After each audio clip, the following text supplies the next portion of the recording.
Good morning. This is a test.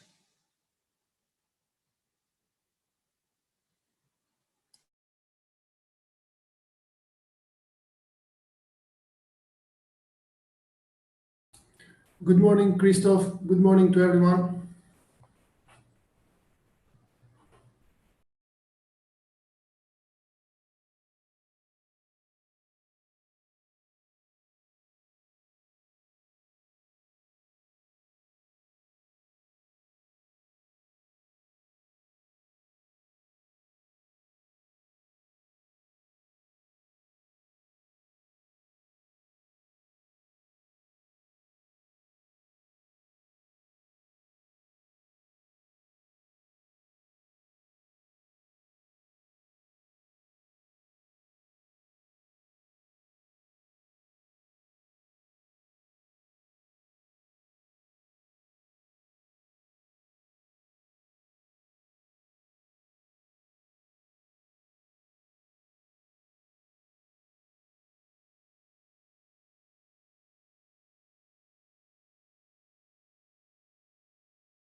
Intră pe la guest.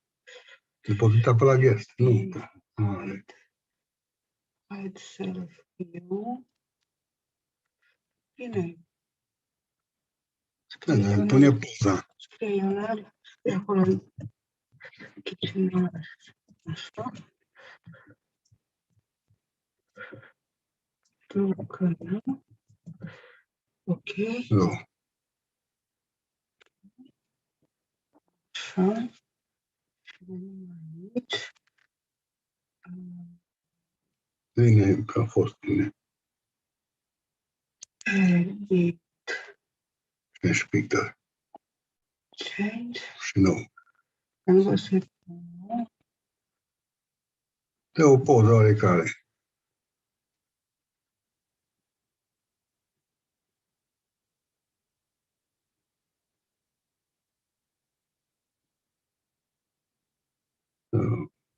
un copac ăla. Cum e copacul?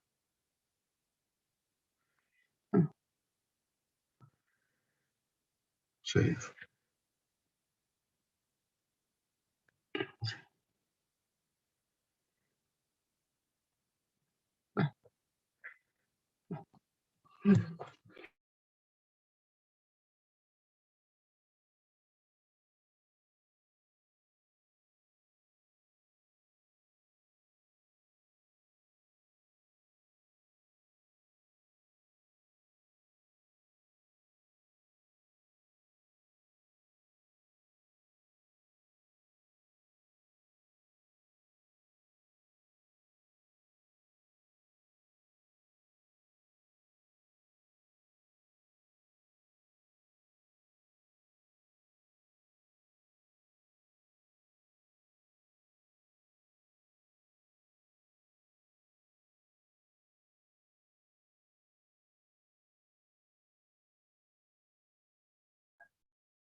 Good morning, everyone.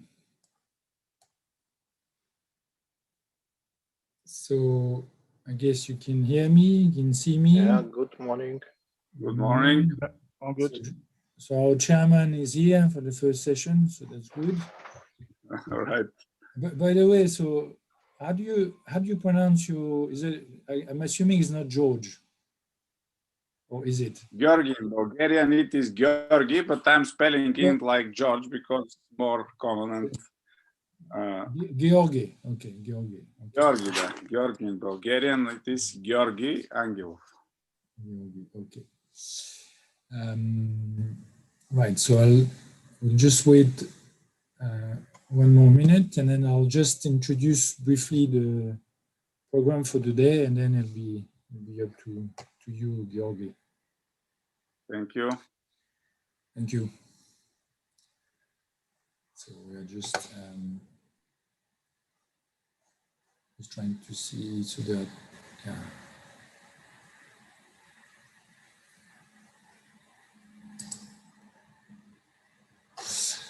All right.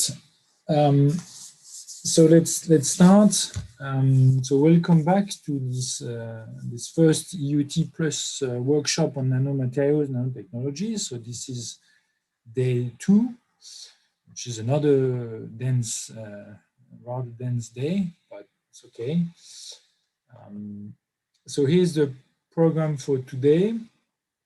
So we have 1, 2, 3, 4 technical sessions, nanomaterials, nanotechnology for energy applications, then nanomedicine, nanobiology, and then applications for toxicology, pollution, food and agriculture. And then around 4 o'clock, it will be the end of the presentations, as in presentations, general presentations, and then we will finish today with the round table. But this is, yeah, I'll talk about this a bit more later on. So for now, I just, I'll just give the desk, as we say, not the floor, to Georgi as the chairman for the first session. So please, Georgi. Thank you very much, Christoph. It is my pleasure to be chairman this morning. The session is the second consecutive focused on nanomaterials. And today, this morning, we will start the presentation from our colleagues from Romania with the presentation entitled Vortex Spinning Study on Epitaxial Thin Film Growth on Decorated Single Crystal Substrates with Nano Islands. The presenter is Mr. Petrisor. Are you here? Yes. Okay. Please, you have the floor.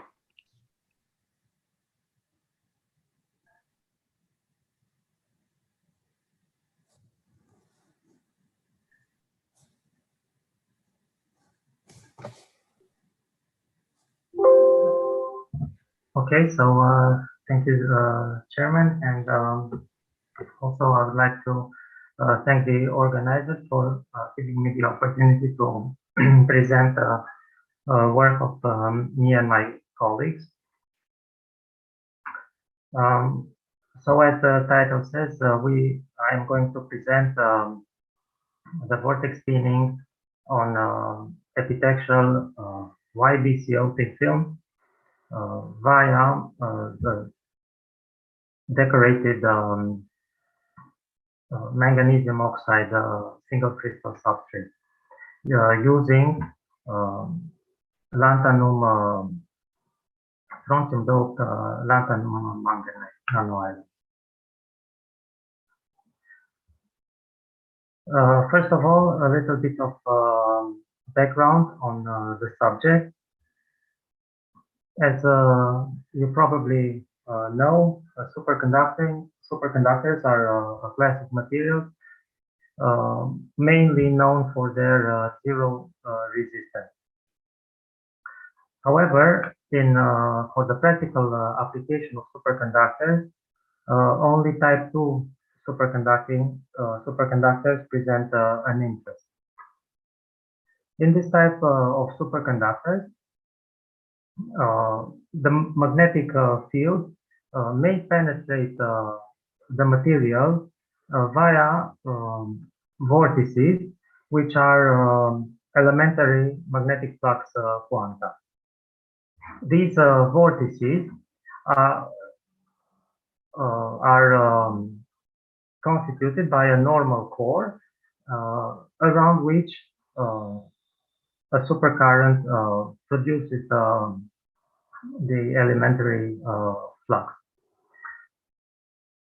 Their dimensions are of the order of the coherence length,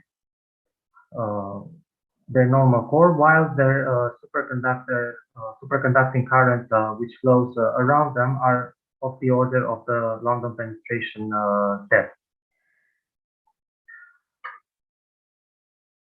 Now, the problem of vortices is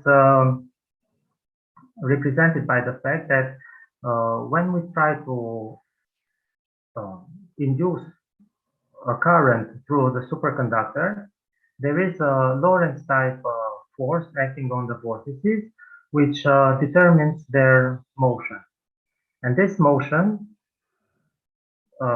creates, by electromagnetic induction, a voltage drop through the superconducting material. Therefore, this voltage drop for a certain current represents resistive behavior of the superconductor.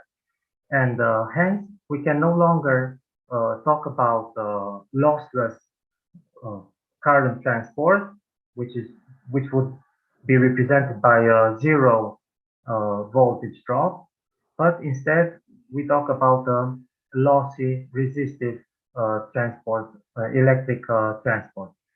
This, of course, presents a great problem because we can no longer use superconductors as zero resistance electrical transport materials. And this is the reason why up to date we do not see any large-scale application of superconductors in energy transport applications. As a technical parenthesis, the performance of a superconductor is defined by critical current intensity, which is defined for a certain value of the voltage drop. So the problem is now to suppress the vortex motion, and this can happen naturally in superconducting films because of the normal core of the vortex. So for a vortex, it is energetically more favorable to reside in areas in which superconductivity is suppressed. And these areas are represented by defects in the superconductor, such as secondary phases or point defects, twin boundaries, dislocations, etc. However, these naturally occurring pinning sites, as they are called, are not effective enough to completely suppress vortex motion. So we need an additional pinning mechanism for this. And this is where nanotechnology comes into play. There have been some breakthroughs in superconducting technology, and one of them is represented by nanotechnology. So the question is, how can we use nanotechnology for high performance superconducting material? And this is by the introduction of the so-called artificial pinning center. And these artificial pinning centers usually are represented by nanoparticles addition in the matrix of superconducting thin film. And here I present a result of our research group in which we have added barium zirconate nanoparticles in superconducting YBCO thin films. And this, the addition of these nanoparticles proved indeed to be efficient for vortex pinning, since we can see that we have managed to improve the critical current density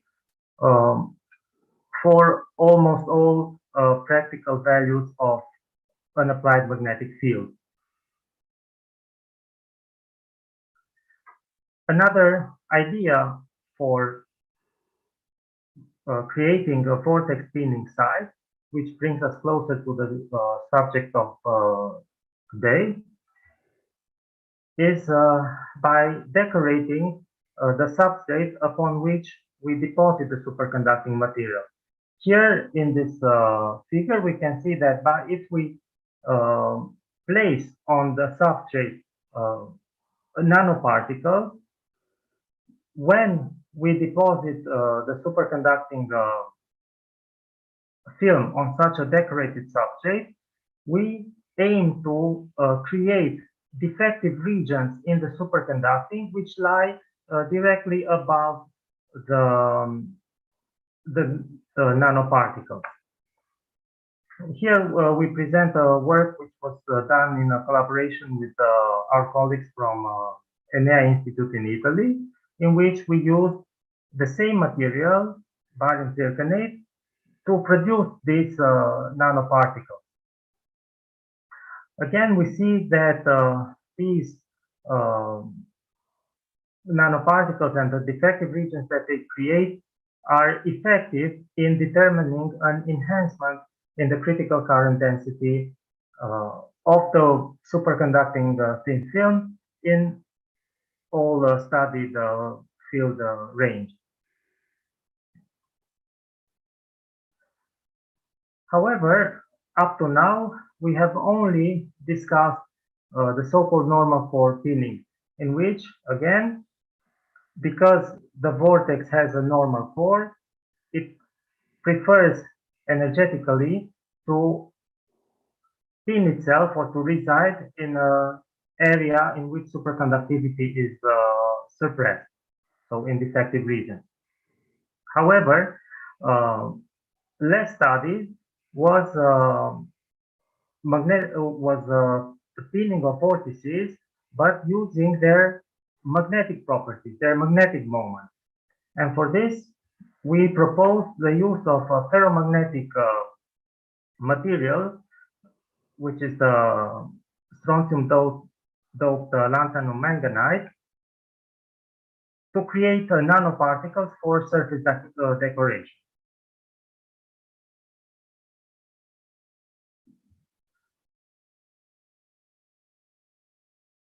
We used the chemical route to create these LSMO nano islands on single crystal substrates of magnesium oxide, magnesium oxide, and we managed to prepare or to obtain nanoparticles which have a disk diameter, an equivalent, let's say, disk diameter of around 25 to 30 nanometers, and approximately 10 nanometers in height. Their density was also quite high, as we obtained about 500 particles per micron square. We can see from the PEM cross-section of such a nanodot that these dots are grown epitextually. So they are fully oriented from a structural point of view.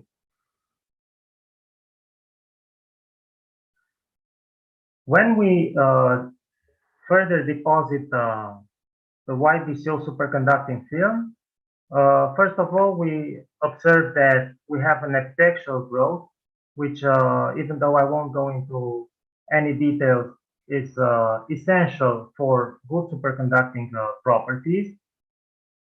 And also, here, the out-of-plane misalignment of the YBCO crystallites are comparable with the misalignment obtained on a YBCO film deposited on a bare, non-decorated substrate. Of course, since we aim to produce defective regions in the YBCO film, we expect some form of structural defect to be present in our film. So this wider red curve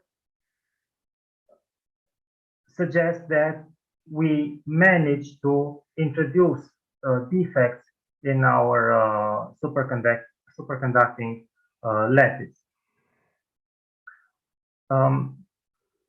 This, beside the X-ray diffraction studies, was also proved by high-resolution transmission electron microscopy, in which we can see that in the lattice, in the crystal lattice of the superconducting thin films, we managed to create defects which are situated directly above our nanoparticles.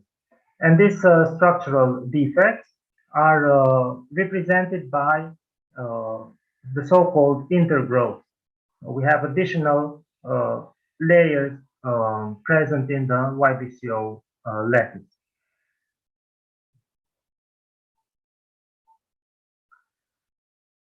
From a superconducting properties point of view, we can see that again, the addition of such nanoparticles are indeed effective in improving the superconducting properties. However, this improvement, even though it exists, it can be seen that it's not too high. However, it is effective, as we can see, rather at higher magnetic fields.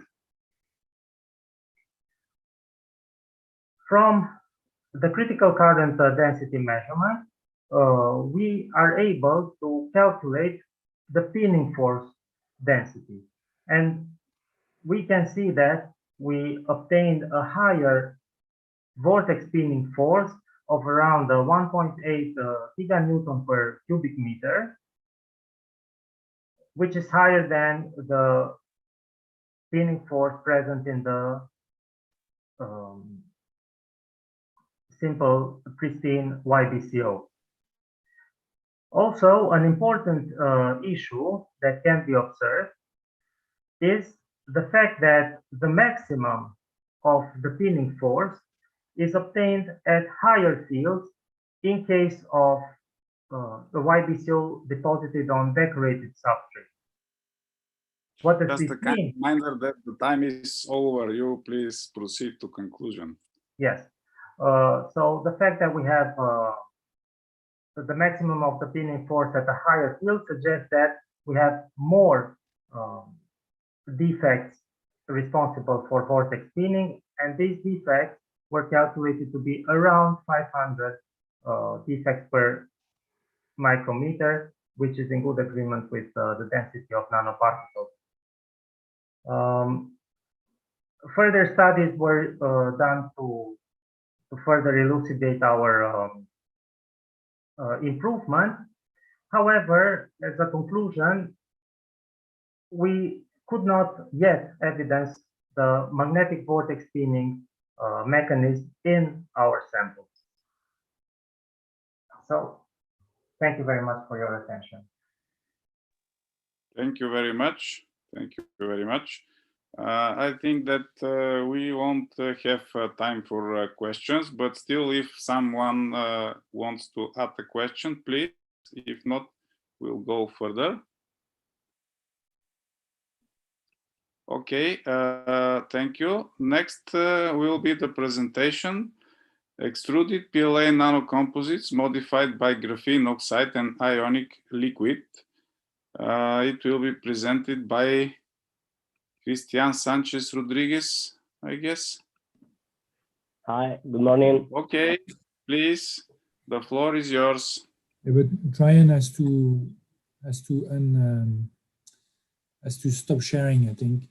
Otherwise, Yeah, I'm going to share my screen. yeah, but Yeah, Trajan, please. Ryan needs to unshare it first. Otherwise, Okay, so I'll just, because I paused it, I'll just leave the meeting and then I'll come back, okay? sorry, no. You need to. Stop sharing, stop sharing. You need to stop Stop sharing. sharing. Ryan. Ah, okay, Yeah. sorry. Thanks. Okay, thank you. Because if he goes away for a meeting, it's a problem. Okay. Okay. Can you hear me well? Yeah, it's okay. Please proceed. Oh, thank you. So, hello to everyone. First of all, I want to say that it's a real pleasure for me to be here, and I have to apologize because I'm a bit ill, so my voice sounds a bit loud, but it's okay. I will try to be brief. My name is Cristian Sanchez. I'm a PhD student, and I'm part of the Material Science and Metallurgical Engineering group of the Technical University of Cartagena in the southwest of Spain. And currently, several research related to nanomaterials are being carried out in the group. But today, I would like to speak to you about one of the latest research called extruded polyelectric acid nanocomposites modified with graphene oxide and ionic liquid.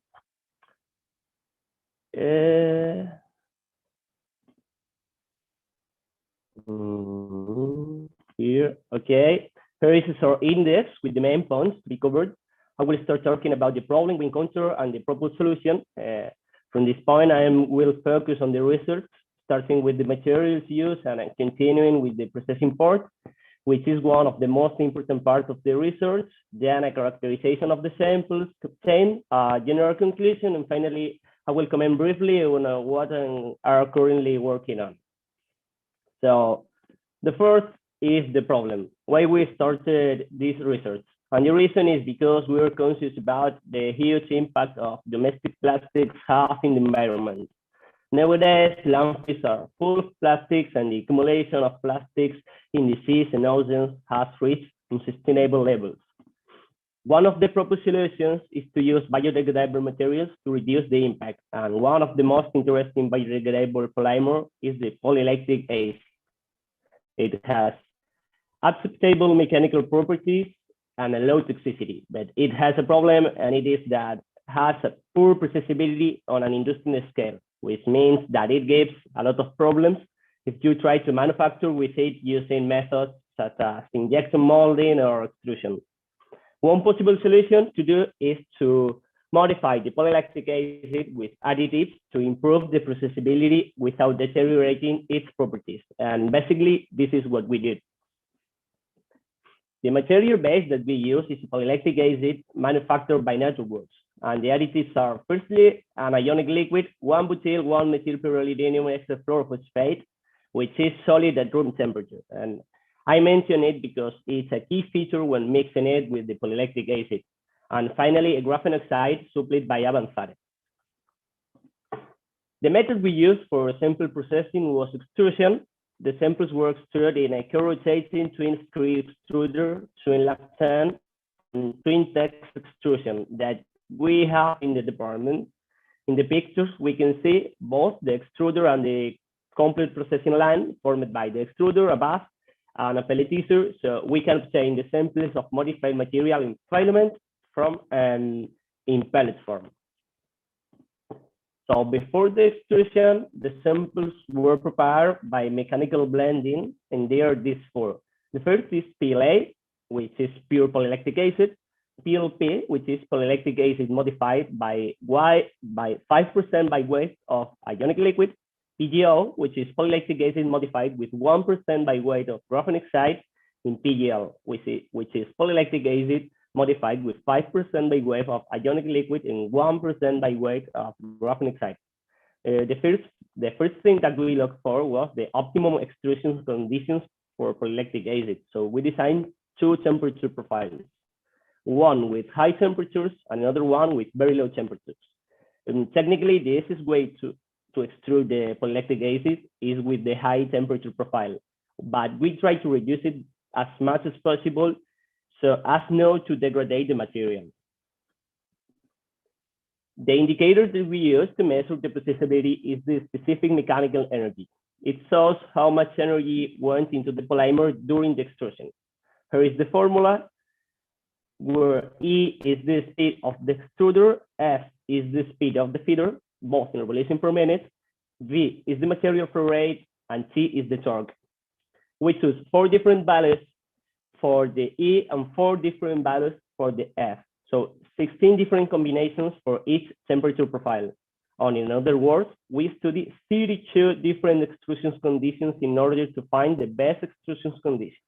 And finally made the decision that the best extrusion conditions for polylactic acid in a micro extruder are 10 revolutions per minute in the feeder, 130 in the extruder, and a low temperature profile. And in these conditions, we studied the specific mechanical energy for each sample.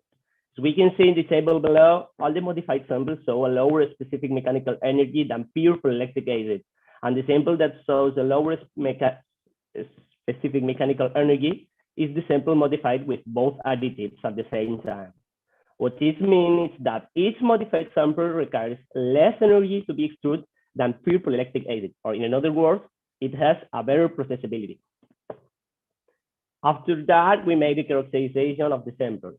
First, we studied the structure. The purpose of this is to see whether or not the additives have actually entered to the polymer matrix. In the Fourier transform infrared spectroscopy, it can be seen the characteristic peaks of the ionic liquid in the samples PLP and PGL, the two samples containing the ionic liquid. These are marked with the red patch. But in any case, we see the characteristic peaks of graphene oxide. We also observed the samples with the Raman microscope, and here the characteristic peak of graphene oxide appears in the samples PGO and PGL, the samples containing graphene oxide.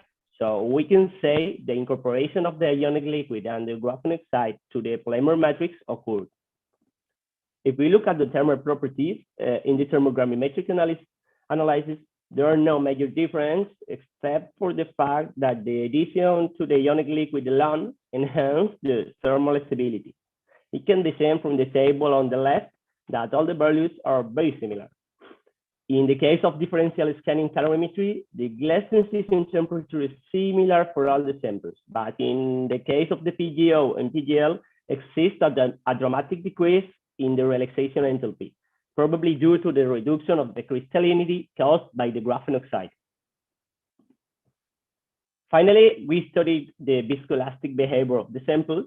The dynamical mechanical analysis shows that the samples with graphene oxide have approximately the same glass transition temperature than the pure polylactic acid, but the samples with the ionic liquid have an important drop, probably because the ionic liquid acts like a lubricant between the polymeric chains, generating a plasticization effect.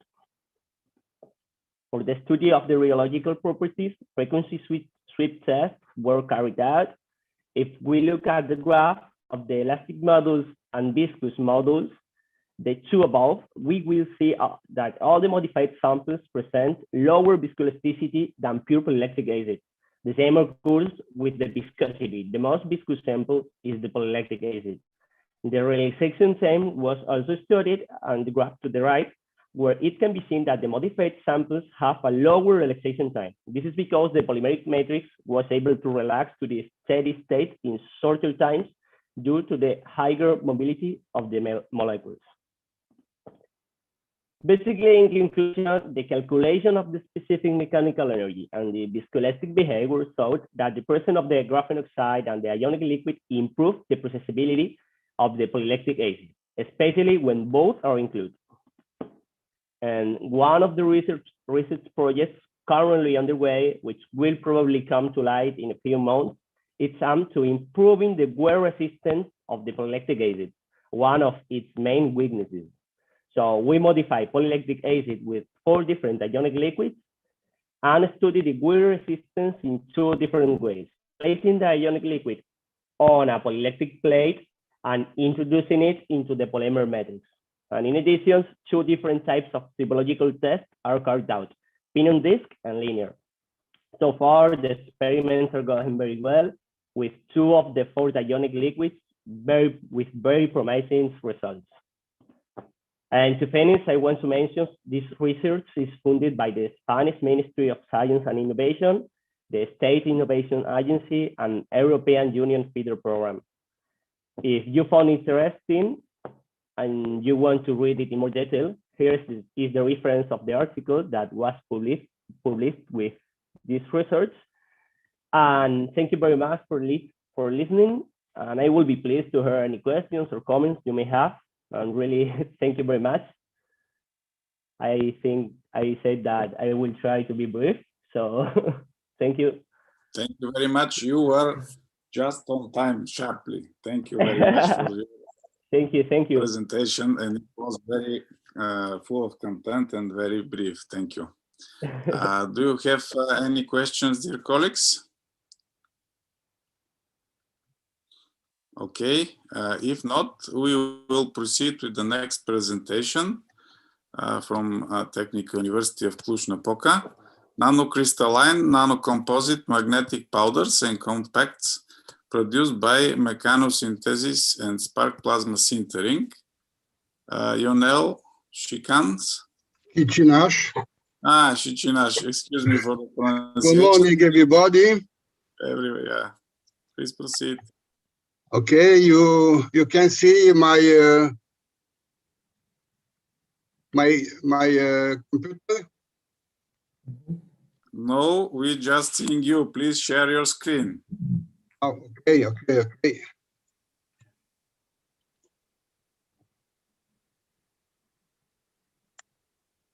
Okay.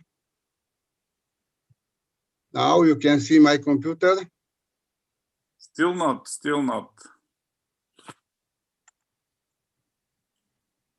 On the Zoom bar below, where you have participants, discussion, you should have something that says screen share or share. Yes.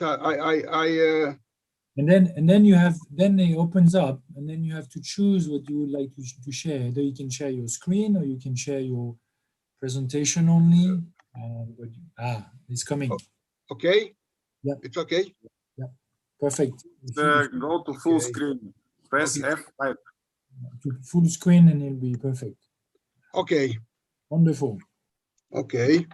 Good morning, everybody. I will present the research of our group, magnetic materials and nanomaterials, concerning soft magnetic nanocrystalline powders and nanocrystalline composite compacts obtained by mechanosynthesis and spark plasma sintering. Background motivation. So why nickel iron type alloys or nickel iron XY, and why mechanical alloying? The nickel based alloys have excellent soft magnetic properties, high magnetic permeability, and low coercive field. On the other hand, nanocrystalline materials also have very good magnetic properties. So the question is, we can combine the intrinsic properties of the nickel alloys with the interesting properties, characteristics of the nanocrystalline state. So our approach is to preparation of nanocrystalline nickel iron powder by high energy ball milling. Other questions: why iron silicon alloys and why mechanical alloying? Iron silicon classical alloys are well known for their low coercive field, high electrical resistivity, and low cold power losses. silicon content, decrease magnetic anisotropy and cohesive field, and most important, increase electrical resistivity and decrease power core losses produced by eddy currents. For classical alloys, the silicon content is limited up to 4.5 weight%, because higher content of silicon produce the fragility of the alloy, and the alloy can no longer be laminated. So our approach is to produce iron silicon alloys at higher silicon content by mechanical alloying. Why alloy iron silicon on iron type sparse sintered composites? So we're starting from two kind of powders, iron silicon powders, for example, iron silicon powders with high electrical resistivity and low core power losses, and high magnetic and supermalloy powders like nickel 3 iron compound with high magnetic permeability and low cohesive field. By milling, you can obtain nanocrystalline composite particles consisting in very small particles of iron silicon alloy embedded in supermalloy matrix. By sparse sintering, we obtain nanocomposite or composite compacts with nanocrystalline structure. So we use the composition, nickel 3 iron, hypernic alloy, raw metal alloy, supermalloy, and iron silicon with 0.45, 6, 4.5, 10, and 15 weight% of silicon, and the composite particles, nickel 3 iron with iron 90 silicon 10%, and nickel 3 iron with iron particles. We obtain crystalline powders by mechanical alloying, dry or wet mechanical alloying in these conditions. And we prepare the composite powders by mechanical milling, two types of powders, and we prepare also by heat treatment pseudo-kosher particles. The sintered composite compacts was obtained by sparse sintering on a homemade equipment with these conditions. The powders and the compacts were characterized by particle size distribution, X-ray on the neutron diffraction, scanning electron microscopy, X-ray microanalysis, magnetic measurements in static and dynamic mode, thermomagnetic measurements, also calorimetry, infrared spectrometry, mass spectrometry, and thermogravimetry. So some results of our research. Formation of nickel 3 intermetallic compound by milling. You can see here the moment.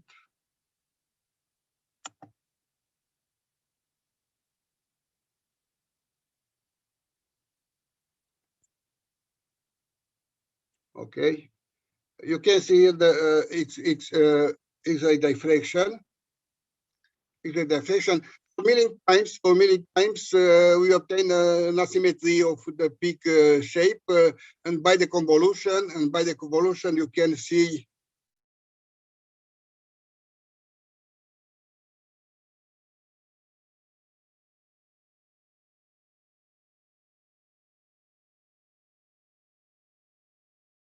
followed by treatment at 350 Celsius degree for 4 hours. The morphology and the particle size and the structure and the particle size morphology, the crystallized size decrease continue by milling time. Also, we can see here, for two image of the powder morphology particles. Morphology particles 4 hours of milling and 16 hours of milling. You can control the particle size distribution by adding PCA. We have used benzene as PCA, so you can see mean particles diameter. Sorry, mean particles diameter, which increase which decrease for 91 micrometers to 11 micrometers by adding different amount of benzene.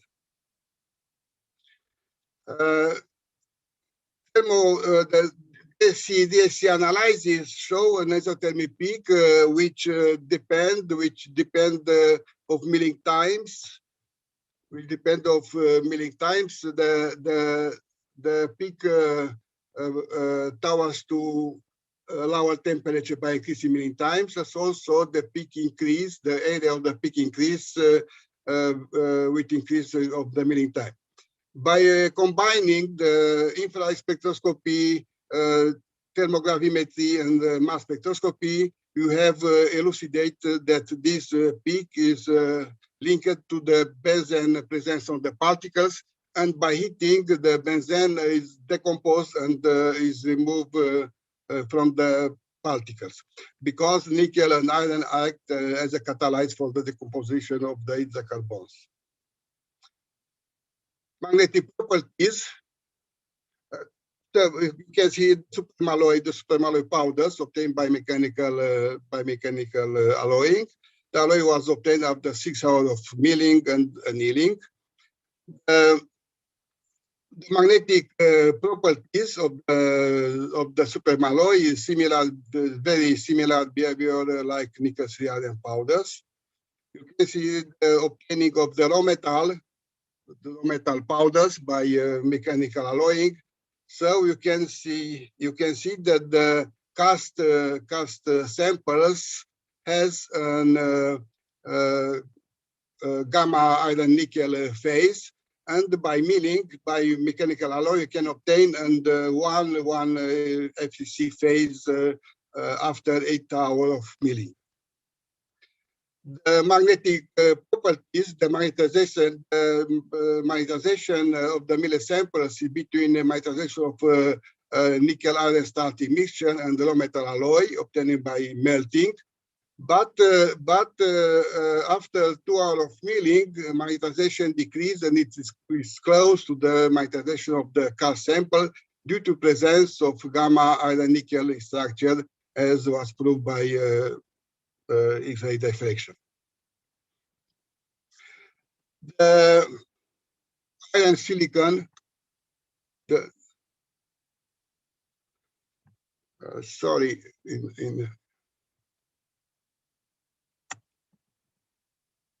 okay. Okay. The results concerning iron 10% of silicon, you can see here that lower milling time, iron silicon supersaturated solid solution transform into iron 3 silicon intermetallic compound, and at lower milling time we have an iron silicon structure type D3. Thermomagnetic measurements showed the progressive formation of the progressive formation of iron 3 silicon compound during heating, and the magnetization decreased by annealing, and then it is almost constant at lower higher milling time. Magnetization, you can see the magnetization of the as-milled samples, and in the red points, the magnetization of the milled and annealed samples. The decrease of magnetization for the lower milling time is due to formation of iron silicon intermetallic compounds, which has lower magnetization than the iron silicon solid solution. And at higher milling time, you obtain only one phase iron silicon solid solution. The results on the samples with 4.5, 6.5, 10, 15% shows that the difference in mineralization of the as annealed samples and as annealed and as milled samples and milled and annealed samples increase by increasing silicon content due to the higher higher iron silicon intermetallic compound amount. We prepare also iron 15 weight percent silicon alloys, and this alloys has the similar behavior like iron 10% silicon. The results concerning composite. You can see here the composite compacts permalloy with iron. The compacts consist in nickel-3 iron cluster in an iron matrix. An interface between iron and supermalloy, we have identified 4 zones in the composite particles. One zone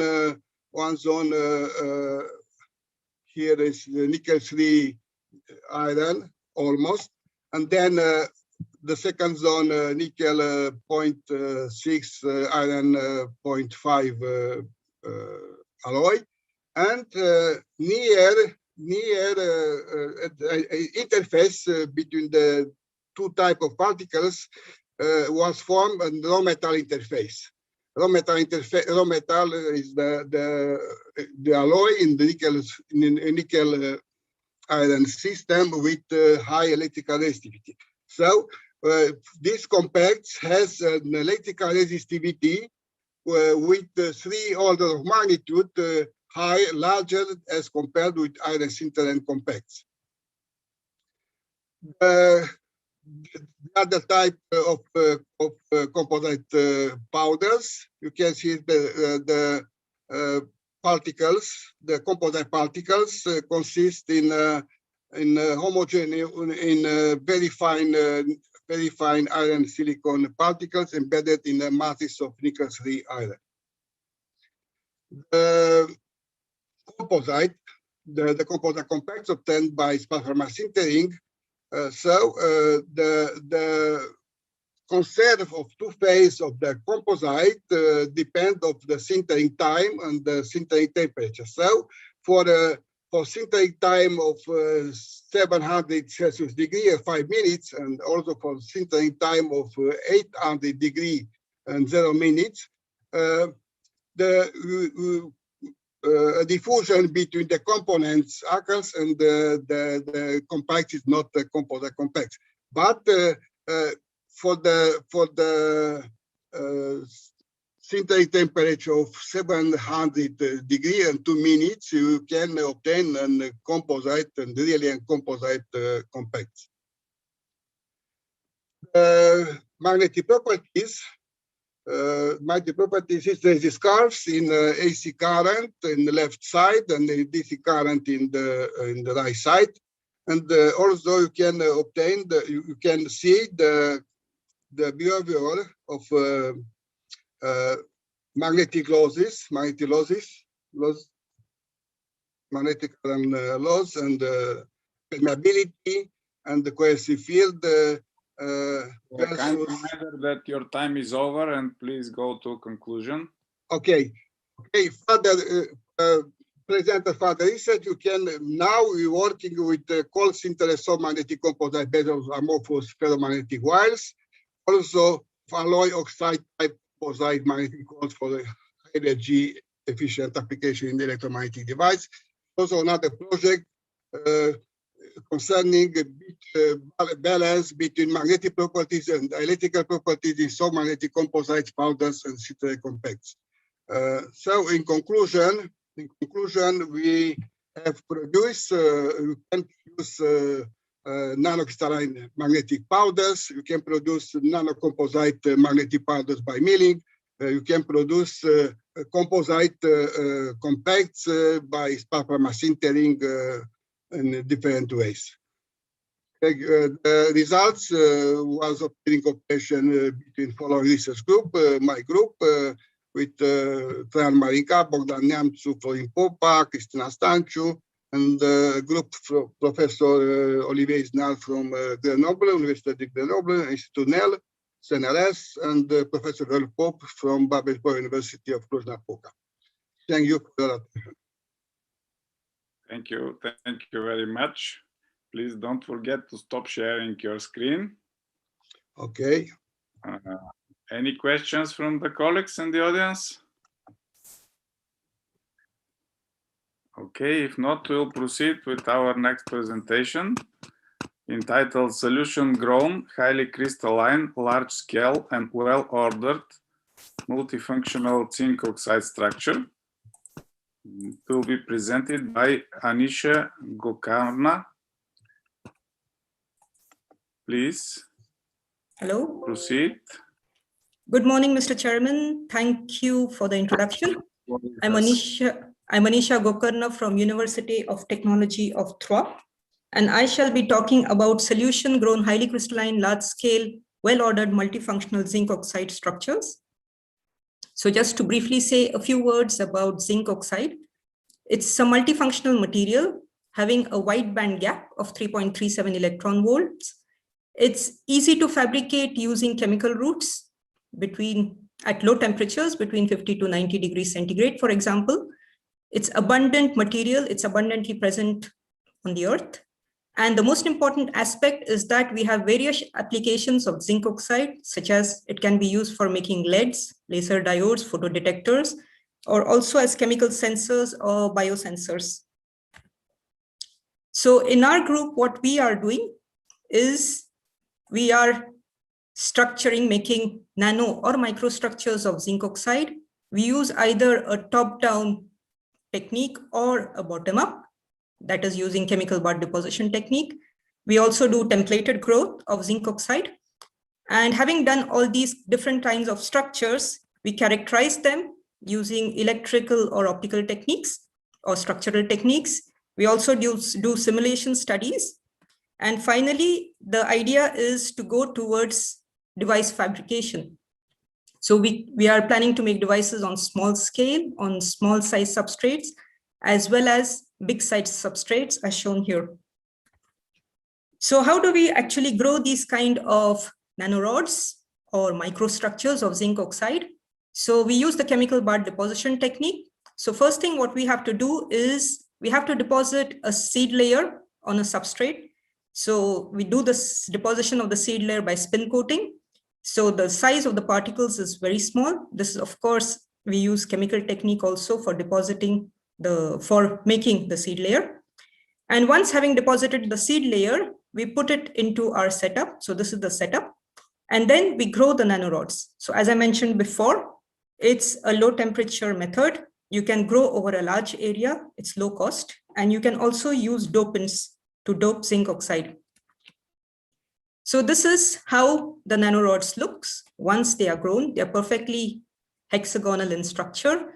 So this is half of a silicon wafer, half of a 3-inch silicon wafer on which we have grown nanorods.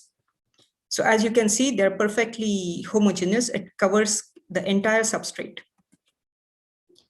We also do large scale growth by using the same chemical bar deposition technique. So we have different setups, bigger size setups to grow nanorods on entire 3-inch silicon wafers or even 4-inch silicon wafers. Here we have grown zinc oxide nanorods on 2 4-inch silicon wafers simultaneously.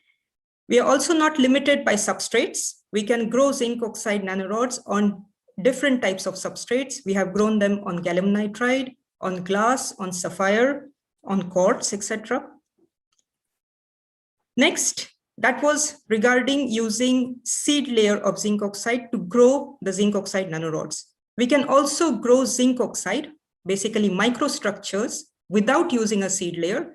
So basically in the chemical bar deposition technique, when we are growing zinc oxide nanorods, simultaneously in the solution, we have these kind of microstructures which are forming freely in the solution.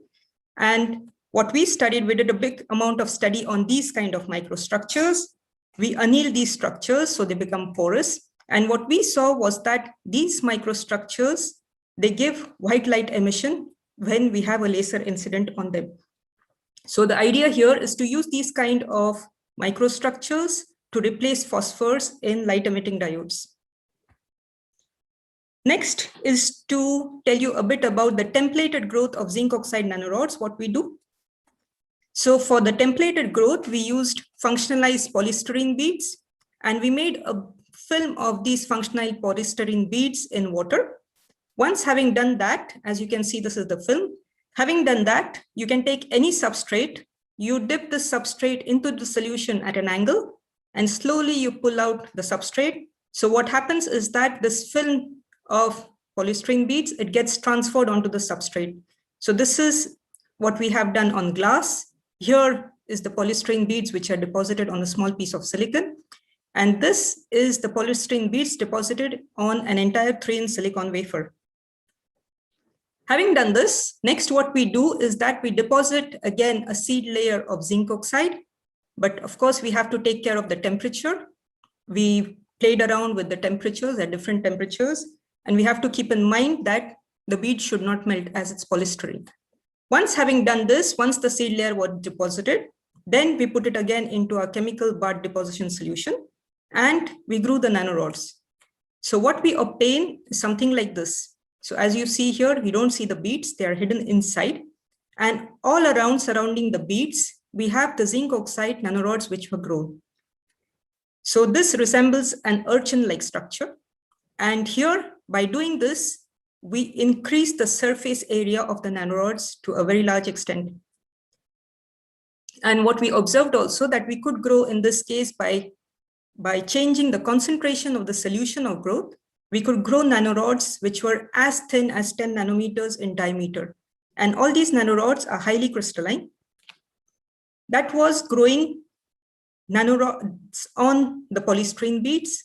Here, what I show you all is also growing nanorods in between, in the interstitial spaces between the polystyrene beads. So what you see here are the polystyrene beads, and then we have grown nanorods in between the polystyrene beads. So this again, this is what we call as a control growth. So here we have changed the concentration, we have changed the bead size, for example, and we can see that we can control really the diameter and the length of the beads also, length of the nanorods also. Coming to the selective growth of heterostructures, what we call as nanosphere lithography. Here again, we use beads. So we deposit the beads on a substrate. Next, what we do is deposit chromium on the beads. So of course, chromium goes inside the interstitial spaces between the beads. Having done that, we remove the beads. So what we have is only the metal which is remaining on the substrate. And then we use this metal with the help of RIE etching. We use the metal to structure silicon below. So these are the silicon structures which are formed on the substrate. Next, what we do, so this is an entire image of the structured silicon. Next, what we have done is we have deposited our zinc oxide seed layer. Then again, we put it into the chemical bath deposition, and then we grow zinc oxide on this structured silicon.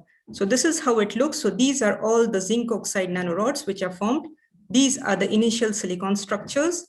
And what we see is beautiful flower-like structures which are formed. Of course, we have done a lot of characterizations of these samples.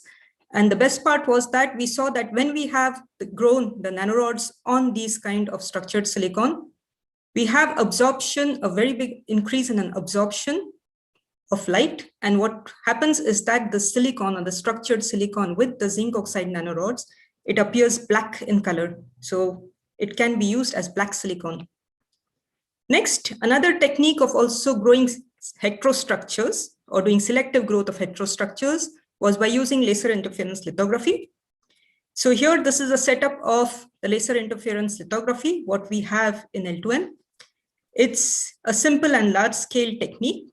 And the idea to do over here was to use zinc oxide as a mask for making structures in different substrate. By structures, I mean structuring the substrates using zinc oxide as a hard mask. So there are different steps involved. So here I'm showing you all the different patterns, what we can make of the structures which we can make in silicon by using zinc oxide as a hard mask.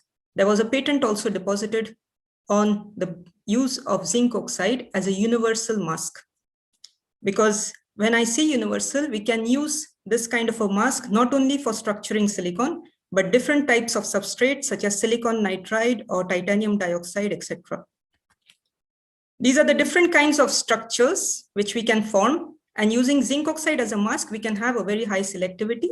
So once having made these different kinds of structures, again, we deposited seed layer of zinc oxide on that. And then this is the structures. We deposited zinc oxide on silicon structures. And then we grew zinc oxide nanorods. And this is how it looks when we grow the zinc oxide nanorods. So it looks like a coniferous forest of trees. The diameter of these nanorods was between 30 to 50 nanometers, and the length was between around 500 nanometers. Of course, we can change the length by changing the time, etc. So this was on silicon substrates. Also, by using laser interference lithography, we can structure or we can make patterns of photoresist in different substrates. Here I will show you it's on steel. So these are the patterns which were made, and then we made holes in these patterns.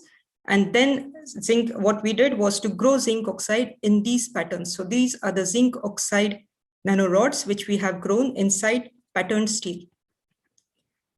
So to summarize and to show you all a little bit, I told you all about microstructures which we plan to use as replacement for phosphors in LEDs. Also, we did a lot of study on these microstructures for photocatalytic activity. Then other templated growth of zinc oxide using polystyrene beads. So we made urchin-like structures. These are extremely important in case of sensing, as we have increased the surface area.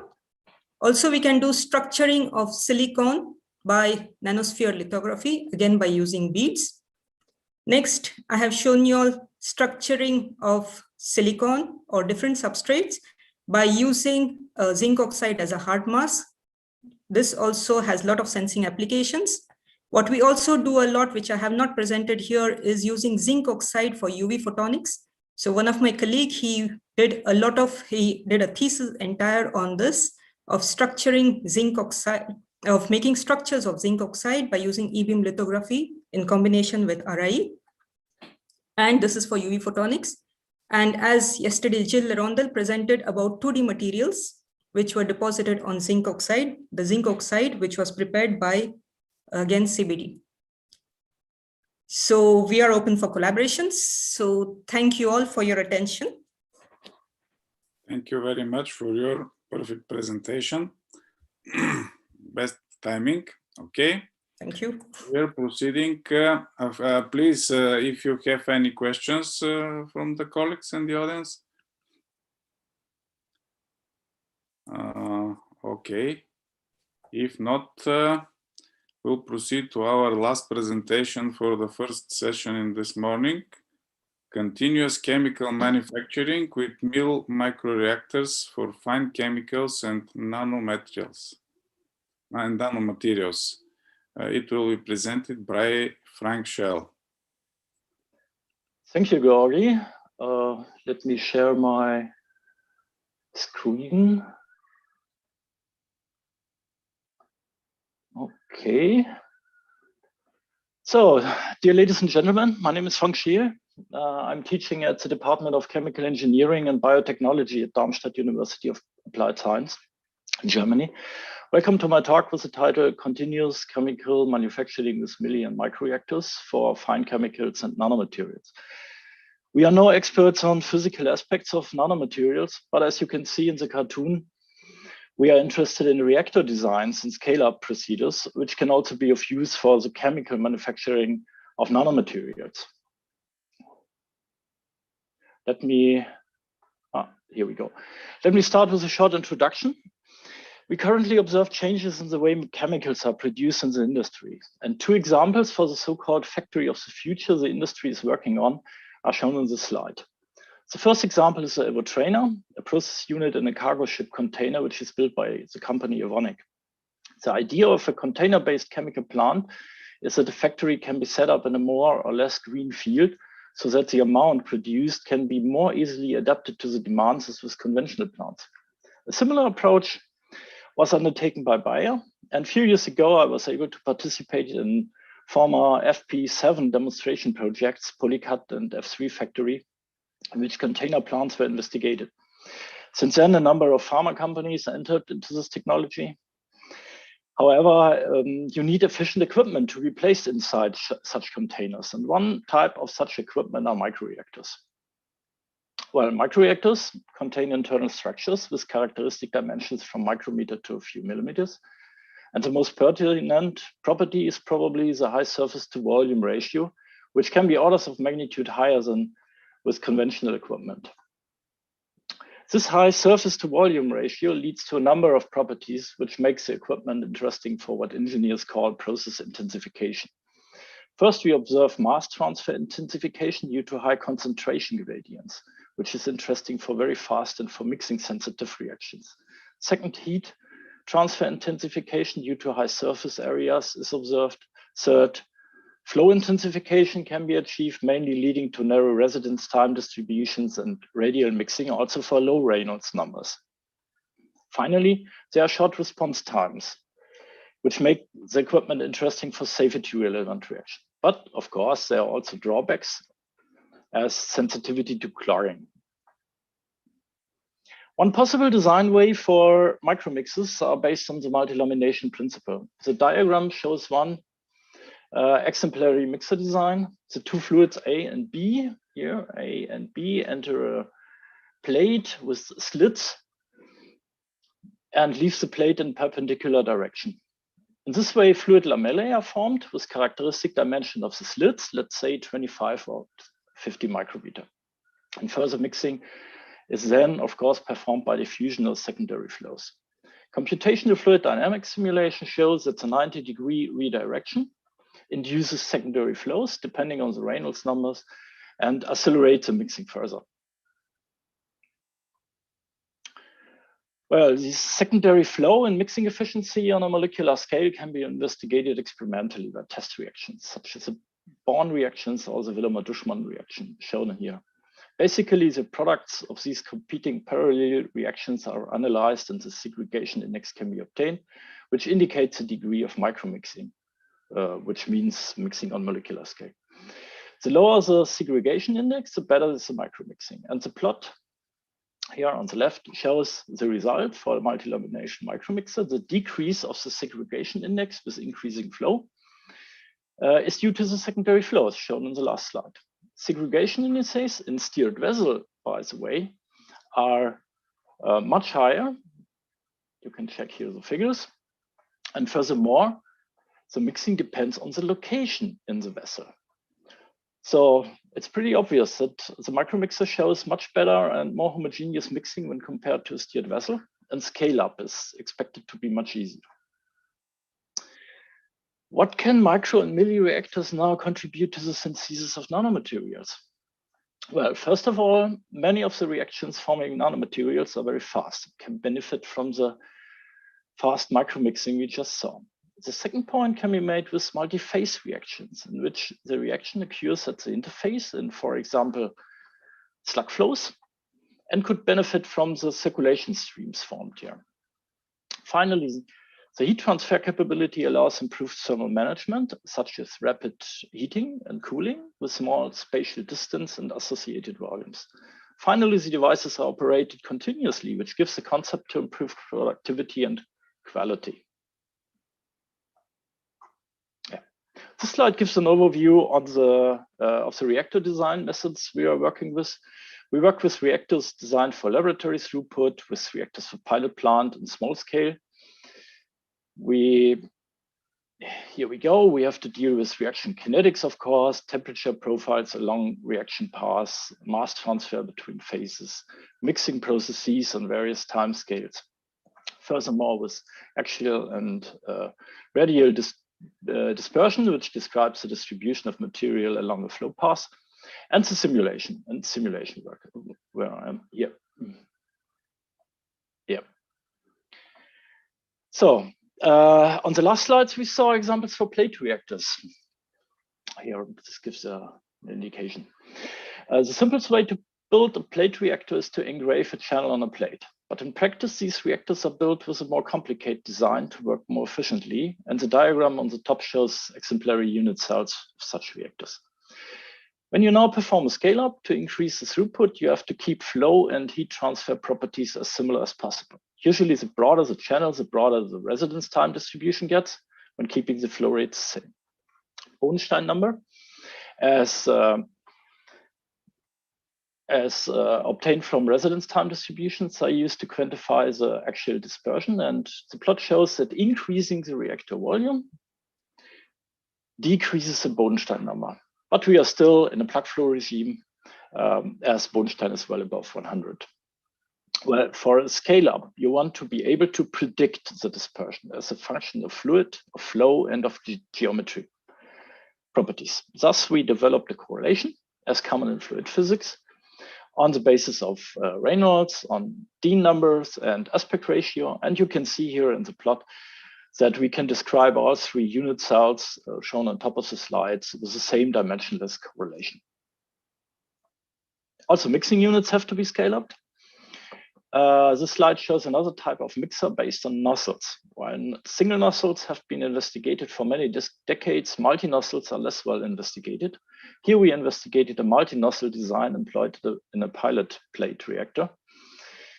The work involved modeling of energy dissipation here along the flow path of the multi-nozzle jets, as well as implementation of a model for micromixing to obtain mixing times.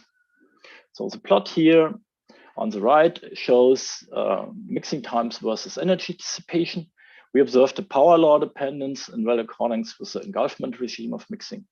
We performed also an assessment of various experimental techniques, but I cannot go into details here.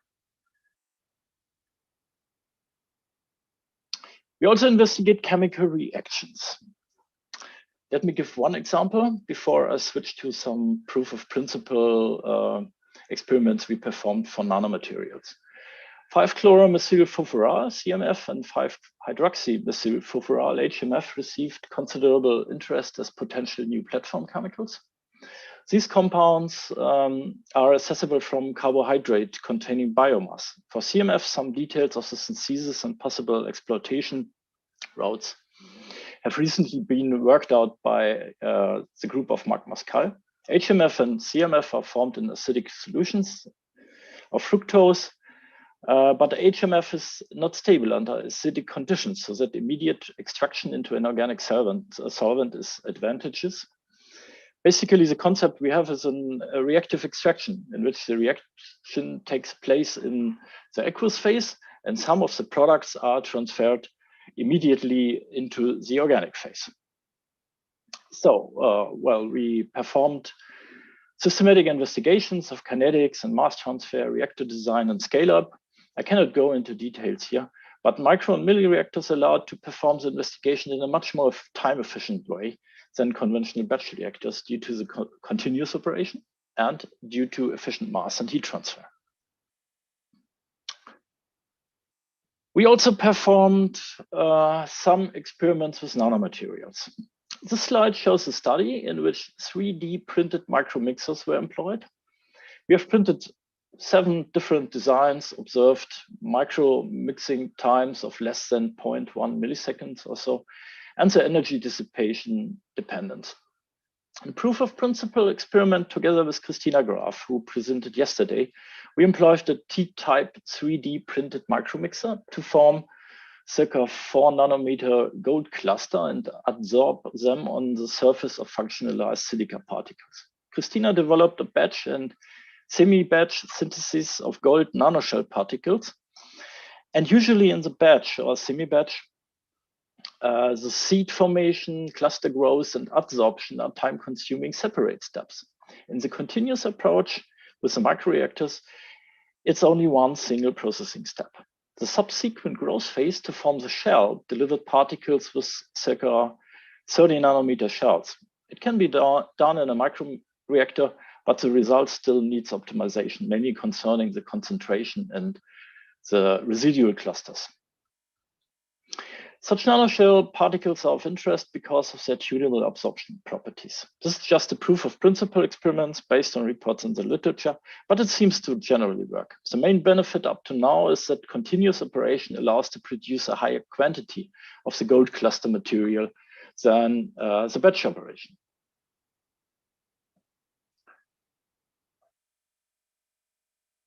In another proof of principle experiment, we are investigating the formation of graphene quantum dots by exfoliation of graphite starting material.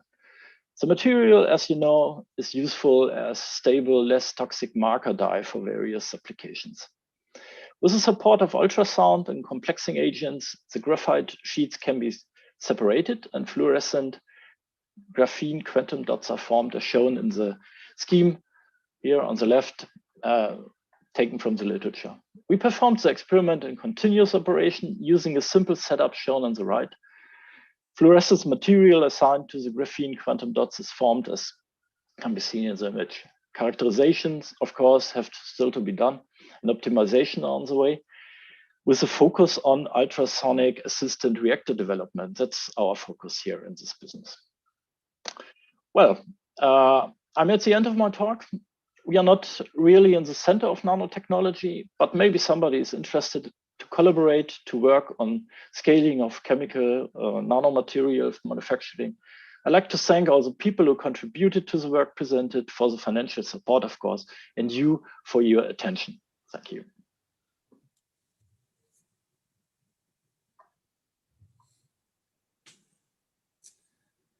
Thank you. Okay. Thank you very much. I have a question. Okay, I will stop my screen sharing. Gilles also, I see. Yeah, Frank, I have a question for you. So, so I'm not a chemist at all, but I understand. So, because this is very interesting, because for some applications that we have, so we, again, this is a very physicist point of view, but we make nanoparticles.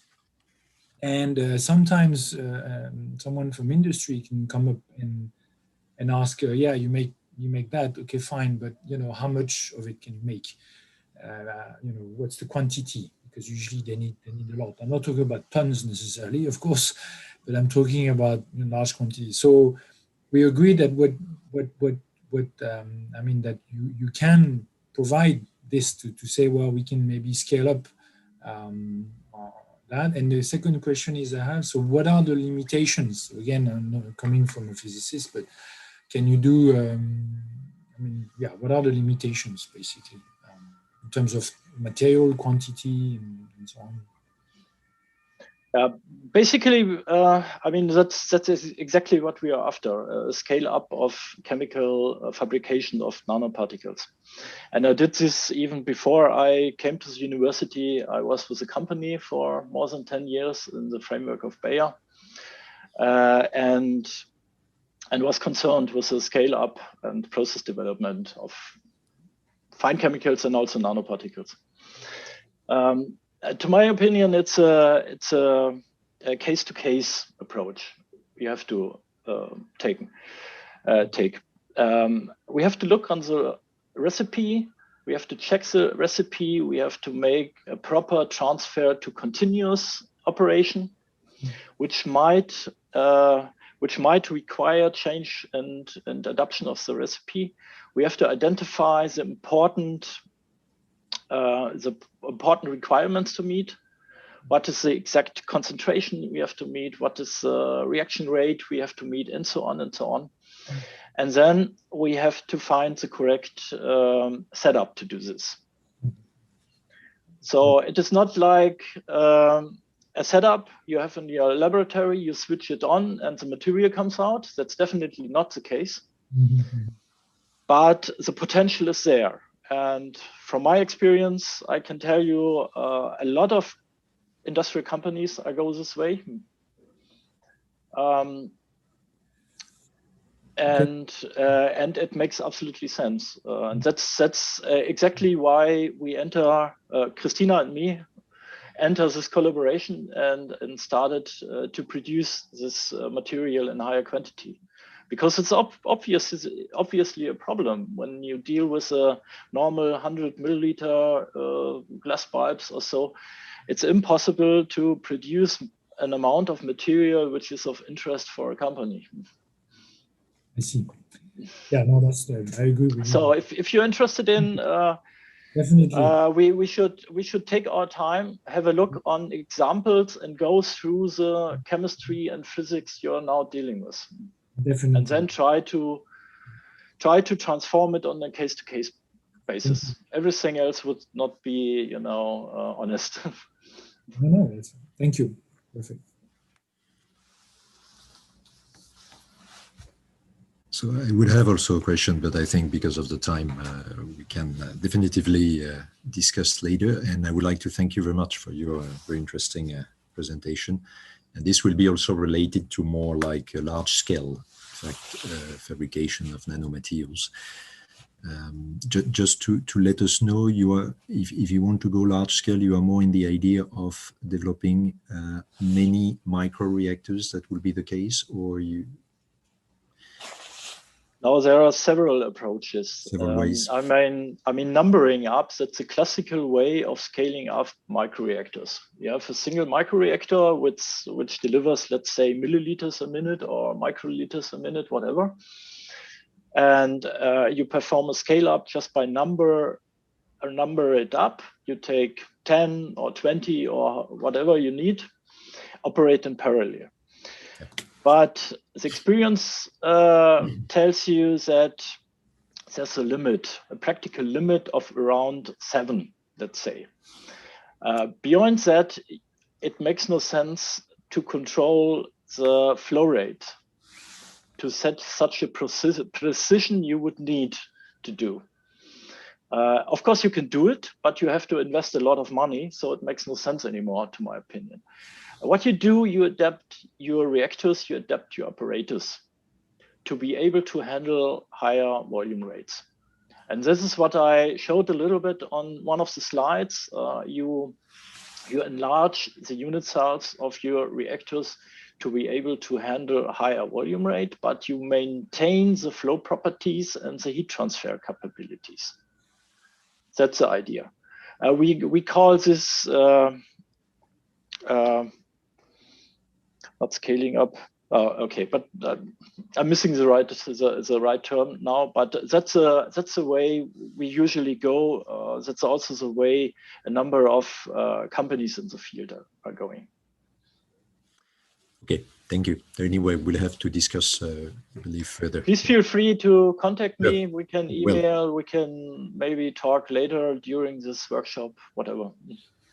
Thank you.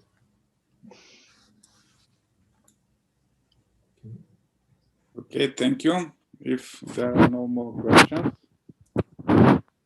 we may go to the first break. Right, Christoph?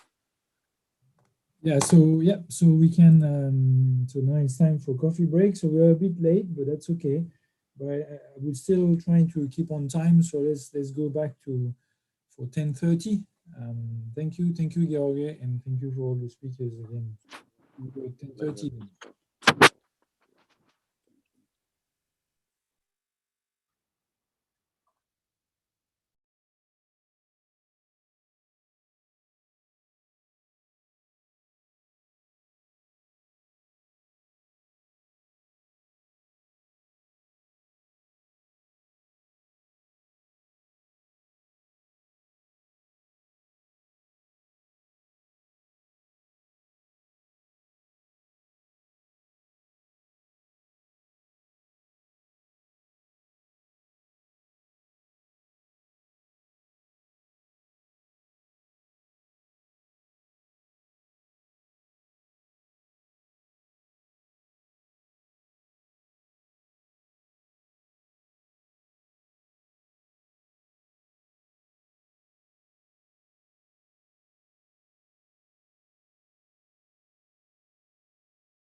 So I will be the chair of the next session. We'll be beginning shortly.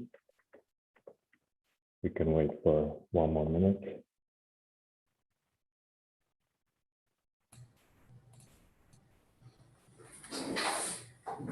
Hello, Javier.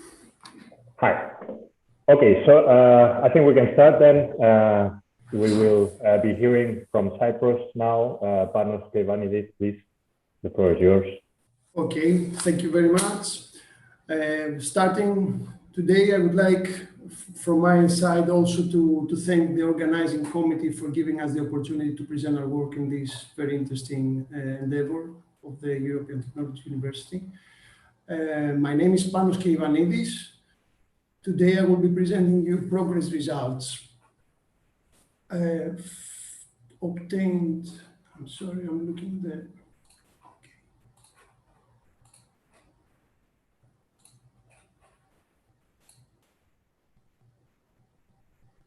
All right, I think now you can see the screen.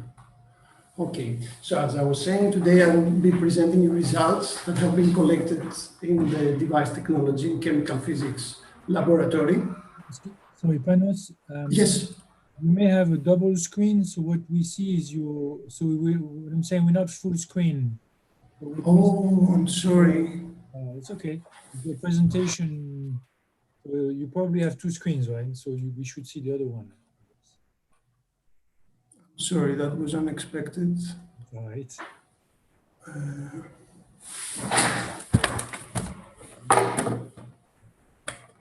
So I guess.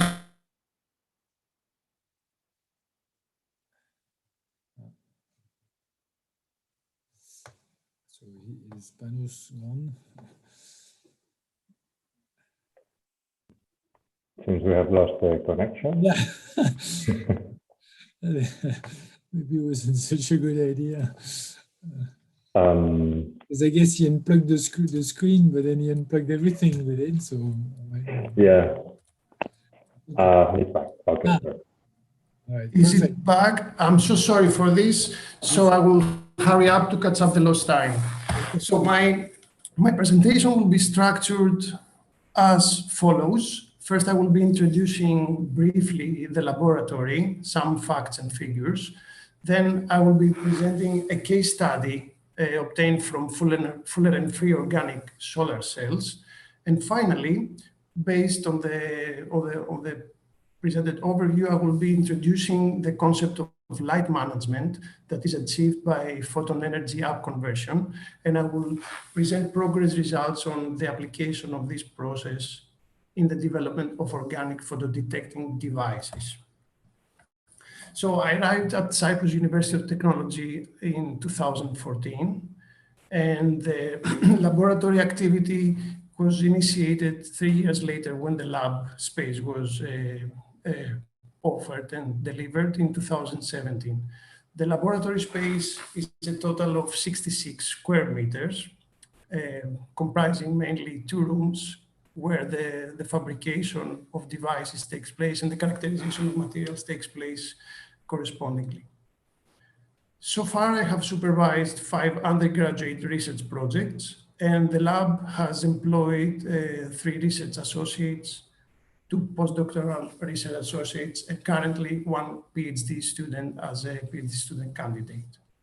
Given the opportunity that we have with this consortium, the Department of Mechanical Engineering and Material Science Engineering and the lab is open to several internship opportunities that can be in the framework of master programs. In terms of research funding track record, the lab has attracted departmental funding with the Startup Fund and is supported annually through the departmental research funding, but it also participates in competitive research proposal contributions, and so far we have secured an excellence grant that is allocated by 100% in our lab, and we are also members in a consortium that is coordinated by the colleague, Professor Evstathios Kaliviotis in the same department. I would like to give you a brief overview of the laboratory infrastructure. The infrastructure contains mainly all the necessary instrumentation for the basic characterization of materials and for sample preparation. So we are actively overtaking processing and characterization experiments in terms of UV-Vis absorption, electrical characterization with the registration of external quantum efficiency spectra, and mainly our strength is focusing on the photophysical characterization of materials through laser-induced fluorescence or luminescence in general experiments. Once the materials are characterized in terms of basic properties, they are then translated in well-defined device geometries, and the electro-optical characterization of the devices are also studied with our laboratory techniques.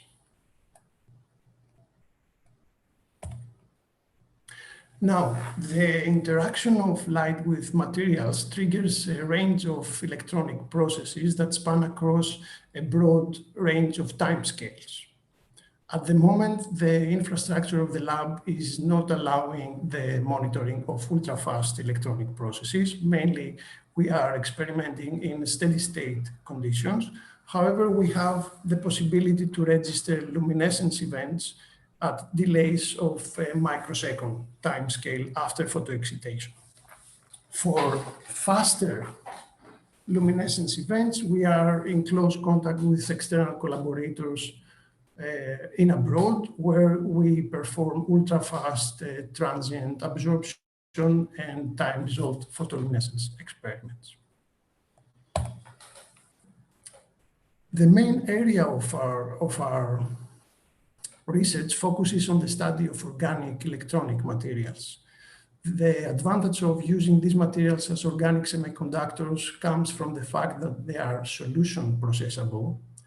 However, the disordered nature of these materials brings an extra pain, if you like, an extra need, and this is to balance several different aspects of these materials in terms of processing protocols, understanding of photophysical properties, and enabling systematic and reproducible device fabrication protocols.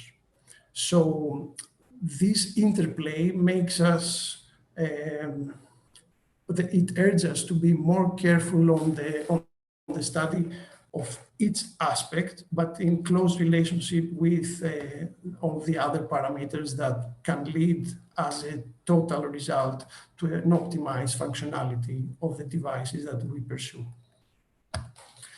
As a case study of this very sensitive interplay, I would like first to discuss briefly about the case of solution processable organic photovoltaic devices.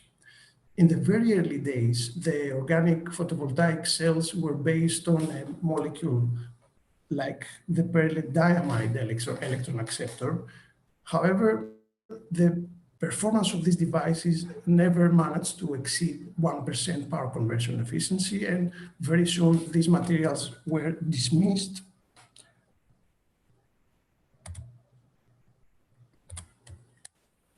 and they were replaced by the well-established Fuller electron acceptors that are commonly used today. The main reason that pearlite diamides failed to deliver high efficiency devices was the fact that when deposited in the solid state, the materials were aggregated and they were forming energetic traps that they were terminal traps for the photon energy that was absorbed by the sun. So here, the formation of these traps can be clearly seen by the redshift in the luminescence spectrum of this material from solution to the solid state, and by the thermal processing of the film that is deposited on a substrate. The formation of traps can also be triggered by the increased concentration of the material in the solid state, and this was the reason that the materials were abandoned on the need to deliver high higher efficiencies by using the fullerene-based electrode acceptors. However, by looking closely on the process of aggregate formation in pearlene diamide materials, some extra knowledge was gained that led to better devices by using these molecules. So a close examination on the self-organization properties of pearlene diamides gave the information that pi-pi stacking drives the dimer formation of these molecules, that then leads to the formation of columnar aggregates that self-organize in domains in the solid state. So these domains are 20 nanometers in size, and the columns within the domains of the pearlene diamide aggregates can be tuned between 12 to 19 nanometers, depending on the thermal annealing processing protocol. So in other words, when these aggregates are present in the matrix with an electron donating polymer, this energetic trap can release its energy by dissociation, so long that the aggregate size is lower than a certain value. In other words, the previously thought terminal energetic trap in these materials can be useful, and based on this knowledge today, pearlene diamide-based solar cells can deliver efficiencies higher than 8%. So with this lesson learned, the idea of tuning intermolecular interactions in the solid state in organic electronic photoactive layers can be used also in wavelength shifting technologies and applications. For a start, I will present you here a porphyrin-based material, an octaethyl platinum complex that, after absorbing light when photoexcited in the green part of the spectrum, can emit a very nice red color as a phosphorescence originating by its triplet state. Okay, so we photoexcite this material at 532, and the emission of phosphorescence is registered at around 644 nanometers. That is at longer wavelengths than the wavelength used for photoexciting the molecule. Now, when we mix platinum porphyrin with diphenylanthracene organic dye, something extraordinary happens.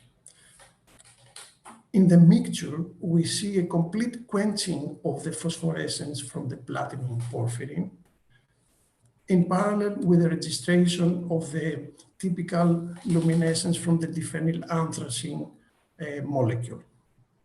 So here in the absorption spectrum, I show you that diphenylanthracene has no possibility to absorb the incoming light at 532, okay?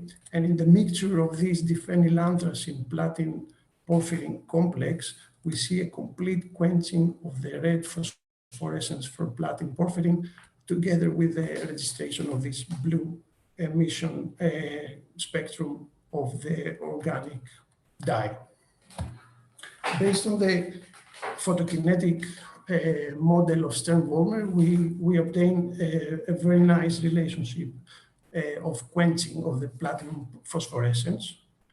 And we see that the registered upconverted luminescence of the diphenylanthracene emission follows a linear trend with the incoming fluence. So the phenomenon is not really new. It has been observed since the 60s, and this is actually the process of photon energy upconversion induced by triplet annihilation. This is somehow an occupied slide, a heavy slide. I will spend some time to explain here the photophysical mechanism. So by exciting platinum porphyrin in the green, in the Q band, we have intersystem crossing and activation of the triplet state in the platinum porphyrin, which then undergoes an exothermic triplet energy transfer in the triplet level of diphenylanthracene. This triplet energy transfer process is energetically favorable just because the triplet energy of diphenylanthracene lies lower in energy than the triplet state of platinum porphyrin. Once the density of triplet excited states in the diphenylanthracene molecule is high enough so that these triplet excited states can annihilate, we have population of a higher lying singlet state of the diphenylanthracene from where the emission, the characteristic emission of diphenylanthracene is observed. However, this is observed at longer time delays after photoexcitation. This is why we call this delayed upconverted luminescence. So as I said, this was observed since the 60s. However, the remarkable observation was also noted under sunlight excitation, and this enables processes that can be photoactuated with solar light. Now, in the last part, I'm going to talk to you about an unconventional process of energy upconversion, where triplet energy transfer from platinum porphyrin to the emitter is energetically unfavored. Here we have an energetic barrier, and just because platinum porphyrin aggregates in the solid state, it can undergo triplet annihilation by itself and to populate the emitter through a higher lying energetic state.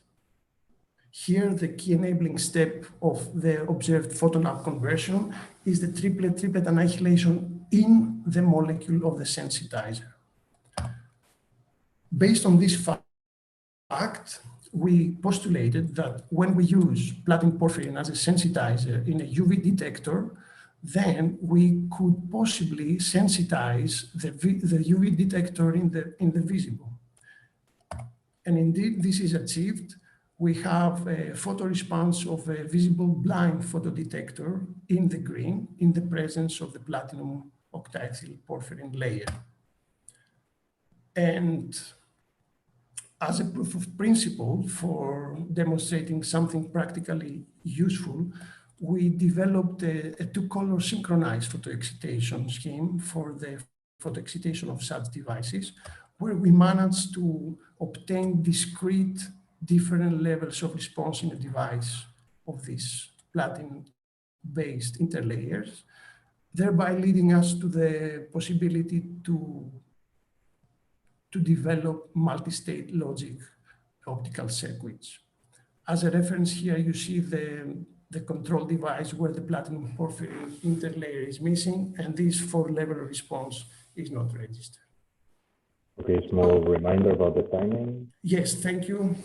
This is the last slide, actually. So what I wanted to bring in your attention here is that through photon energy upconversion, we can shift the wavelength of photoexcitation and to enable management of light that can be useful not only in photodetectors, but also to sensitization of organic or other photovoltaic cells, to optogenetic systems, or other photocatalytic systems that want to take advantage of wavelengths that are otherwise lost. So with this, I would like to thank you again for your attention. And mainly, I would like to thank my colleagues for doing this possible here in Limassol. Thank you. All right, thank you very much. In the interest of time, maybe we can write down the questions on the chat and give the floor now to Sofia. I believe it's Maria Alexandrova. Exactly, she's ready. Thank you very much. Hello, everybody. Just give me a second to share my screen.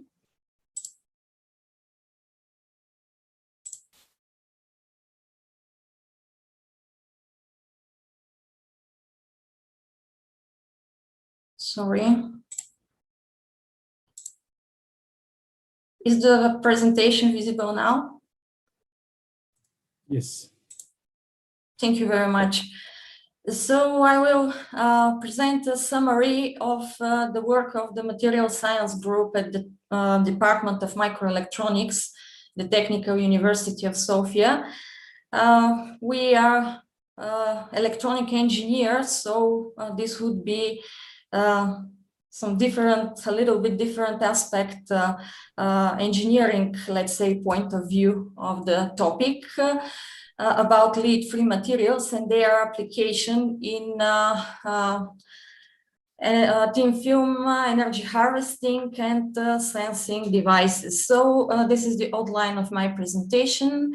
I will give some brief information about the group activity. Then I will define the problem about the current topic, give some trends, some work done.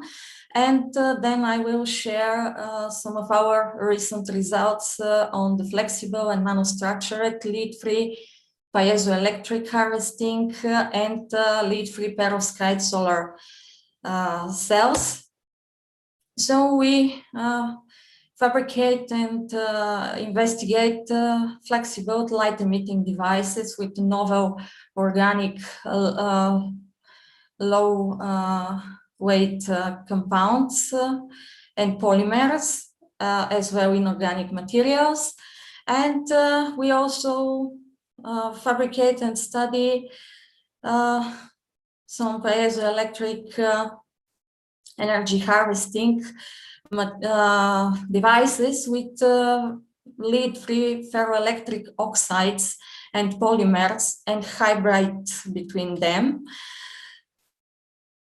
Also recently we start with investigation of lead-free perovskites. Actually, what's the problem with the conventional or bulk alternative energy sources?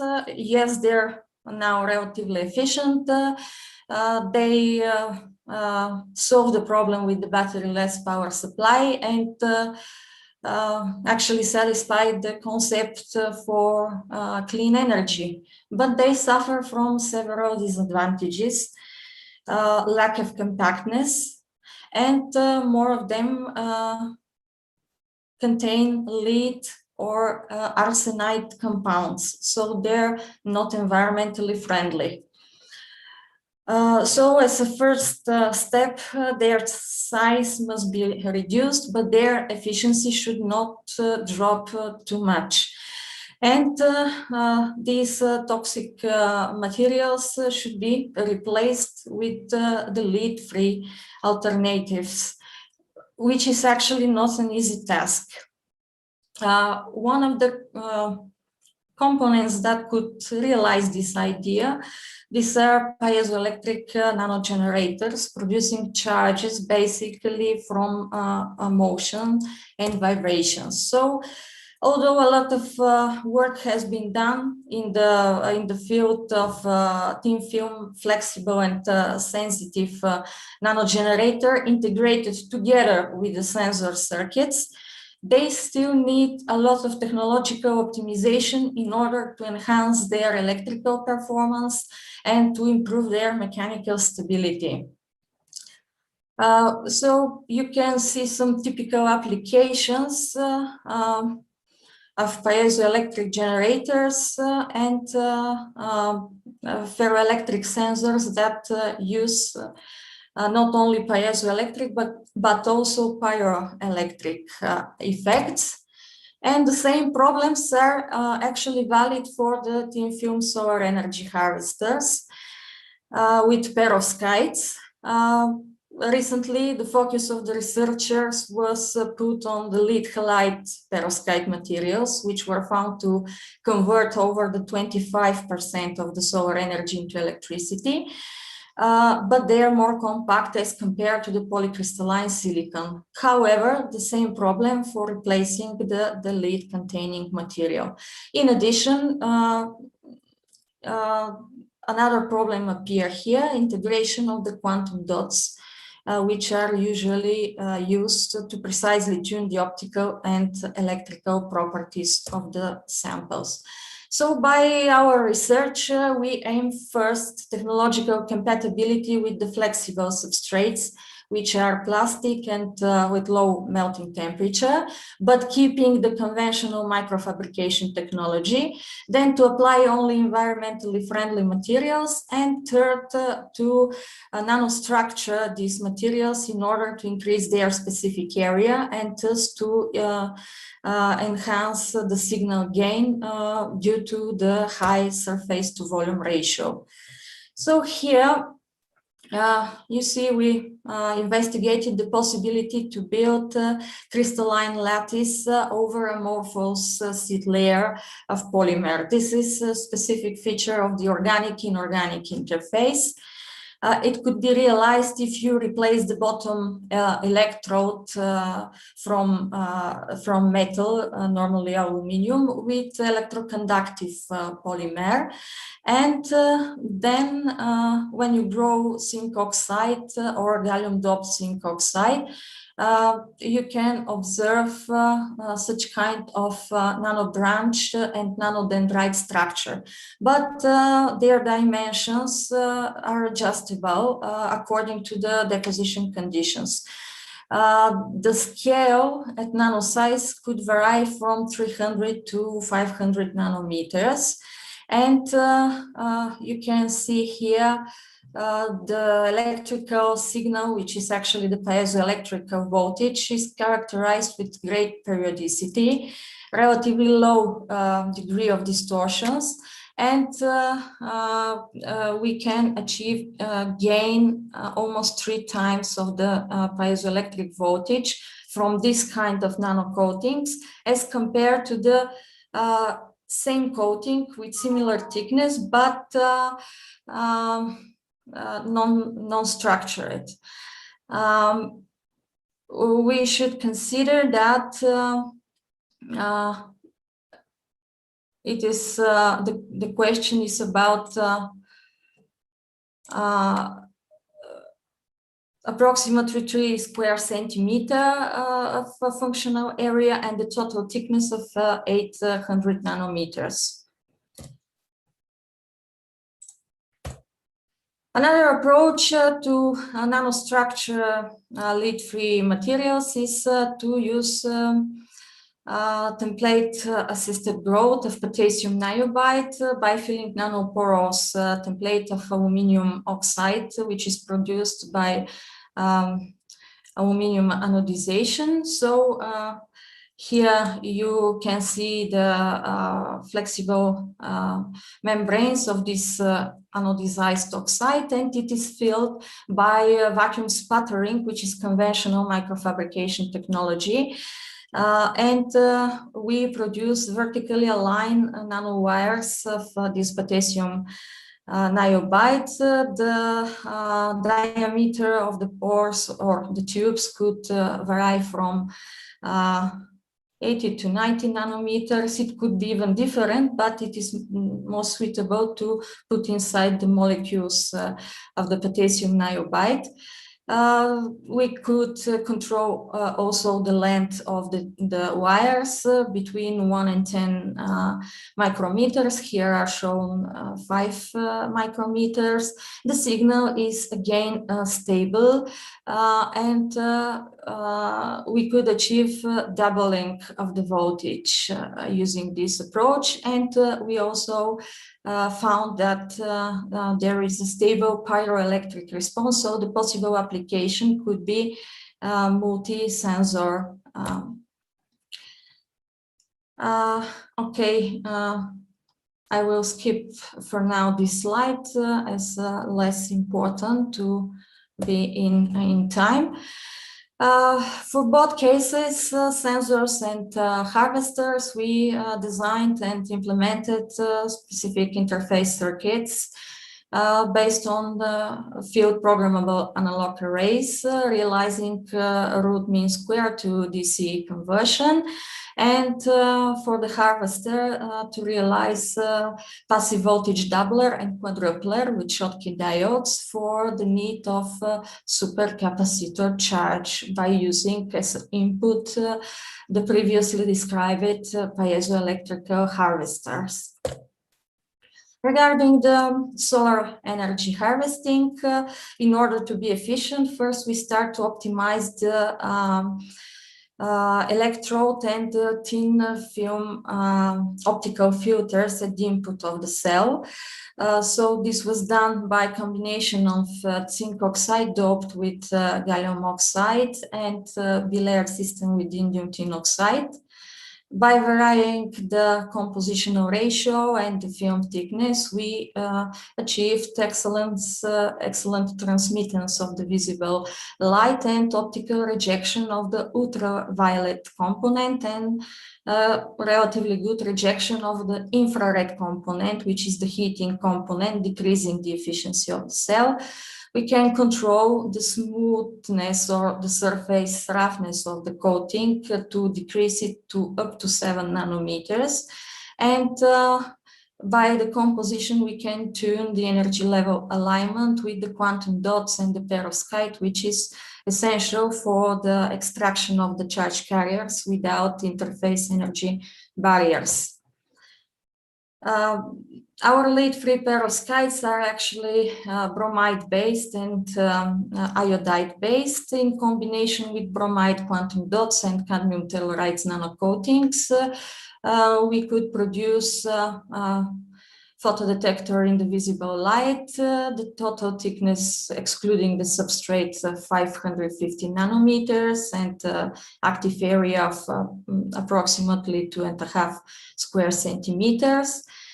We succeeded to generate almost 300 millivolts of voltage only by the natural illumination from the outdoor without artificial illumination. So it was approximately 500 candles per square centimeter, which is good value, actually good sensitivity. And the rise time, the fall time also are acceptable in the range of 30-35 milliseconds. With the help of FPAA mixed signal processing circuit, we succeeded to make a pulse width modulation according to the light intensity and light spectrum. And finally, before to end my talk, I'm showing here stable bromide-based lead-free perovskite solar cell with the quantum dots of cadmium telluride, which we found that are stable at temperature variations. And we found that no more than 1-2 millivolts is the variation of the output voltage when the temperature is changed with 1 degree Celsius. This is very favorable at long-term illumination when you have to charge a supercapacitor because the charging time is long and the illumination time is long. So our future work will be to develop fully organic piezoelectric energy harvesting or sensing elements to be implantable, to optimize the layers interface conditions to increase the energy conversion efficiency for both types of devices, and detail impedance study for parasitic components extraction to minimize the energy losses and maximize the impedance matching. So all these studies are related to few national and international projects that are currently running in the group. And we also have an additional activities related to the starting National Center of Mechatronics and Clean Technology. Our lab there is micro and nano assembling and micro packaging. So we will study all the structure and chip sensors and semiconductor crystals in terms of assembling and packaging in micro modules. I used the opportunity to thank to my collaborators from the faculty and to thank to our partners. Some of them are from Germany, Canada, Cyprus, India, etc. If somebody is interested, I can provide this presentation. So here is the list of relevant publications. authored by our group, you can find all the details about what I have just shown there. Thank you for your attention. Thank you, Maria. Maybe time for one very short question.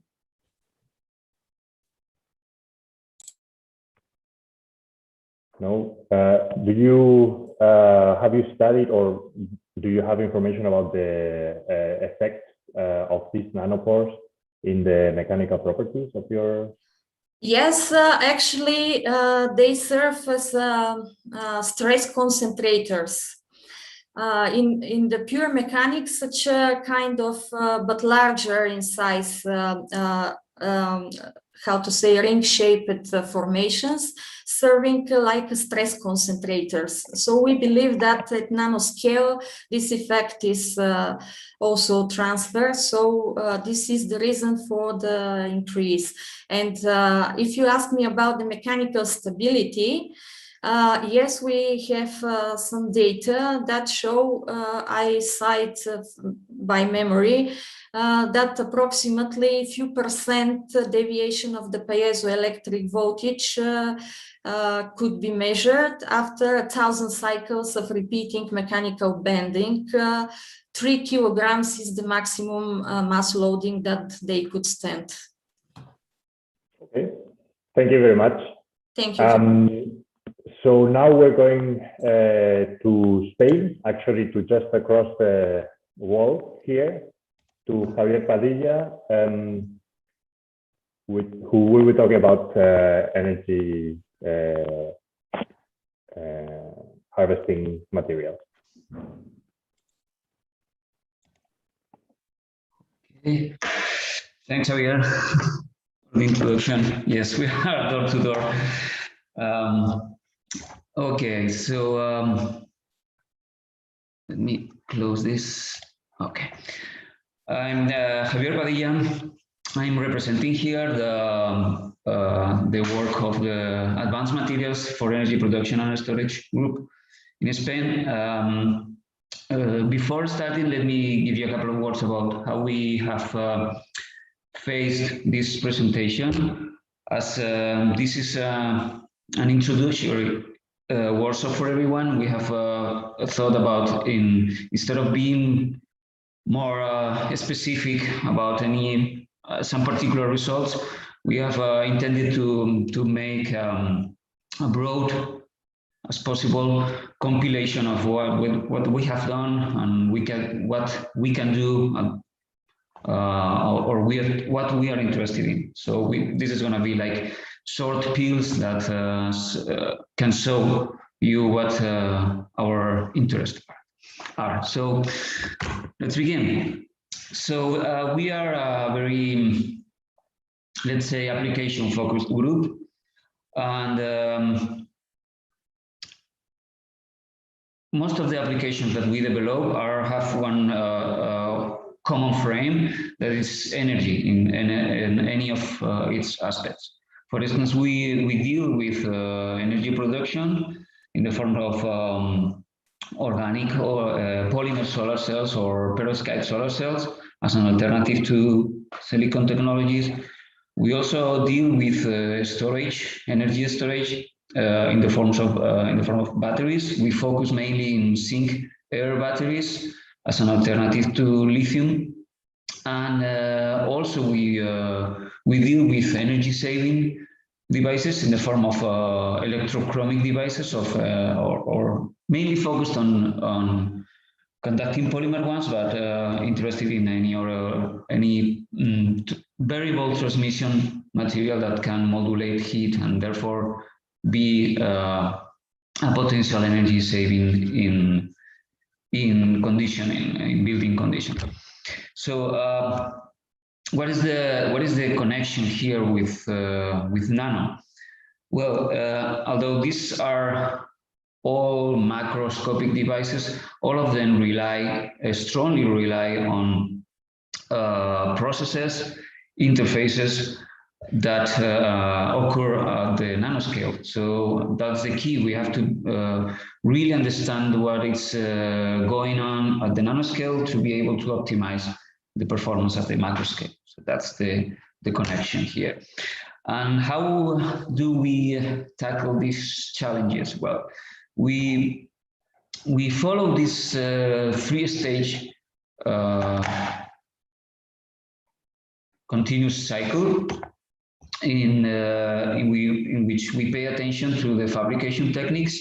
Then we use extensive amount of techniques, characterizations from nano to macro scale, and then last and probably more important, we make an assessment of our processes to get a continuous feedback in our technologies. Apart from this general approach, which could be done by probably majority of us, we have an additional approach that consists in two main pillars because we strongly believe that these technologies have to be developed in a low energy and low environmental impact fashion. So for that, we focused in ambient processes and printing technologies. And also we are committed to perform an assessment of all our processes through from an energy consuming point of view, and also from an environmental impact point of view. So for that, we apply a life cycle assessment. I will talk about this methodology later. All right, so let me show you some of these pills.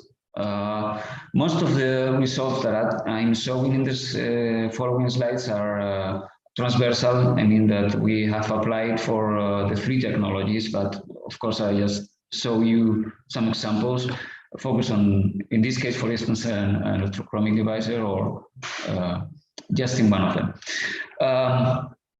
Here in these three-stage cycles, the first thing in which we focused on is in the fabrication techniques. We pay special attention in about what is the impact of the fabrication, deposition technique, on the performance of the resulting film of device or device. In this case, I show you how we were able to identify from a set of different printing techniques, spray, blade, or spin coating, to identify what are the optimum thickness to maximize the optical performance of the films, and also to correlate it, the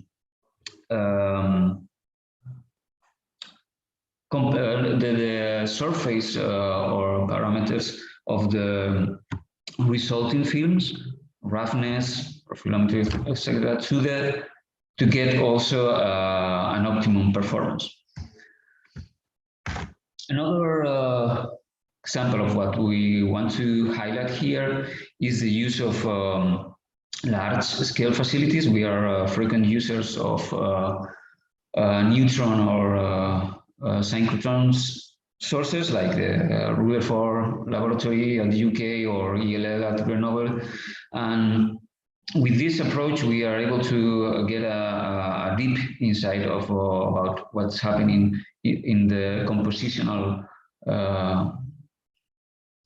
profiles, the dynamics of what's going on at the nanoscale in these materials. In this case, I show you an example of an organic solar cell, a polymer solar cell, in which we were able to correlate the thermal processes or thermal treatments that we did, to the nanoscale profile compositions of the components. So we are able to identify what are the best thermal processes for an optimal performance of the organic solar cell, right? So another aspect that we are really interested in is the degradation and stability of these devices. This is particularly important in the case of polymer solar cells or perovskite solar cells. In this case, I show you how we connect the AFM techniques to the microscopic performance of the device.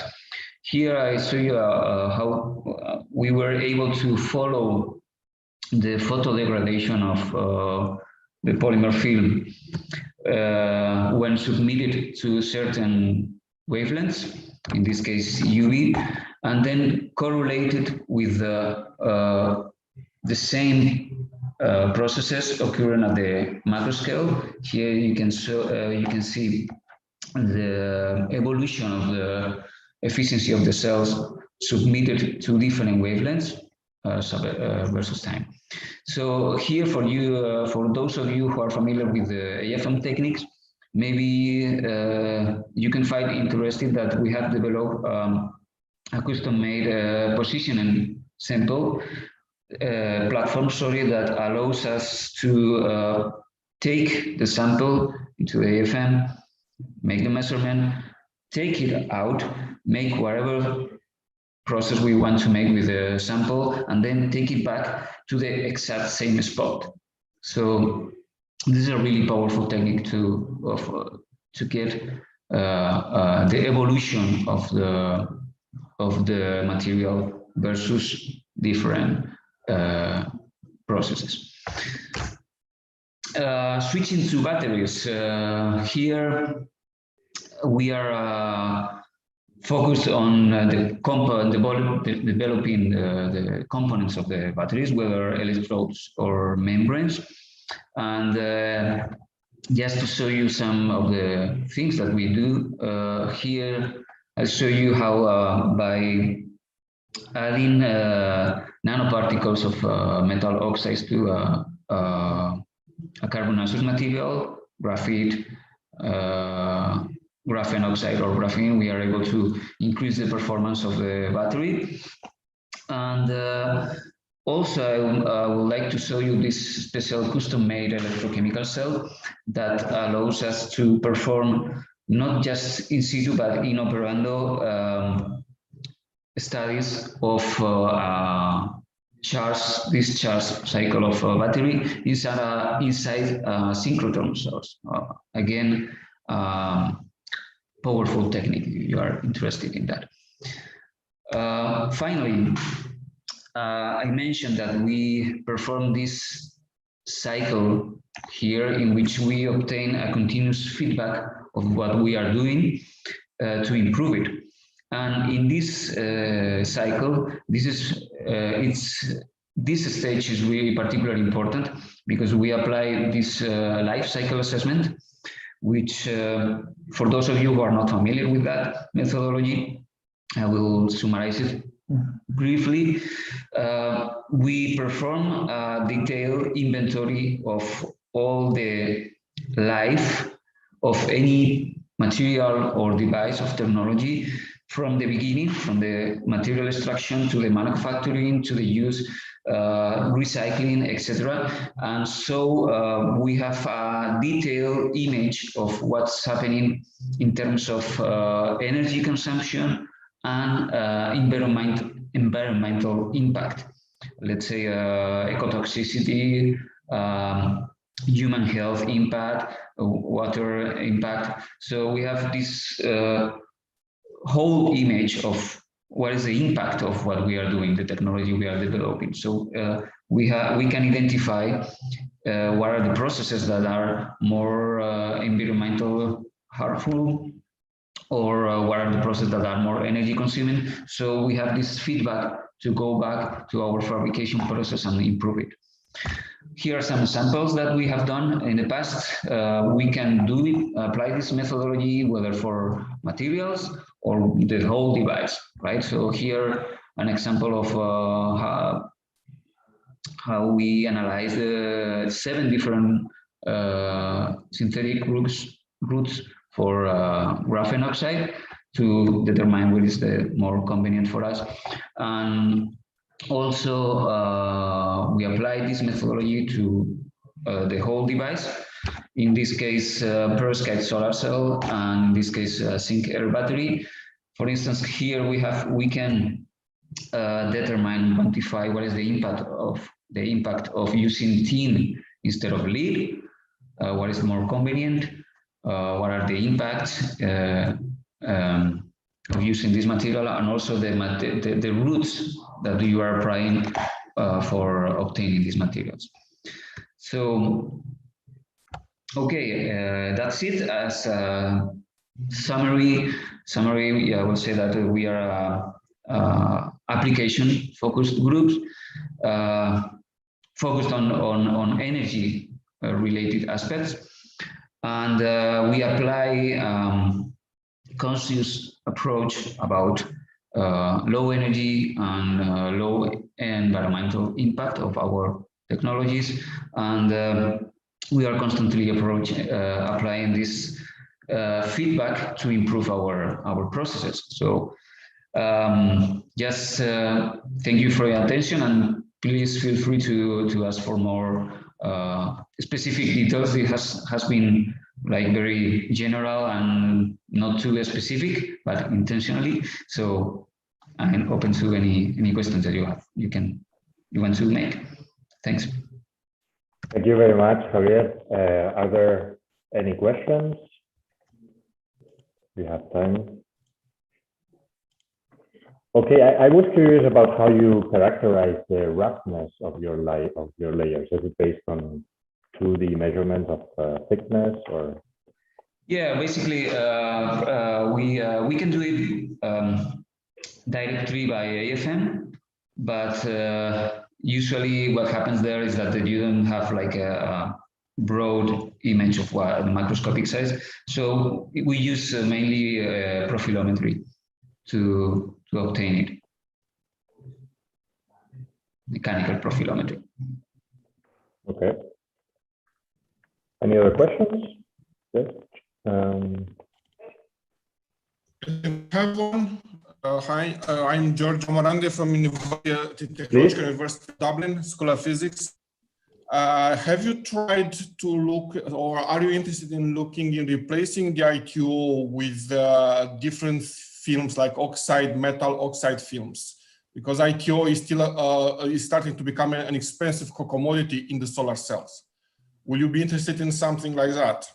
Yeah, actually, we have tried just substituting with polymer films, conventional period PSS, but we know the problems about that. And in the last years, we have tried to approach to carbon-based materials in the sense of graphene oxides or directly carbon materials. But as you may know, this is a problem with scaling, right? So the conductivities are not as good as ITO. So I think we are stuck in the same problem all around the world. So we are looking for alternatives.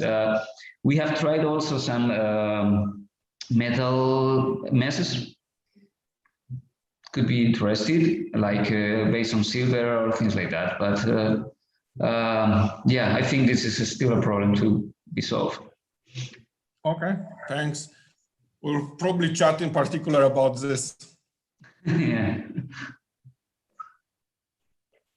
Okay, if there are no further questions, which I don't see, we'll go on to our next speaker from Hochschule Darmstadt, Dirk Geyer, I think, right?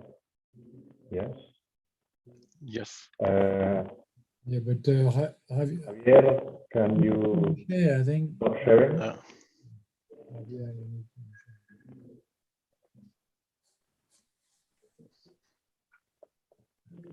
Got it. Okay, so okay. Please go ahead. Yeah. So, hello to everybody. My My name is Dirk Geyer. I'm from Hochschule Darmstadt. And I will present you the work performed in the Laboratory for Optical Diagnostics and Renewable Energies, which I'm leading. So on the left-hand side, you see your laser system, which is one of the laser systems we are using. And on the right-hand side, you see the process of your renewable energy, something related to renewable energies.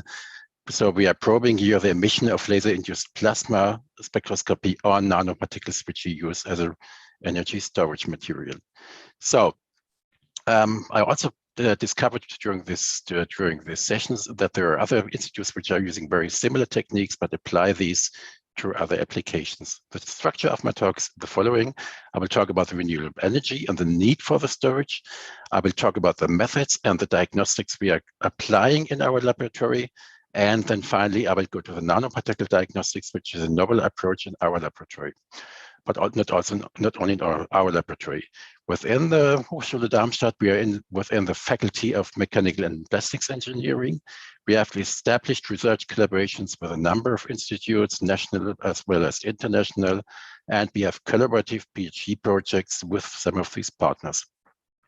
The projects and the funding, so it's national funding from the DFG, we have international partners, we have internal funding by the HDA, and from the Land Hesse, where there's a new large-scale cluster project which is called Green Circles for the diagnostics of the nanoparticles related on. And as we're all, I would also like to have more European Union funding. So the team consists of 1 postdoc and 8 PhD students. It's a highly interdisciplinary research. Since we are mostly mechanical engineers, the methods are coming from the physics. So we are cooperating with the physicists, we're cooperating with the chemists, and the processes we are interested in is highly related to the chemistry. And we are also cooperating with mathematicians due to the methods which are used there. The team consisting of these young scientists is very highly self-motivated. It's full of ideas. It's independent they are very independent in thinking, sometimes too independent. So it's great for me to work with them. We all know the European Green Deal, due to the not only to the European Green Deal, there should be no greenhouse emissions by 2050. And which means we have to rely on renewable energies, which are highly fluctuating. So we need a temporary decoupling of renewable energy production and consumption. At the same time, we need a spatial decoupling of renewable energy production and consumption and demand, since Central Europe will remain and will require the importing renewable energies.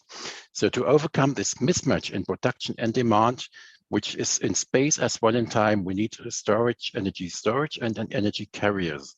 The number of energy storage and carriers available, if we go to the large scale storage, all of these are required, but if we go to the large scale storage, which means a storage for weeks and months, which are also required, we have to rely on chemical energy storage. And this chemical energy storage has to be carbon free. Now, how do we convert this chemical energy storage materials? We can go to electrochemical conversion, but there also remains the need for chemical energy conversion. So let's now look at what we have available. So here is the specific energy density of the materials, and here is the volumetric energy density of materials. Here are the well-known hydrocarbons. What we are looking into is the thermochemical energy conversion of hydrogen flames, which are here, high specific energy density, low volumetric energy density. We are probing the velocity of the flow fields by our diagnostic by using nanoparticles. We are also performing spectroscopic imaging of the reaction zone. Then we are interested in other carbon-free fuels like ammonium, which is located here, and other CO2 neutral fuels. So we are performing diagnostic of this minor species in the reaction zone by Raman scattering by laser interfluorescence. And finally, we are interested in iron and iron particles as energy carrier. And we are going to probe these iron particles by non-intrusive analysis by laser-induced plasma spectroscopy. So if we look at the reaction process, what's shown here are the process we are interested in. For an example is shown here, which is a laminar Bunsen flame with 40% hydrogen addition. So we must not alter, we're not allowed to alter the process itself, which means we are going to need to use non-intrusive diagnostics, which have to be spatially resolved to probe really the reaction zone, requiring very short length scales. It has to be temporally resolved. We need very short time scales in the order of microsecond, maximum a second, and we have very high temperatures, up to 2500 K. Due to these demands, we have to apply laser diagnostics. So here is an example showed again, a combination of two laser systems, which you use to probe particles and to probe the concentrations, species. And here is an exemplary image of one of these systems here. What we are doing is we are in these reacting flows, we are probing species concentrations, for instance, by Raman scattering, by laser-induced fluorescence, and are going to use laser-induced breakdown spectroscopy. And since they are flows, we are also measuring the velocities in the flows, the flow field by particle image velocimetry. So one example, why do we do this? Shown here is again this Bunsen flame, 40% hydrogen addition. We move on to 70% hydrogen addition. That's the goal, to move to higher hydrogen additions. And if we do this, we see the increasing thermodifuse instabilities, which have to be better understood. So we are probing the reaction zone to gain this understanding. We excite the OH LIF atom, which is just existing in the reaction zone. Simultaneously, we are measuring the velocity field, also at the same location, at the same time, again with a laser diagnostical method. Now we get the image from the reaction zone, we get the image from the flow field, and these two can be overlaid to get an information on the flow field chemistry interaction. And this is what we are after. The setups we are using for this approach is one of the setups is shown here. Again, the schematics, it's the PRV system, one laser, and a second laser system, again with an natrium YAG laser, a pulsed laser, a dye laser to shift the laser, several cameras, image intensifier, and so on and so on. So several systems coupled and overall a complex system. The next diagnostics I want to talk about is the application of Raman scattering to this reactive flow. So we are also about the detailed instantaneous species concentration. We are after the instantaneous species concentration in these flows in the reaction zone itself. So we are going to measure here in this zone with non-intrusive methods. And Raman scattering is a very challenging process, especially if you go to high temperature flows.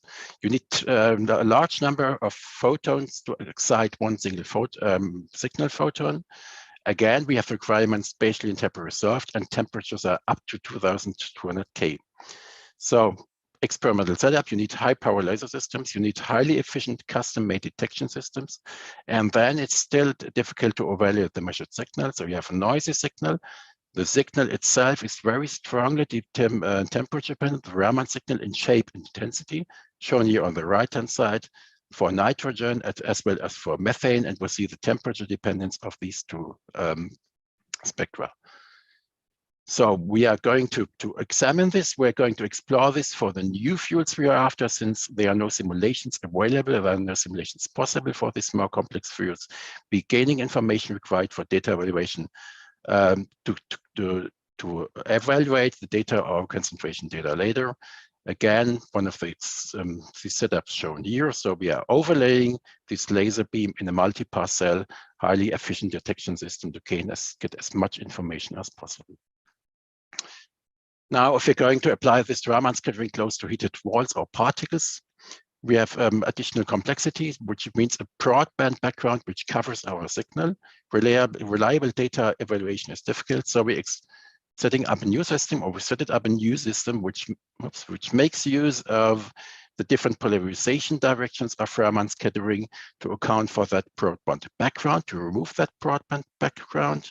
We are seeing here on the left-hand side one spectrum in one polarization direction, right-hand side in the second polarization direction. If we apply some mathematics, we can remove the background.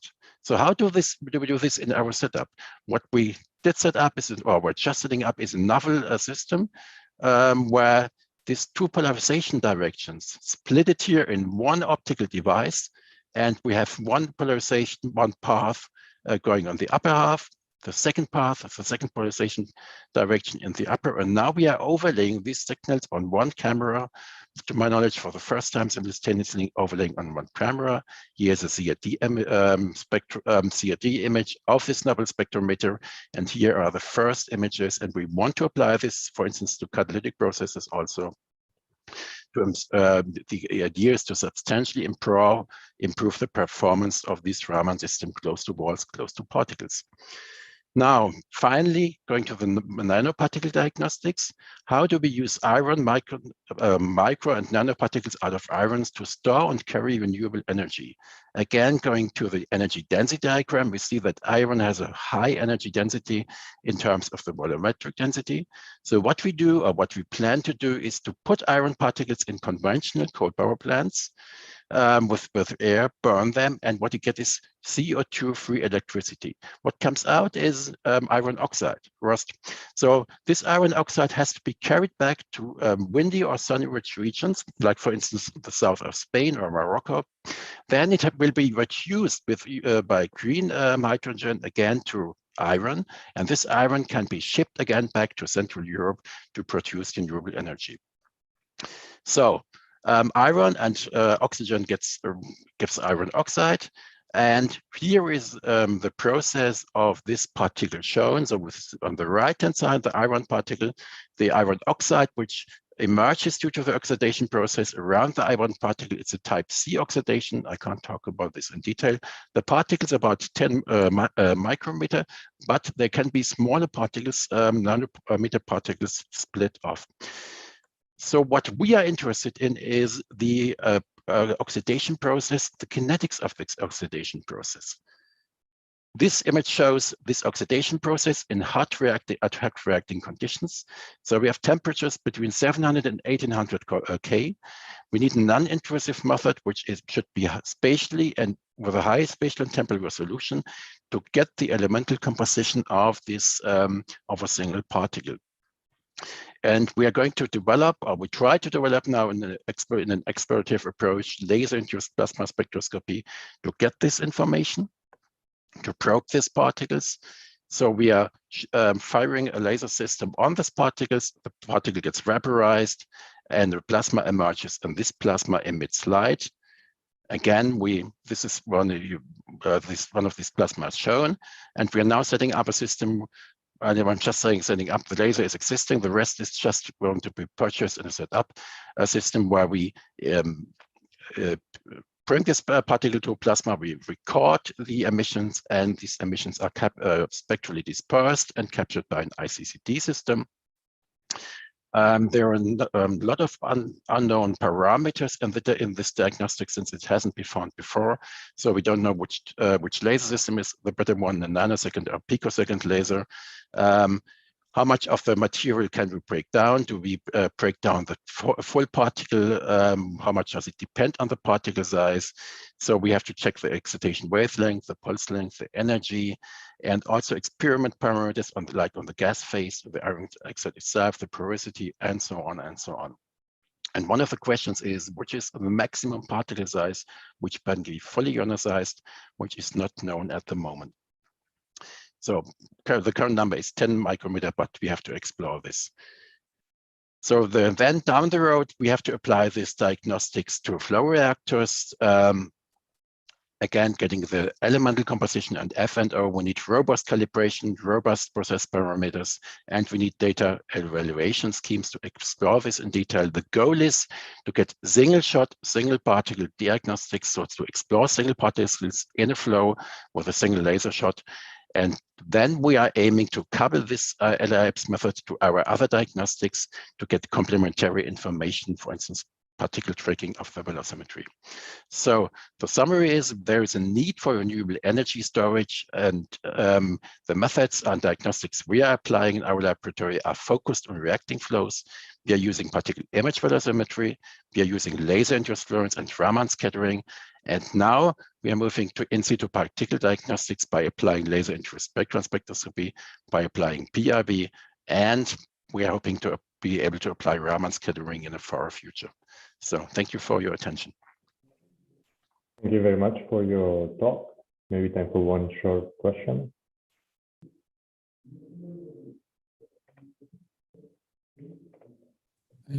I have thank you. I have a quick question. So in terms of nanoparticles, so for instance, the iron oxide, so how do you, so do you need, or in other words, do you need nanoparticles for some of your applications?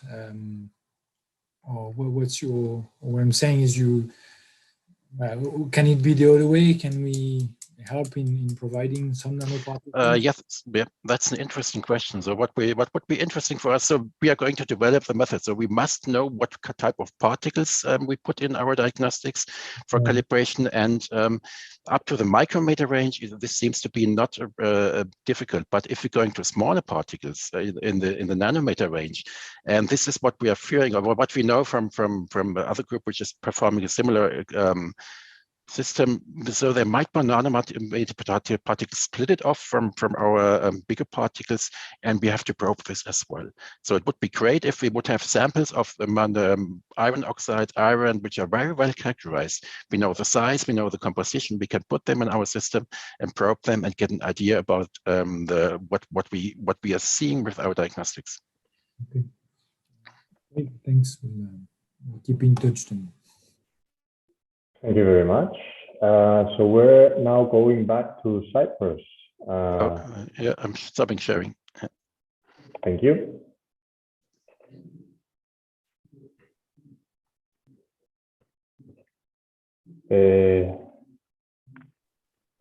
Stelios,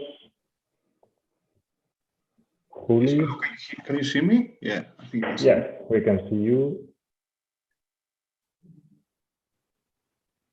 We were talking about printed photovoltaics. So please, the floor is yours. 1 second. Okay, thank you first of all for the opportunity to present these results to the workshop, to the organizers of the workshop, and also to the people involved in this European project. So what I would like to talk is some of the concepts we follow in my group about materials and design engineering for printed photovoltaics. I will give a short introduction. I will show you some organic photovoltaics research highlights. I will focus more the discussion on the talk on printed metal grids for radio-free OPVs. And then I will follow to the development of metal oxide carrier selective contacts for organic and perovskite photovoltaics. And finally, I will talk to you about lifetime, in particular the role of the phases and diffusion blocking layers on the lifetime performance of perovskite photovoltaics. And I will summarize. So this is the research record efficiency chart, and basically you can see that organic photovoltaics now, based on the development of non-Full-N acceptors, they have reached PCE of 17.5%. This is an activity we're working on. And also the hybrid perovskite solar cells, which they saw this rapid increase in power conversion efficiency. Now they reach efficiency 25.5%. In parallel to these two activities, we work also on nanocrystals photovoltaics, but I will not cover this in this presentation. But I would like to say that now these printed photovoltaic technologies, they have increased efficiency, but unfortunately for a product, efficiency is not the only parameter which is critical. You have to equally understand and improve the lifetime and also taking care of the cost. And this type of solar cells, they can be printed, so you have this advantage, but some of the materials we're using are expensive, like for example, the indium tin oxide, and I will show you how we try to replace this with collaborators and our work also in my group. So basically my group is following these three directions. So we are not only care about efficiency, but we care about materials which give us good lifetime and the cost. And I have been fortunate enough to work in industry for some years. I work also in Konarka, and there we developed the inverted device structure, which is very important for technological applications. I will show you some recent data on this interfaces, new interface we have developed here at Cyprus University of Technology. We also developed the first interprint solar cells. We print the active layers quite efficiently. I will show you data from Cyprus University of Technology, how we print now electrodes, which is a bit more challenging since the active layers is a common process now after these papers. And of course, first long-lived solar cells, that period, 1 year out of lifetime. We work on lifetime on organic photovoltaics, but I will not cover a lot during this presentation due to limited time. And of course, during this year, we evaluate different materials in terms of how useful it can be for product development targets of organic PVs. So this is some recent work we did. So this is an inverted organic photovoltaic structure. And usually the inverted structures, they use titanium oxide or zinc oxide. We use the P3ST IDTBR non-fully acceptor active layer. And you can see here we have used as metal oxide new developed antimonium doped tin oxide, which if you modify the interface with PE, polyethylamine, you get quite good performance. So we get around 6%. And the important is that we keep this efficiency even if we increase the thickness of the metal oxide-based buffer layer. When you want to do roll-to-roll printing, you have to have thick buffer layers, and this is something important for product development targets. Also interesting with this interface, we don't see light shocking effects, which is also critical when you study metal oxides for photovoltaics product development targets. I highlight also the paper here in 2019. Part of the work also we are doing recently is to print nanoparticles. We have an inkjet printing in our lab, and the aim of this work is to replace the indium tin oxide. So the typical device has glass and ITO as a bottom electrode. We will have to avoid the cost of the ITO, and in this case, we print silver nanoparticles to develop metal grids. This is just a very simple metal grid with line design, and here's the first result we had with copper-based nanoparticles. And in this case, to make the sintering, you use a laser sintering. You can't do thermal sintering with this type of nanoparticles. But you can see here, as soon as you control the laser sintering process, the focal length and the speed, you scan the grid, you can get very high conductivities in the range of 35 to 40K Siemens per centimeter.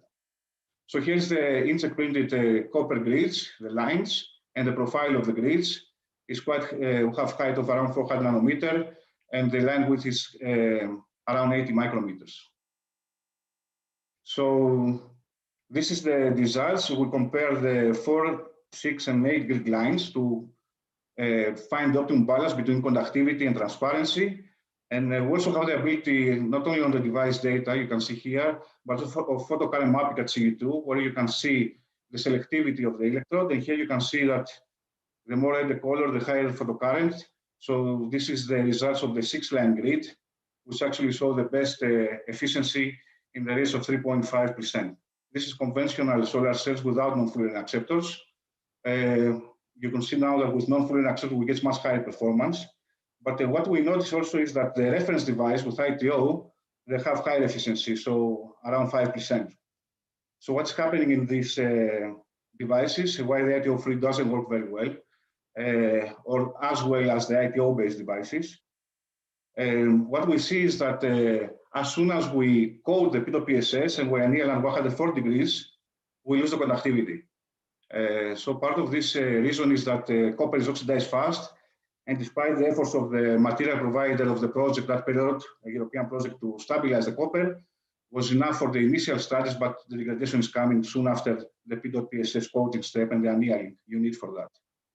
We have developed also methods to planarize the grids with embedding process, and also have the ability to make different designs like honeycomb here. And they also can apply similar work not only to organic photovoltaics, but also to organic light emitting diodes. This is all the devices based on copper grid. This process is upscalable. We have this work through a European project, the Plasmas project, and with colleagues in Germany and Austria. And you can see here, this is modules which are based on copper grid, 15 by 15 centimeter square substrates.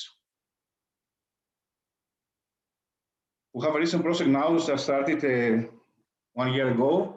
This is a roller-filled project. Again, it's an industrial project. So we work with several research institutes and companies in the field of organic electronics. And one of our tasks is to work on non-fullerene acceptors.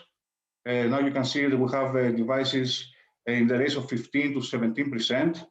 In particular, we work on PM6Y6 system. We get efficiency up to 13%. And you can see here the Y6 profile. So you get the absorption, which we didn't have before with the fullerene-based solar cells. And this is the reason you get now up to 17% efficiency. So work to optimize these device structures. We validate their phases again. We work with Avandama on the metal oxides on this project, but also we are looking on the lifetime performance, which is very, very critical for this type of materials. What I would like to show you is that we have a lot of experience with silver ink also since 2014. So we knew that with commercial materials, we can optimize the thermal sintering, and we can get conductivity similar to ITO. And this is data with a conventional polymer fullerene-based system. We get efficiency up to 5% by using ITO-free solar cells using silver. Yeah. But more recently, this is new data here. We managed to get 10% ITO-free OPVs using the non-fullerene acceptor. And also we have ability in these projects with material providers and people that do other types of printing to optimize also the processing of the materials. So these first results will get 10% ITO-free OPVs for the first time in my lab at least. I will stop here for the organic OPVs and I will talk about perovskites, which is very interesting technology. It's a hybrid material. So you use the advantages of organic and inorganic technology and you can still print it. So it's remarkable that you have such a high efficiency devices with this material. Two problems, one was already mentioned, is that the high efficiency materials, they have lead. And also this high efficiency also, they don't correspond to long lifetime. So the lifetime and the lead are critical issues. But based on these materials and the already experience we have on organic photovoltaics, there is a fast progress. And I will try to show you how we try to resolve some issues on the material development and on the lifetime performance during the following slides. Okay, so this is the typical structure we are using, the inverted structure of the PIN structure. You have ITO, PSS, or metal oxides as a bottom electrode. Different formulations of perovskites. This is a typical one we start, but now we're using triple cation formulations. And you can have fullerene, metal oxide, and aluminum or other metals as a top electrode. We start with aluminum doped zinc oxide. We saw some good reliability, but I will show you this material is degrading. And I will show you also how we can modify the interfaces and the device structure with diffusion blocking layers to get better stability. So based on the literature, now we have a record efficiency 25%. In our lab, with some development of metal oxides and other device engineering methods, we get efficiency around to 20% now. But I would like to show you now here the lifetime. This is thermal stability at 60 degrees Celsius. And you can see here we just alter the top electrode. So in one case, we have just PC70BM. Here we have PC70BM iron oxide aluminum. And the typical device structure will have PC70BM azo, aluminum doped zinc oxide. And you can see here that this interface plays a role. Actually, the device that have aluminum doped zinc oxide, they die faster.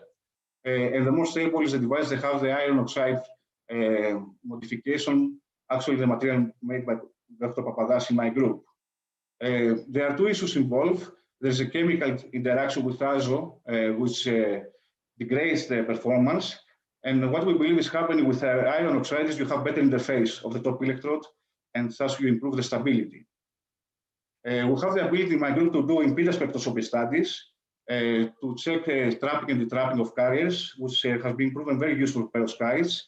I will not talk in details on that, but we have the ability to send cables, and they are stable, to make impedance spectroscopy and also study similar devices with this facility we have. Basically, here you can see, for example, that when you change the frequency, you can select the trapping and detrapping of carriers, and if you have traps in interfaces or not. Yeah.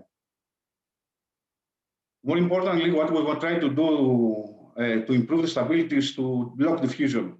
It's well known that you have diffusion processes in the perovskites, and the simple way we find to block diffusion was to increase the thickness of the fullerene. Here you see is the same device structure. The only difference is you have a thin fullerene and a thick fullerene. And you can see here the data with the thin fullerene. The device performance of the perovskite solar cells lives a couple of hours under thermal degradation. where if you have a thick fullerene, is extended much longer. And here is the photocurrent mapping. You see the data of thin fullerene, very fast degradation, where if you have a thick fullerene, which you can block diffusion, you keep the photocurrent of the device. And here's the best data we have. We use a formulation which allow us to put thick fullerenes without losing a lot of the performance, because of course we need conductivity. And here you can see that we can get under thermal stress devices which they live up to 1,000 hours without losses by using a diffusion blocking layer. The next steps I will show you how we replace the PDOT. The previous data is with PDOT PSS with metal oxides in the bottom electrode. And we have synthesized also internally different metal oxides, copper gallium oxide, spinel cobaltite, copper nickel oxide, and doped metal oxides with different methods. All these materials is solution process. Eventually, you can do them easy by spin coating and doctor blading in the lab. And with collaborators abroad, we make also characterization studies, TM and XRD, in particular with Dr. Amatas in the University of Crete. I will just select one of these metal oxides. This is the nickel cobaltite. And you can see here that we can manage to get efficient devices around 15%. But if we dope the nickel cobaltite with absolute dope with 3% copper and 2% lithium, we get this cathodic polarization effect, which improves the collection of carriers, and we get further improving efficiency around 70%. Just more reminder that we're over time now. One more slide, 2 slides, okay. The problem with the metal oxides, and this is not for copper and nickel oxides, we see that the stability of the device, again, this thermal stability is very, very fast. You see how fast the devices die. So for the last period of the year, I see this puzzle as a lot. And in order to complete the grant, we want to improve the efficiency of the metal oxides. And the way to do it is to do an engineering modification. Basically, you have an engineering modification with B-alanine. And you can see here, as soon as you modify the interface with beta-alanine, the lifetime performance is greatly improved. Actually, it's around it's 2 orders of magnitude. So what we believe is happening is that you create a more intimate interface, but also the oxygen vacancies of the metal oxides play the role. And this is the 2 effects. You get improve at least thermal stability with this proposed surface treatment. So to summarize, the organic release have efficiency of 17.5%. It's critical to improve the lifetime and to reduce the cost. I saw you can print copper and silver nanoparticles. I saw you new metal oxides, which can be used for inverted solar cells in the case of organic photovoltaics. We can make perovskite solar cells with efficiency up to 20% in my lab. And I show you the importance of introducing diffusion blocking layers and also creating intimate interfaces to improve the lifetime on these device structures. And finally, some acknowledgements, the research team, and also funding and the close collaboration abroad, which allow this work to happen. Thank you very much for your attention. Thank you. Jill, do you have a short question or? Yeah, I would like to ask a question. Thank you very much. Very impressive presentation. You didn't mention you are working with thin films. You didn't mention about structured film, so for example, to enhance light absorption. So is it a problem here, or you basically in your system you are considering that the diffusion lengths or more the electrical properties are the key issue? Basically, I don't have ways to do nanostructuring in my lab, but with collaborations, if you, for example, you send me substrates, you have done nanostructuring, we can study the properties and also finish the devices and check also effects not only on efficiency, but also on stability. So I'm looking for providers which can do nanostructure materials and can provide with substrates which can complete the devices, and we can do a work in parallel. So we would be very interested. Thank you. Thank you. Okay, thank you very much. We have to move on to the last talk of today by Nikolai Vinod or Stelios, you need to. Yes, sorry. You have to just 1 second. Stop sharing. Yes, thank you. Hello, do you hear me? Yes, we can hear you. Okay, so I will present the presentation as soon as Stelios closes his Perfect. Sharing, No. okay. So now Everything I will okay. share the So, screen. Can you see now? yes. Okay. Okay, so I'm the assistant professor Cveti Hranov from the Technical University of Sofia, the Department of Power Electronics, and I will present our team along with Associate Professor Nikolai Hinov and our other colleagues from the Power Electronics. As we already heard, the nanomaterials and new technologies are widely used in the power electronics industry. The last presentation was even an example for that, for these photovoltaic systems, also magnetic components, transistors, semiconductors, diodes, and so on. So we really think we could do something with our expertise in the field, for example, testing the new devices, evaluating their performance, gathering and acquiring data, and making conclusions about the new materials. As you already know, there were new innovations like silicon carbide and gallium nitride semiconductors that are widely used in the power electronics fields, and they have shown a promising future for the development of efficient and more green technologies in the power electronics.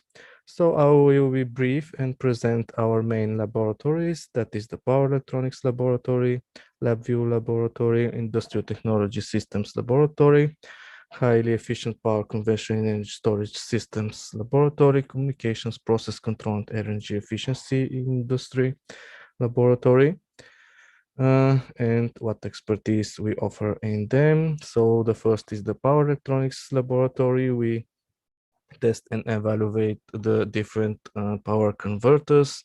We acquire data, do simulations, do hardware in the loop and rapid controller prototyping test benches with which we evaluate the performance. We gather the data. We have an IP in creating programs for extracting, acquiring data, and communicating with these devices, also measuring efficiency, tolerances, power conversion, efficiency, and so on. Also, we do high analysis of harmonics on this data, and so on and so on. This is the communications, process control, and energy efficiency in industry laboratory. We already have tested numerous green energy sources like the photovoltaics in it. We also do testing of DC AC and AC converters, model-based prototyping of these devices, visual modeling with Simulink and LabVIEW. Of course, also the hybrid approaches. This is the Industrial Systems Technology Laboratory, which we also do model-based prototyping and evaluation of these devices with software like MATLAB, open source, Octave, NumPy, SciPy, visual modeling, and these are some of our projects for induction heater for the industry for melting metals. These are some examples, the results, the visualization of the data. The LabVIEW Academy, we research and develop power electronics systems like virtual front panels, the design of graphical interface, reusable programs for control, measurement, data acquisition, communication with these systems. We use ADCs, DEC converters, logic inputs and outputs from different vendors and firms. We adapt them to our needs, so we are not tied specifically to a general provider. We evaluate embedded and personal computers with application in industrial systems. Also, we do education of students and specialists. And of course, as you already seen in the other slides, we have also strong interconnection with the other laboratories with our LabVIEW Academy. So this was my brief presentation. We are always looking for collaborations. Here you can see our contact details. And yeah, we might not be directly tied to some nanotechnology or process, but we sure do love to help evaluate and spread the emerging technologies in the field of power electronics. Thank you for your attention. Thank you very much, Sveti. That's been a very interesting presentation. We have some time for questions. Yes. Let's see, I cannot see.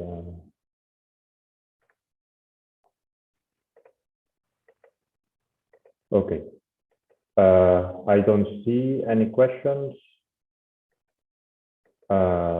Okay, so you can apply these techniques or these interfaces to any platform that we have been seeing today, for instance, or would you like to we are looking these? for collaborations and probably some R&D in the field of new materials. For example, if some research group or firm is looking for general collaboration or knowledge in the field of power electronics and testing in power electronics, we will be glad to collaborate. That is why we have taken part in this workshop. Very good. Thank you very much. So there's that announcement there. And with this, we finalize the session before the lunch. So maybe Christoph has something to announce now.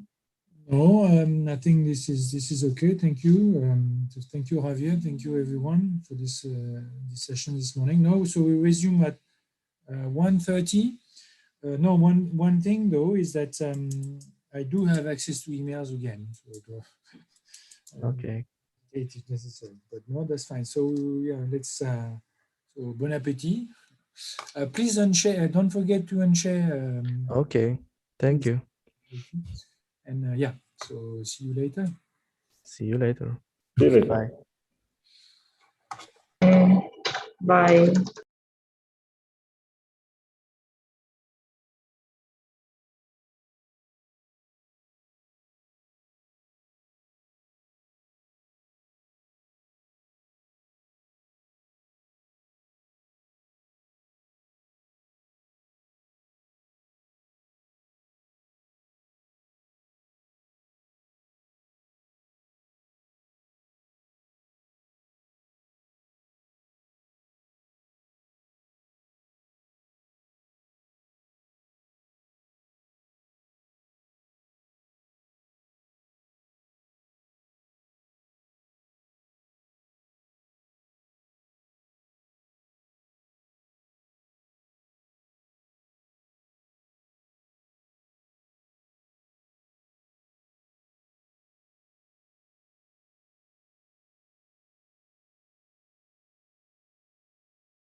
Good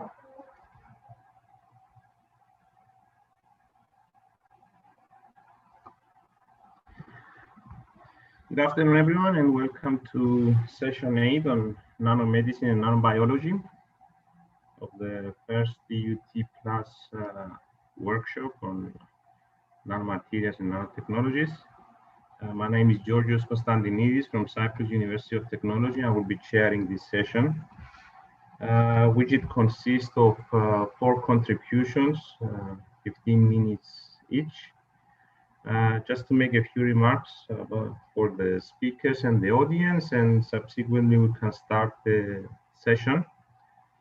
Well, regarding the speakers, I would like to first request that you could please send me on the chat the name of the speaker for each contribution, so I can announce the name. In some cases it's obvious. For example, in the second contribution it's just one author, but for the rest, if you could please send me who's gonna present.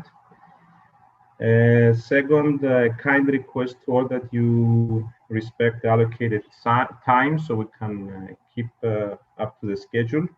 Ideally, we would like to have 12 minutes of presentation and then a few minutes for questions and answers. And finally, if a speaker extends beyond the 14 minutes, I will have to intervene and alert you so we can keep up to the schedule.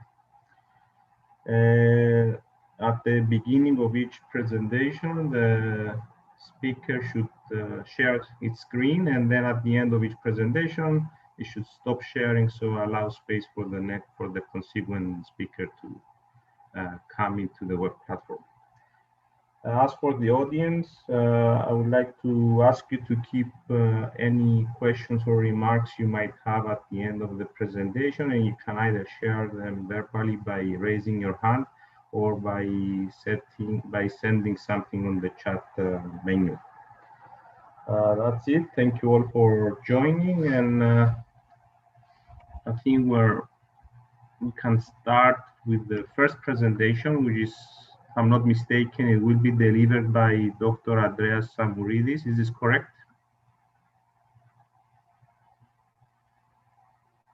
Yeah, that's correct. Thank you. Okay. Excellent. Just a minute. So the first talk, it relates to hierarchical multi-layer polymeric scaffolds developed using the freeze-drying method in an attempt to replicate native soft tissues. So I'll give the web floor to Andreas, and we're looking forward to your presentation. Please. Thank you very much. Can you all see my screen? Yes, we do. Correct one too. Okay, great. So good afternoon, everyone. I would like to thank you all for allowing me to disseminate some of our work through this large collaboration between technological universities in Europe. Before we begin, I'm Andreas Samouridis, and I am a postdoc fellow at the Cyprus University of Technology. I joined the university 2 years ago after I finished my PhD, and I'm under the Department of Mechanical Engineering and Material Science Engineering at the Biomechanics and Living Systems Analysis Laboratory. My research work is focused on tissue engineering, which is actually a multidisciplinary field that combines material science with engineering and biology. So for this presentation, I will talk to you a bit about what tissue engineering is and present you some of our work and what we plan to do in the near future. So tissue engineering aims to replace or repair dysfunctional tissues by producing tissue engineered constructs in the laboratory. Simply put, it usually involves 4 steps. The first step is the cell source, which should be either tissue specific or stem cells that can differentiate to the necessary cell type. The second step is sealing these cells into a 3D structure called scaffold, which is what we will be presenting to you today. And the scaffold should eventually degrade and completely replaced by the newly developed tissue. So this scaffold should be biocompatible, biodegradable, and should also exhibit biomimetic, mechanical, and microstructural properties. Then the cells to the scaffold is usually prepared in vitro inside the bioreactor, a bioreactor that can mimic the in vivo environment, the native environment of the target tissue, in order to exercise the cells and prepare them to be implanted in vivo. And then the final step is the implantation into the patient. So before I begin presenting the work that this presentation is titled for, I want to very briefly walk you through my journey with working with a synthetic material called polyglycerol sebacate urethane, or PGSU, and why we believe it can be used in tissue engineering and what we are trying to do with it. So in this paper, we produced the scaffolds for soft tissue engineering, and we examined its ability to sustain mechanical forces and tissue growth. The way that we synthesize PGSU is firstly we let two monomers react with each other, the glycerol and sebacic acid. Both of them are biocompatible monomers. And then after 72 hours of reaction, a prepolymer is formed called polyglycerol sebacate. And to cross-link this prepolymer further, we use HDI, which it actually produces urethane linkages between the PGS polymer chains. And then we freeze dry the scaffold to produce a porous structure. So the way that we freeze it is the way that we do the freeze drying is we firstly reduce the temperature to low temperatures to freeze the solution. And then we do the primary drying and the secondary drying to remove the ice crystals, which are supplied and leaving an inverse porous structure behind. So as you can see from the video here, I don't know if you can see it actually, the scaffold has good mechanical properties and shape recovery properties, which are very important in tissue engineering because almost all of our tissues are situated under a dynamic environment, making it necessary for the scaffold to be able to sustain that environment without failing. So we tested these scaffolds for the microstructural mechanical properties, ECM production, as well as angiogenesis and tissue ingrowth. Again, briefly, the scaffolds exhibited an open pore structure with minimal hysteresis after cyclic loading. And it also allowed the cells to produce a large amount of extracellular matrix. After implanting it ex vivo into a chick amniotic membrane, we found that it promotes angiogenesis. So blood vessels of the chick amniotic membrane were growing towards the scaffold. And it also promoted tissue ingrowth. So the tissue of the chick amniotic membrane was growing inside the scaffold too. So after showing that these scaffolds can sustain tissue development, we began producing more complex microstructures aiming to mimic multiple soft tissues. The way that we did that was by using a technique called ice templating. And since we are using freeze drying to fabricate the porous structures, controlling the way that ice crystals grow during the freezing stage allows us to control the microstructure of the scaffold. Therefore, we designed custom-made molds that uses the difference of the material thermal conductivity to produce a thermal gradient during freezing, which then allows us to control the way that ice crystals grow. So the first scaffold that we produce is an anisotropic PGSU scaffold with its pores oriented lateral to the scaffold. We can see that it has an open pore structure with good pore interconnectivity, and pores are uniformly stacked on top of each other. These scaffolds, we believe, can be used for tissues that have anisotropy, that are natively anisotropic, like tissues, like tendon tissues, nerve tissues, or muscle tissues. And after measuring the pore size, we found that the pores are at around 40 micrometers in diameter. The second scaffold that we produce is, again, an anisotropic scaffold, but in this case, the pore orientation is longitudinal to the scaffold. And again, this scaffold will be used, I will talk to you a bit about it later on. They will be used for tendon tissue engineering, which require an anisotropy. And it's actually important to have anisotropy for tendon tissue engineering because all the load that's acting on the tendon is anisotropic, and the scaffold has to behave the same way as the tendon tissue behaves natively.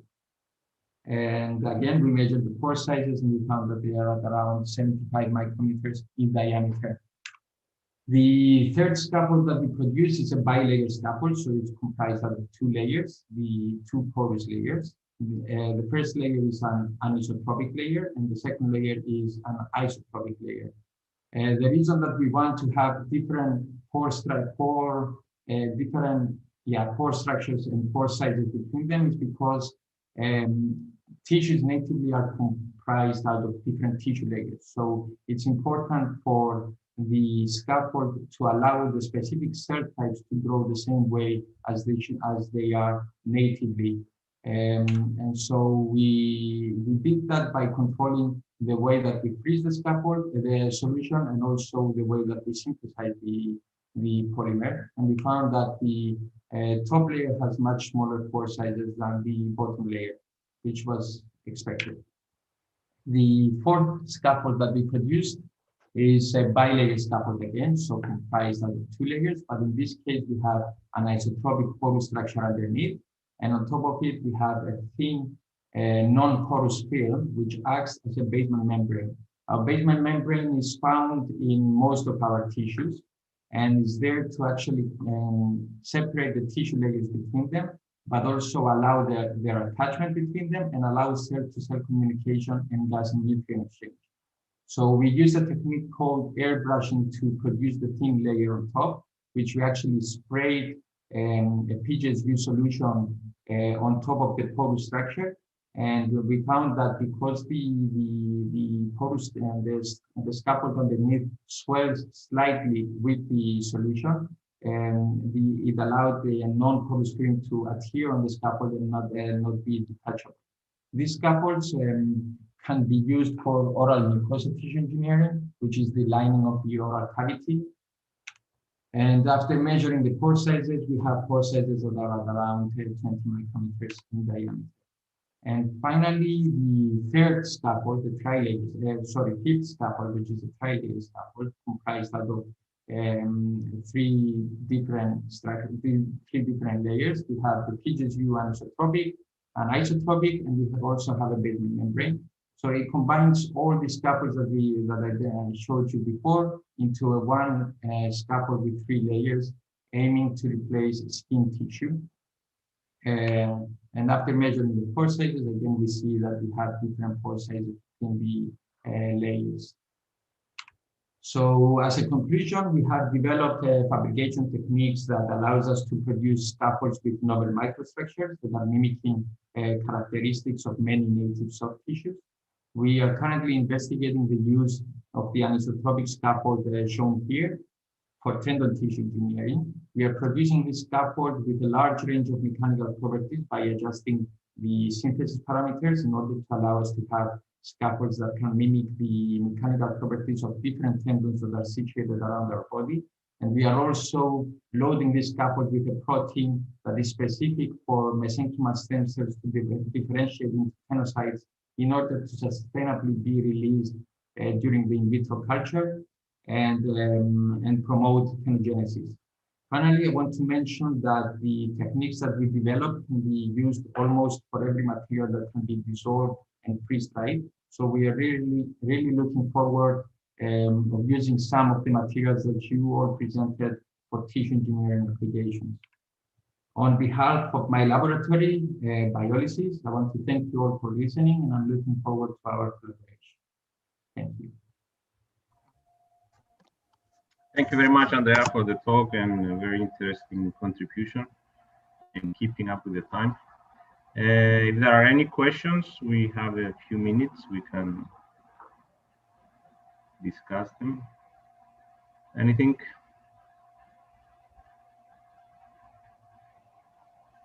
No? All right. May I ask a question? Definitely, yes. Okay. So thank you very much for your presentation. It was really very interesting.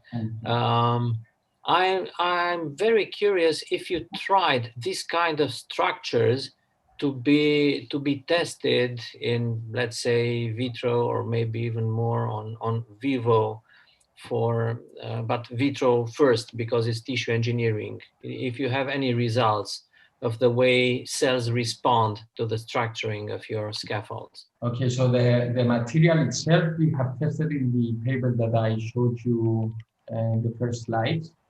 So we tested them in vitro and ex vivo, and we found that they do promote tissue growth. And now we are currently investigating the anisotropic scaffolds for tendon tissue engineering, specifically in vitro and in vivo.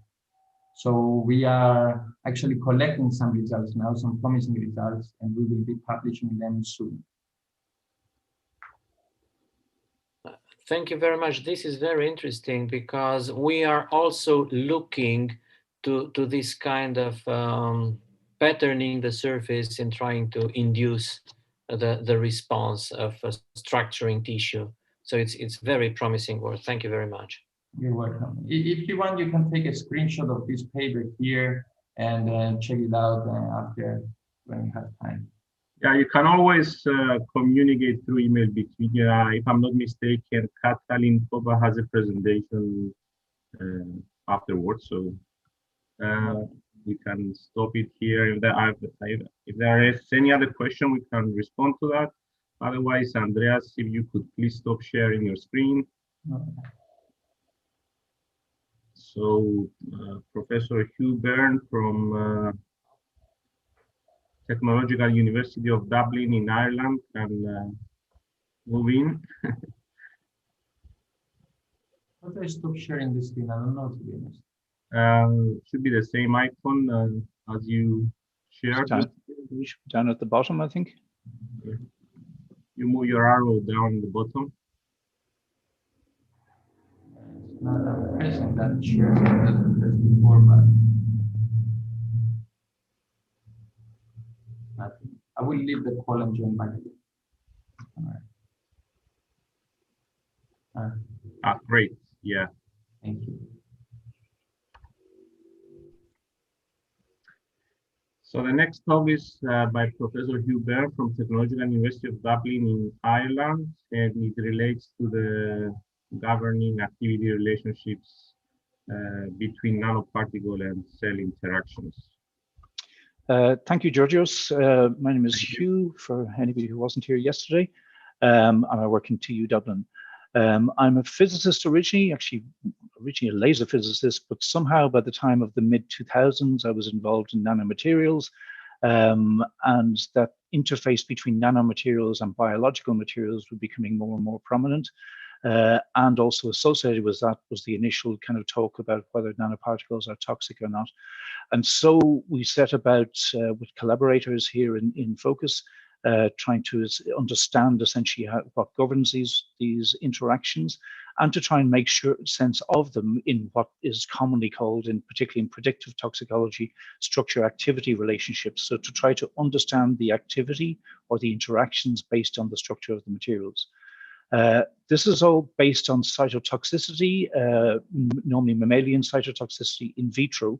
And so it involves using cell cultures, and in the presentation I will mention skin cells, colon cells, and mouse macrophages. And these are cultured in vitro and then exposed to the nanomaterial in question at varying different concentrations. And then there's a number of different assays which are commonly used, and these are referred to as colorimetric assays.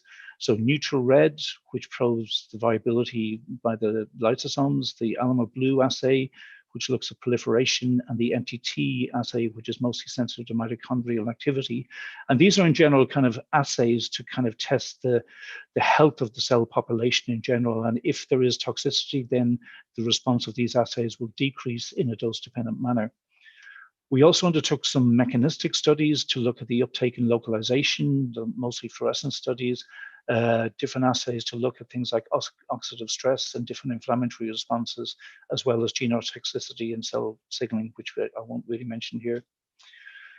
The way that in toxicity this is normally represented is the dose response curve, and this is kind of the bread and butter of a lot of pharmacologists and toxicologists as well, which basically measures the viability or the health of a cell population, which actually normally should go to 1 if they're perfectly healthy, and then decreases if there's a toxic response to, this is an example of cisplatin, just to show the example.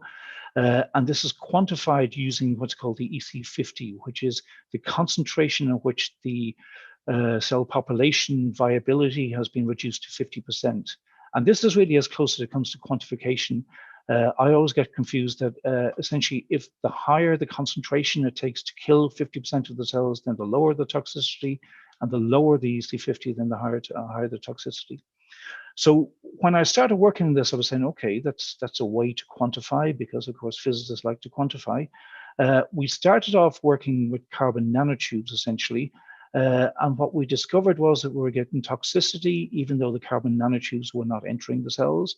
We discovered that the carbon nanotubes were interacting with the dyes that we were using to measure the toxicity, and we also realized that the carbon nanotubes were interacting with the medium in which the cells were growing, and therefore absorbing a lot of the nutrients and inducing toxicity in that way, a kind of an indirect toxicity.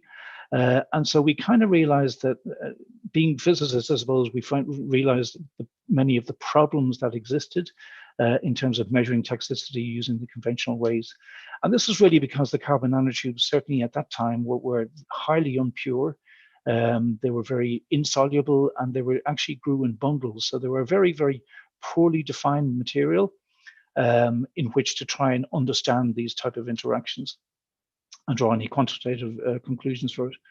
We were involved in a European network at the time. This is in the late 2000s, mid to late 2000s, and also in a European, on toxicity, the safety of nanomaterials, and also in terms of the nanomedicine consortia, and really realized that if you really want to understand any of these interactions, then you need kind of good models to understand them. And to do that, you need well-defined, reproducible, and systematically variable materials.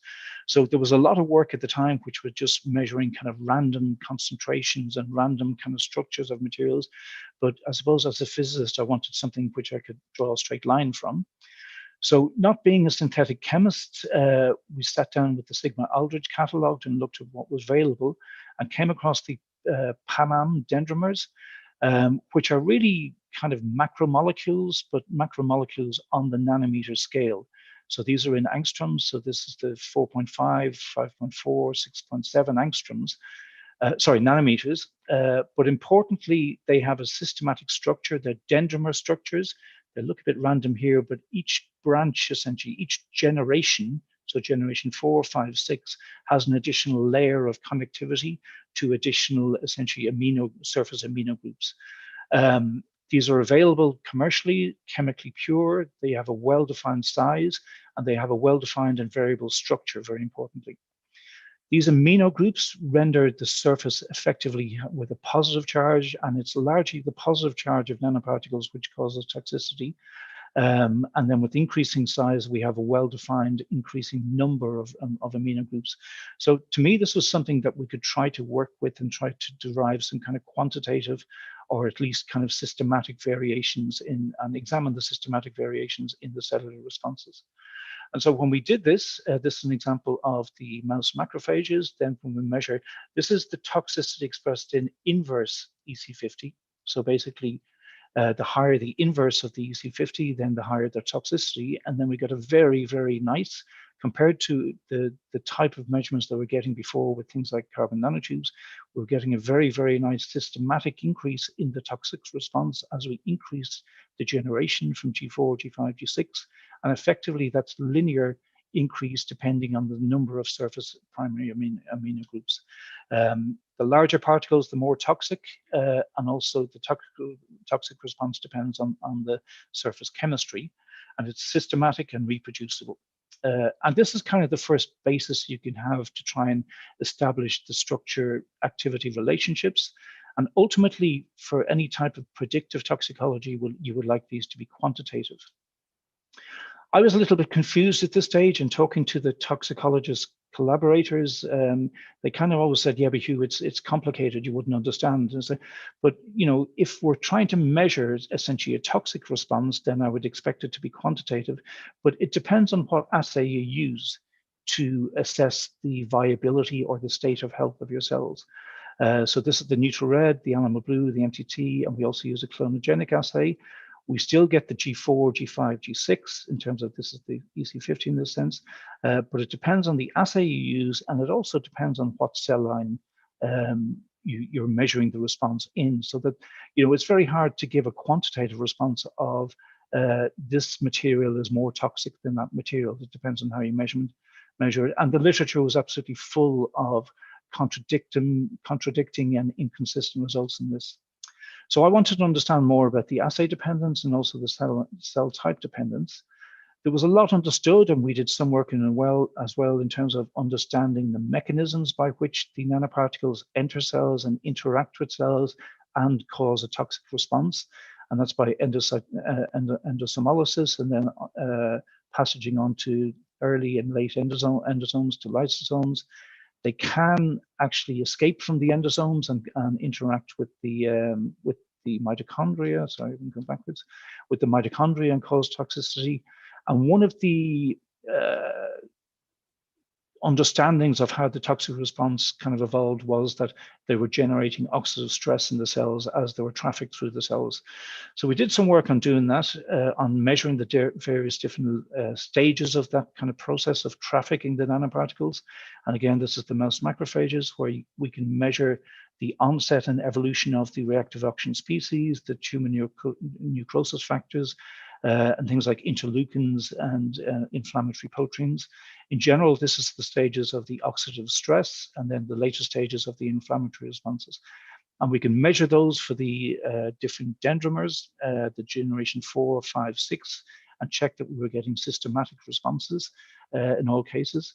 And it's kind of an understanding then of, if you're looking at a very narrow window of response, for example, at 24 hours, which is commonly the time that people measure toxicity, then you could be measuring any of these processes because the assays measure these processes in different ways, and the different dendrimers have elicited these different responses to different extents. This type of time dependence, so I'll just go back to that type of time evolution reminded me very much, my original background is in photophysics and photodynamics of molecules, which goes back essentially to the Einstein equations of 1916. And so when I saw these type of time evolutions, I said, well, why don't we try and model this type of response in a rate equation model, where we can model the uptake of the nanoparticles according to a rate, and then the response of the oxidative stress responses according to a rate, including some recovery rates of the cells, of the intrinsic recovery rates, and then the rate of increase of the inflammatory responses, and ultimately the cell death responses. That's a very simplistic model of it. Importantly in this is that we can separate out what is particle dependent and what's dependent on the intracellular responses, and this will depend on what type of particle, the type of dose, and this will depend on what type of cell and how you measure it. And so if we look at, these are the experimental results, the dots are, and these are fit parameters essentially of a model which included the reactive oxygen species responses, the caspase.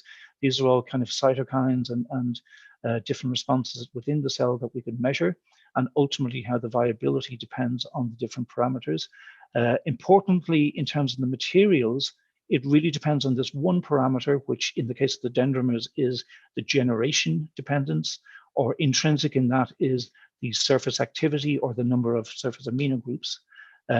We were then able to model very nicely. So again, the dots are the experimental results, and then the straight lines are, I wouldn't say fits, but they're simulations, but each line in all cases is simulated with the exact same parameters, just varying in this case the time at which the variability is measured. Or in this case here, we've just changed that G parameter. So these are all at the same time of 12 hours. And this G parameter, which is the nanoparticle parameter, to simulate the response to generation 4, generation 4, 5, 6 dendrimer. And again, with all the same parameters, we're able to reproduce the results that we're getting experimentally. If we assume essentially that the different assays are then measuring at different time points along that progression of responses, then we can also reproduce the response of the mitochondrial, the MTT assay, the alma blue assay, and the neutral red assay. So again, with the same model, we can get very satisfactorily simulation of the responses that we're observing experimentally. The cell line dependence is really looking at the first intrinsic cellular defense mechanism, which is the antioxidant levels in the different cell lines. And then we tried to do that with some of the cell lines that we measured, including the macrophages, mouse macrophages, the intestinal and the skin cell lines. And actually the skin cell lines are the ones which have a very, very strong antioxidant response. And these ones are distinctly different. And then we can model those by increasing that rate of recovery of the cell, of that first defense level. So essentially coming to conclusions, I just very quickly, that the cytotoxicity really helps if you have the well-defined materials, and the systematic variation of the structures help us to elucidate the trends. As a physicist, I was saying there's a hell of a lot of witchcraft involved in this, but using the models really helped us to try and understand really what we were measuring, how we were measuring, and how the cells were responding depending on the nature of the materials, and that we could understand the dose generation dependent and the different type of responses of the assays, and really gave us a clear visualization of the sequence of events at a subcellular level, and the function of the different cytotoxicity assays and the different cell lines. It enabled us to extract essentially the nanoparticle dependencies and the dependence of the biological variables, and a way towards getting towards structure activity relationships and predictive models. And the whole area of predictive nanotoxicology is a big area, and I think that this is a big contribution to it. Just so I can say just at the end, I think I have a minute. For me as a physicist, it gave me great joy, because to publish this in a toxicology journal, it was great. We published a few in toxicology journals, and particularly to be able to reference Einstein's paper of 1916 in a toxicology journal, I think was a big victory for a physicist. So thank you very much. Thank you for this excellent presentation and all this information from an interesting approach to nanotoxicology. If there are any questions, please go ahead. Anyone?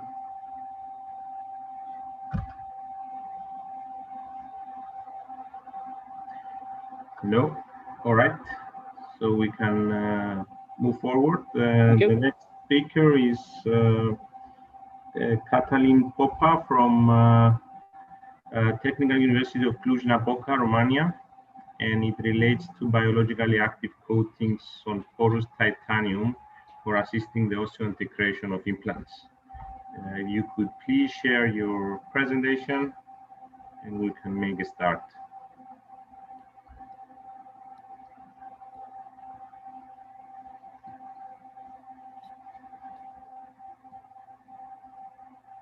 Thank you very much, Mr. Chairman. Can you see my screen? Yes, you can start.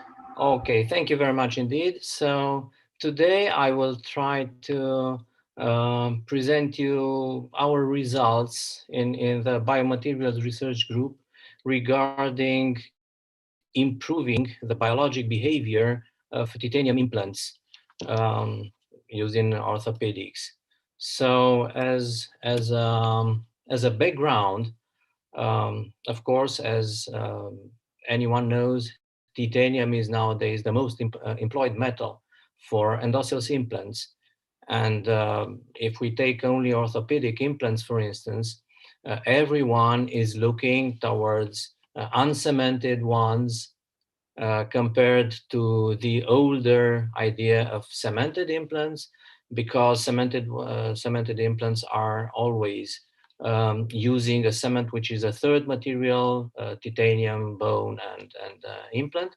So and cement. So uncemented one, which are the osseointegrated, seem to be far better, and actually we know they are far better behaving biologically in times. Nevertheless, in a survey in major journals, in papers published in major journals between 2016 and 2018, there were 722 toxic effects that were reported produced by titanium implants. Of course, there are many reasons for that to happen. We can have wear debris, we can have post-surgery failure effects, we can have many reasons for that. But definitely, the failure rate is increased by the time for a viable osseointegration and wound healing. So there is quite a significant effort paid by researchers in the world to find biointeractive coatings that are on top of titanium implants in order to enhance osseointegration, to reduce the risks post-surgery, and of course to reduce the rehabilitation period. So first, also as a background, why trying to put these layers on top of porous titanium? And if we are looking to the mechanical properties of titanium, alloys display Young's modulus of more than 100 gigapascals, while the cortical bone is between 7 to 30 gigapascals. It means that we have the well-known mechanical mismatch between tissue and implant that leads to the so-called stress shielding effect. It means the bone will become porous, will have osteopenia, and even more than that, so we'll get bone atrophy in time. There is a lot of effort paid in order to decrease Young's modulus for titanium implants. And there are alloys that display lower than 100 gigapascals Young's modulus, such as the ones with niobium or the tantalus or both. But definitely, there is no way we can reduce less than 55 gigapascals for bulk titanium. So we need porosity, we need voids in order to decrease the risk of bone atrophy.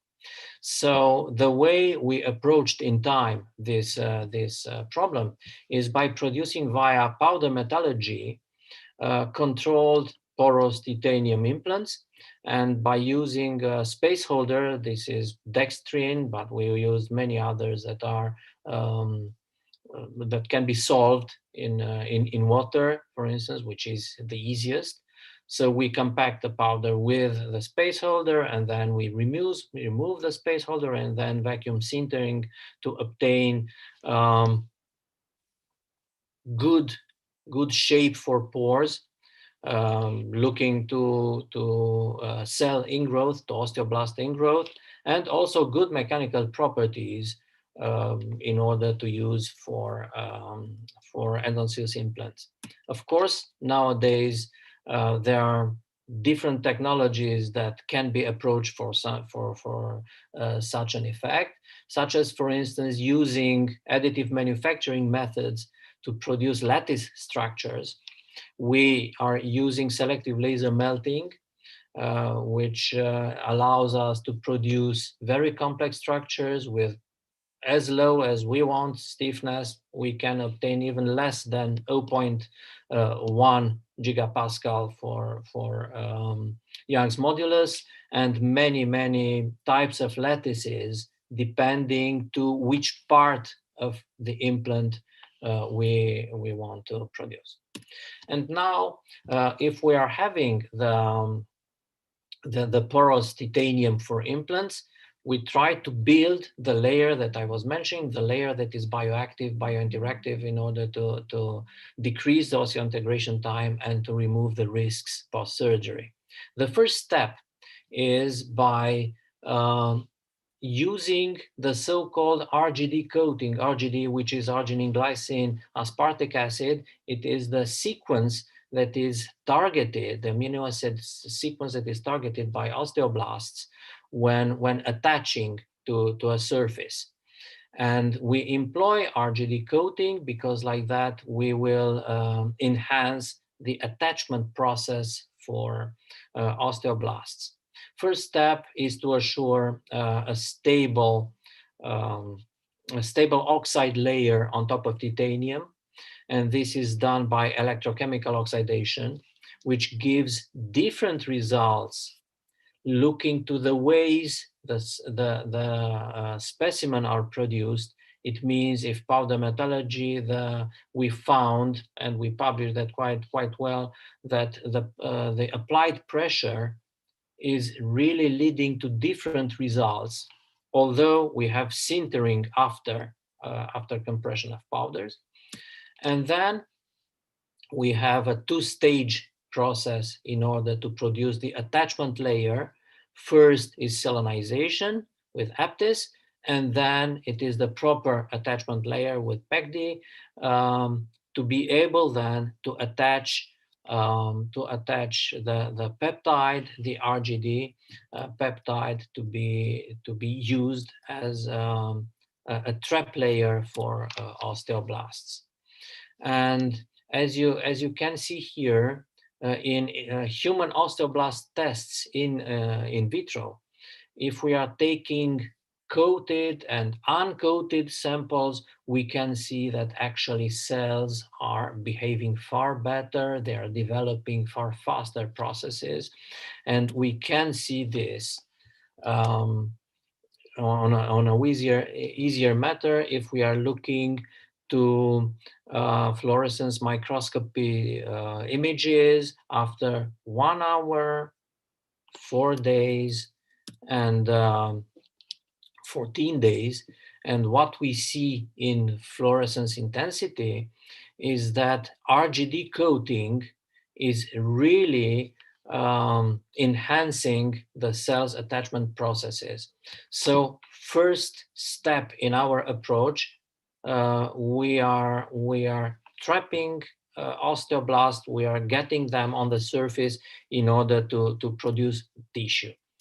Now we are applying other coatings in order to act with the other topics that we have in mind for developing these new implants. And this is by using drug delivery systems in coatings on porous titanium. The way we are doing this is to obtain BSA gel capsules that are loaded with the drugs. The method is quite a simple one because we start with calcium carbonate and BSA, and after co-precipitation, we get a template of carbonate that can be coated layer by layer with hydrogels, and then we remove the core and then we heat treated it to obtain a gel. And according to the pH of the solution we are loading the capsules, we can trigger the release by lower or higher pH depending on the properties, electric properties of the molecules we want to load. Our system of layers on top of these BSA gel capsules is with a dual complex system of calcium cross-linked kappa carrageenan hydrogel and polyelectrolyte complex of chitosan and kappa carrageenan. And we tried, for instance, and we used in a very good manner, a tetracycline to load these capsules because tetracycline is a wide spectrum antibiotic. And you can see very well that the microspheres that we had before, when loaded with tetracycline, change completely the shape. And then these particles were engulfed in a chitosan film that is coated on top of titanium samples. We are employing all kinds of techniques to check that our loading of microcapsules is effective, such as, for instance, confocal laser scanning microscopy. And what is really of major importance for us is to check the release of our drug, in this case tetracycline. And what you have here is the cumulative release of tetracycline, either from bare particles on the surface that go in the pores, because we were studying a lot of that, or through the film. And as we can see, the idea of the film is that it prolongs the time of delivering tetracycline against postoperative infections, which is very good because actually after a major surgery, the patient receives a lot of antibiotics that go systemically and can produce second pass effects and liver effects. And this is a far better approach for that. We checked also the antibacterial effect of our system, and we found out that the minimal inhibitory concentration was far lower than the one that is given by EUCAST. So it is effective.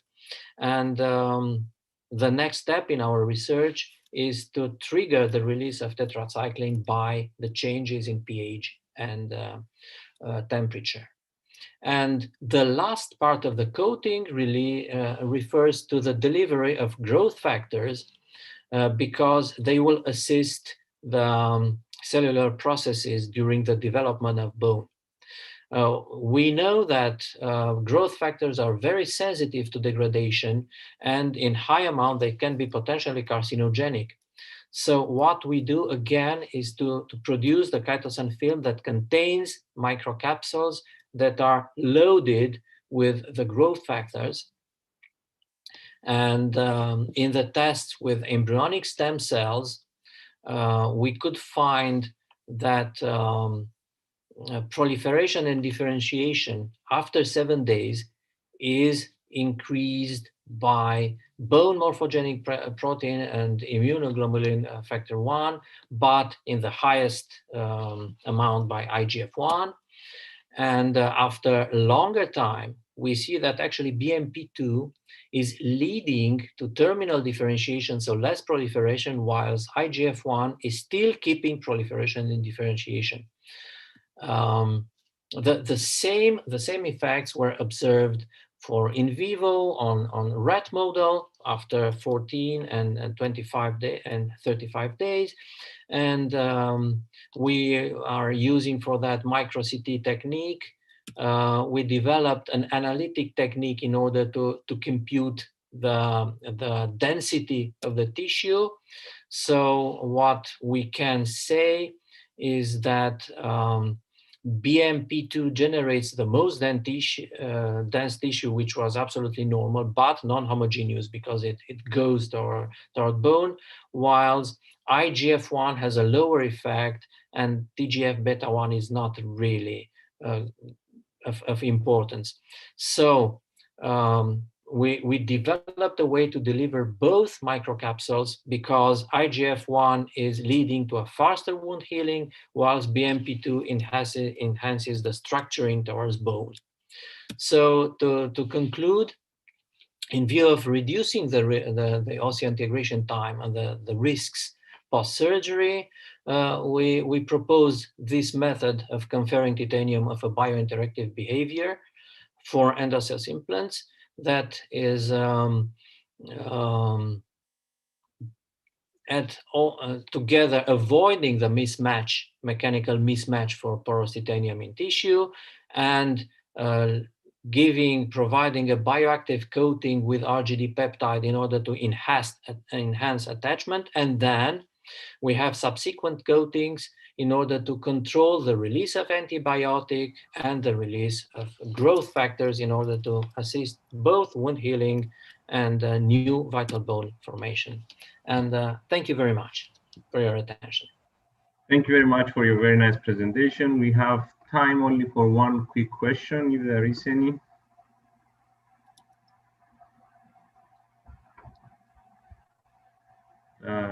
I don't see any, so we can move to the final contribution for today's session, which is by Dr. Pavlos Stefanou here at Cyprus University of Technology, and it relates to a combined theoretical simulation approach to microstructure and dynamics of polyethylene glycol silicon nanocomposite melts. So can I share, or should the previous talk? Yeah, Katalin, if you could please stop sharing your screen and Pavlos will come in. I am trying to stop sharing it. If you move your arrow to the bottom of the screen, you probably see one. Bottom center, I think. Center? Is it center? Oops.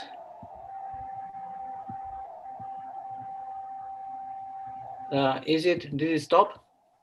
No, I can still see the mountains. Well, we can see your screen, so we can point you. You have to go to. Okay, okay, I stopped it. Okay. Yeah.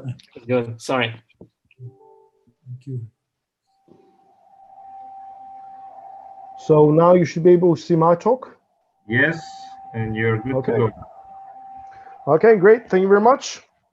So my talk is going to be a little bit different than all the previous ones. It's going to be a theoretical one. So this is basically a collaboration between the University of Patras, the Department of Chemical Engineering of the University of Patras, and the Department of Chemical Engineering of the Cyprus University of Technology, where I am situated. So Pablo, if you can move into a presentation mode, it would be great. Okay. Just let me know if the slides change, because in a previous teleconference I had a problem. They didn't see the slide change. Anyway, so polymer nanocomposites comprise a class of nanostructured materials where nano-sized particles are embedded into a host polymer matrix in order to improve, of course, its properties. For example, when one inserts attractive nanoparticles in the host polymer matrix, then this leads to the formation of a dense polymer layer absorbed around the nanoparticles. And there it has been said that chain dynamics is considerably slower compared to what you have in the bulk. Gloman et al. Actually performed NSC experiments of low molecular weight PEG, polyethylene glycol, silicon nanocomposites, and recorded. Sorry to interrupt again, but if you could go into a presentation mode, it would be easier for everyone to see. Okay, all right. I haven't changed the slide yet, though. All right, so you can move your arrow to next to the dumpster where the magnification is, and press the presentation mode. Yeah, that one. Okay, so I hope it's better. No, you're still not on a presentation. I don't know why. Anyway, let's proceed like this. It's okay. Okay, and just let me know if the slides don't change. Okay, so Gloman et al. Performed NSC experiments of low molecular weight PEG silicon nanocomposites and recorded significant chain relaxation, despite the fact that dynamics at all length scales was much slower compared to the corresponding pure polymer melt system. We will actually see this experimental data also later on. They have also proposed a theoretical model which has a small number of adjustable parameters, capable of describing quite well the experimental data,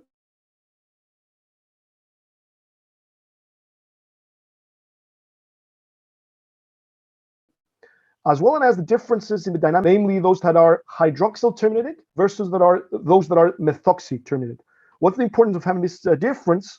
In the first case, for the hydroxy terminated ones, as we'll see also later, the chains absorbed on the nanoparticle only from one or both of their ends. For this reason, they considered that these chains are only end attached, and in order for them to do that, from a theoretical perspective, they only did this intuitively.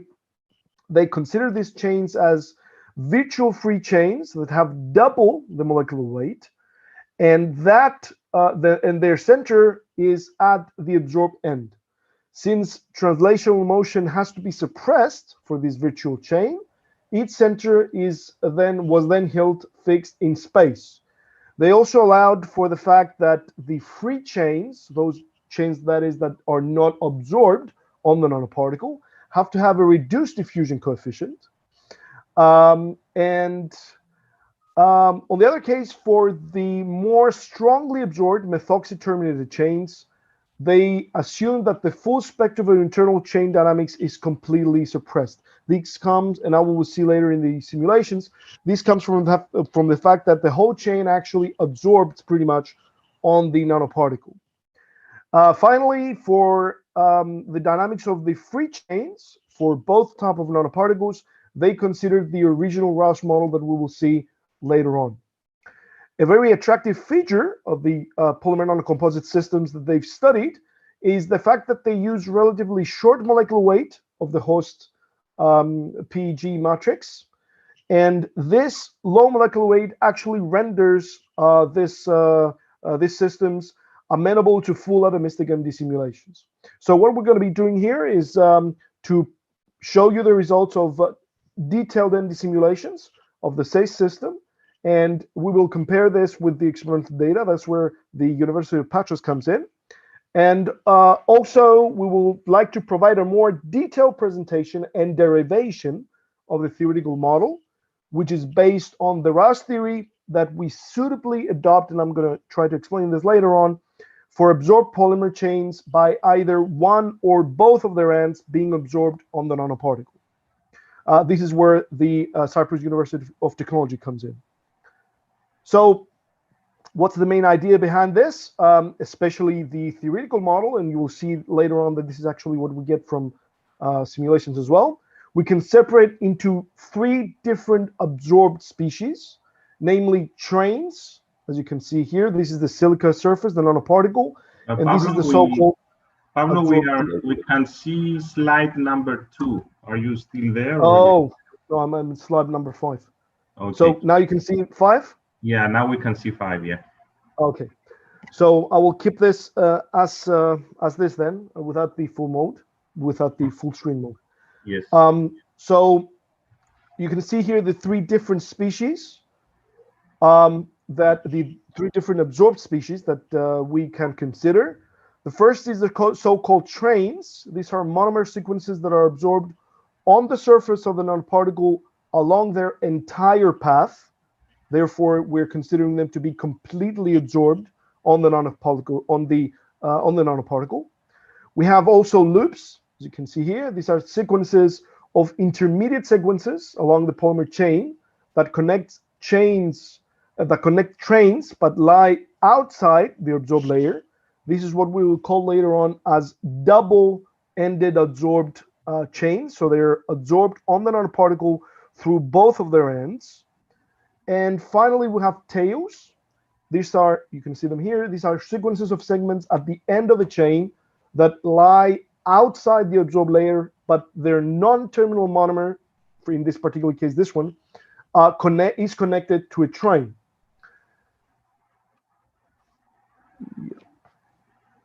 Okay, so here we see in very briefly, of course, the theoretical results behind and how we can get the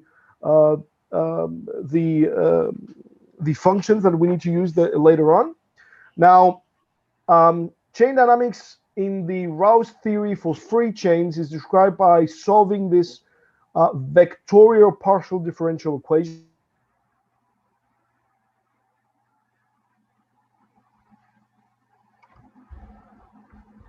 R here is a vector, is a 3-dimensional. Here, the last one vector here is the random Brownian force that acts on each of the bits, and it has to obey the so-called fluctuation dissipation theorem. You can see it here. I'm not going to go into the detail. The important thing I would like you to keep is that in the case of the free chains, one needs to adopt the following boundary conditions, namely that the derivative with respect to n for both ends of the linear chain, n equals 0 and n equal to n free, has to be equal to 0. This means that that particular end is completely free to move. The important thing that we want to calculate in this particular case is the so-called mean square displacement of chain segments, what we abbreviate as MSD, that is defined through this expression here. You can see that this is, it depends on end time, and you can actually derive this once you've solved this equation. You can actually derive this expression here. Of course, this is known for quite a long time. Here, the longest relaxation time of the chain, tau r free, is defined through this expression here. This time is approximately the time that the chain needs to completely forget its past history. up until now is everything. It's been known for quite a long time. Now we're going to show the new theoretical results that we've derived for a tail that is, remember, a chain segment that is absorbed on the nanoparticle surface by only one of its ends. We simply modify the boundary conditions in order to have just one of the two ends to be absorbed at a specific location. We don't care where that is, as long as it is specific. In this particular case, we actually take the second end to be the absorbed one, and this is why we specify, and this is how we specify its position. One can actually go through the whole thing and to derive the mathematical solution. I'm only going to be here showing you the final result for the MSD, and you can see here that it is different than the one that we had before for a free chain, as it should be. The corresponding relaxation time here, tau r tail, actually turns out to be 4 times as big as that for the free chains when we consider to have the same molecular length. Remember that I've told you before that Glomana intuitively tried to derive such an expression. We actually show that this expression here is actually the same as theirs, with the exception of an extra prefactor here in the summation that we do not have it. And just for completeness, I would like to say that if we had the first bit to be the absorbed one and the second to be completely free, the MSD would turn out to be exactly the same as it should, of course, due to symmetry reasons. And finally, this is the Rouse theory for both end absorbed chains. In this particular case, we have both ends to be absorbed at specific positions. And then we can actually obtain the MSD again, as you can see here. It can be generalized to address chains that are multiply absorbed along their backbone on the nanoparticle. This first term here for the MD simulations that I'm going to be reporting here is negligible, and therefore we're not going to be having this any further. So just a few things about the molecular model and the systems that are studied through the simulations. We consider only strictly monodispersed pure PEG melts and PEG Silga nanocomposite melts. One additional nanocomposite melt was also constructed, wherein the terminal hydroxyl groups of the PEG chains were replaced by a methoxy terminated one, exactly as the experimentalist had. In all cases, the length of each of the chains was equal to 41 monomers, and this just one spherical silicon nanoparticle was considered of radius about 64 angstroms. And long MD simulations in the NPT statistical ensemble, that is constant number of atoms, pressure, and temperature. These are the constants in the simulations. At 413 Kelvin in 1 atmosphere, these are exactly the same experimental conditions that was used in the experimental work I mentioned just before.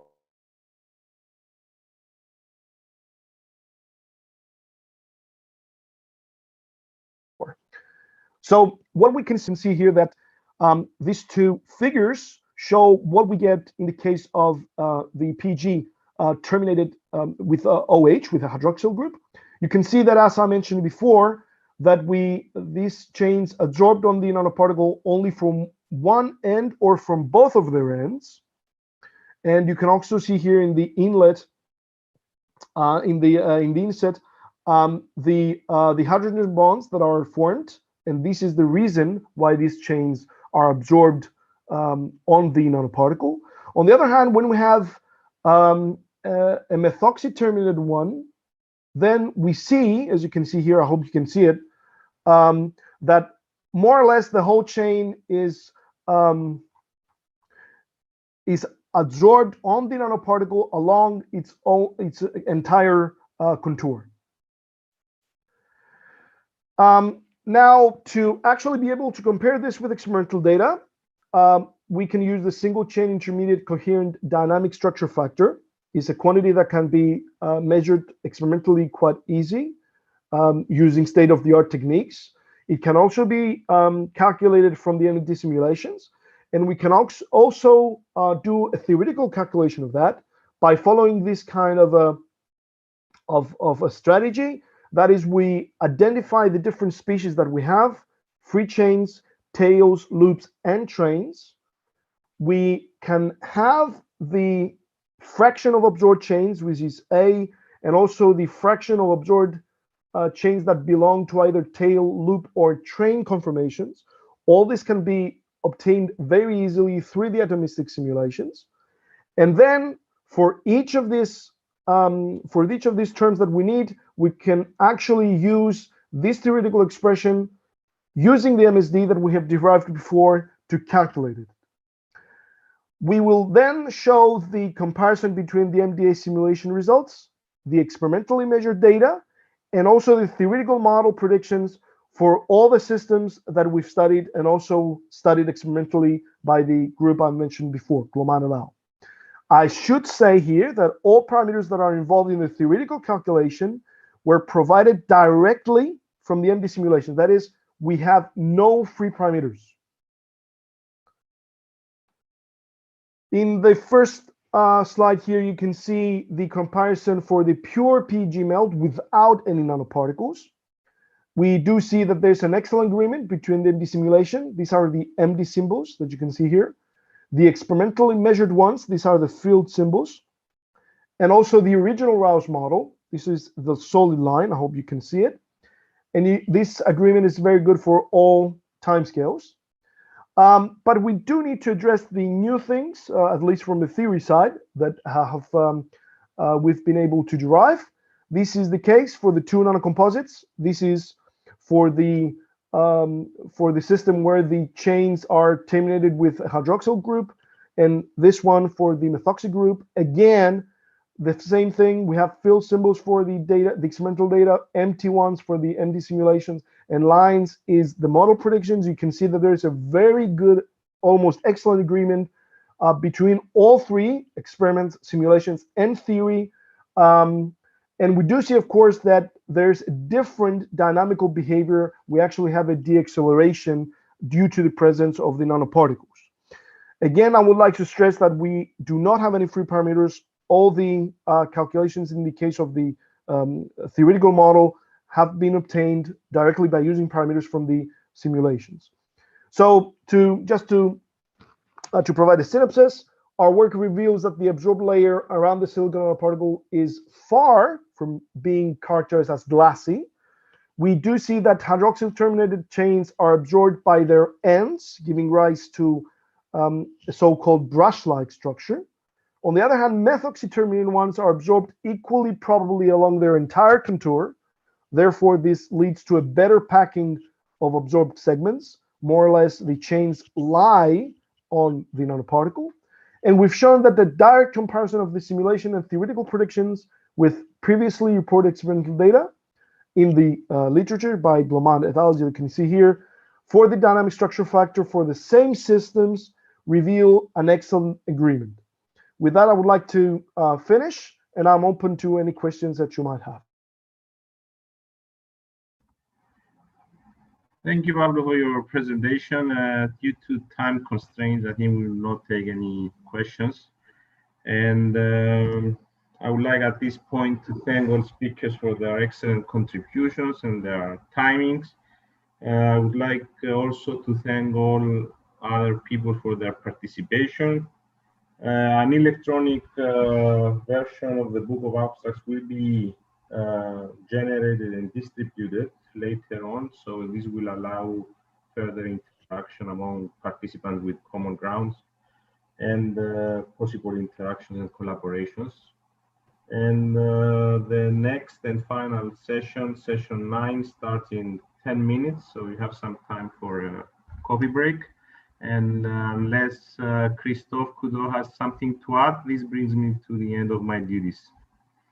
Thank you. Yes, Georgios. Yeah, no, perfect. No, only one thing for the roundtable, for those of you who will be participating, I remind you there is a specific Zoom link that I just sent again. So either to some of you directly or that you should get from someone, a colleague of yours, if he sent it to you. So this is not going to be the same Zoom. All right, so thank you, and see you in minutes, the last session of the day and the workshop. Thank you. Thank you all. Bye. Excuse me, Yeah. for the round table, you Yes. need a special password? You should not. I'll send you the password as well, just in case. Okay. Okay. Okay. Because one of my colleague want to participate. Okay. At the round table. And, So I'll just send you the password as well. Okay. okay. And I have the permission to give to my colleague this password. Yes, yeah, of course. You send it to whoever you think is of course, no problem. Okay. Okay. Thank you, Christophe. Thank you, Traian. See you in a minute. Bye.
Okay, I guess we should start again the last session, but I'm afraid our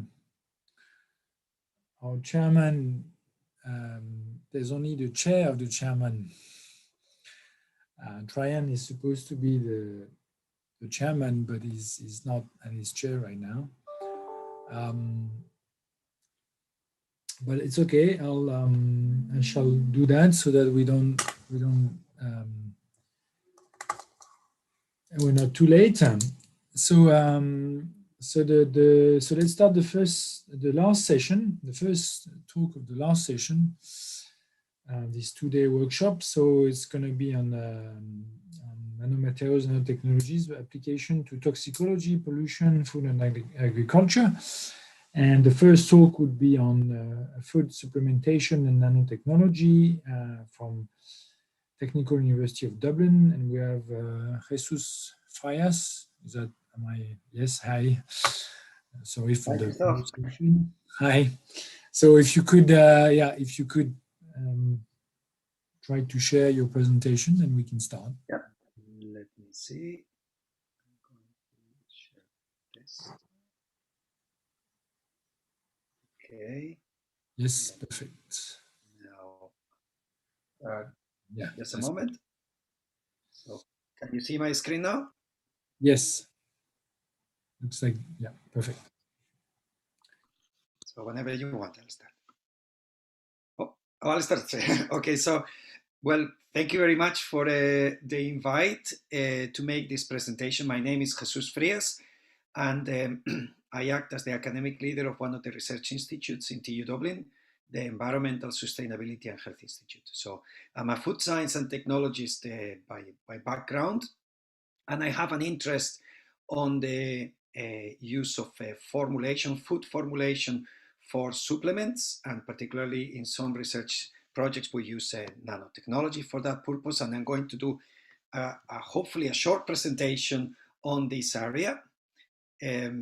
Just to give you a first regulatory background, all nano-engineered materials that are used in food, they are considered by the EU as a novel food, and as such require an authorization for novel food. So if you have a doubt there is a nanomaterial, there is a way to define that, although I think there is people much more qualified than me on that element in this forum.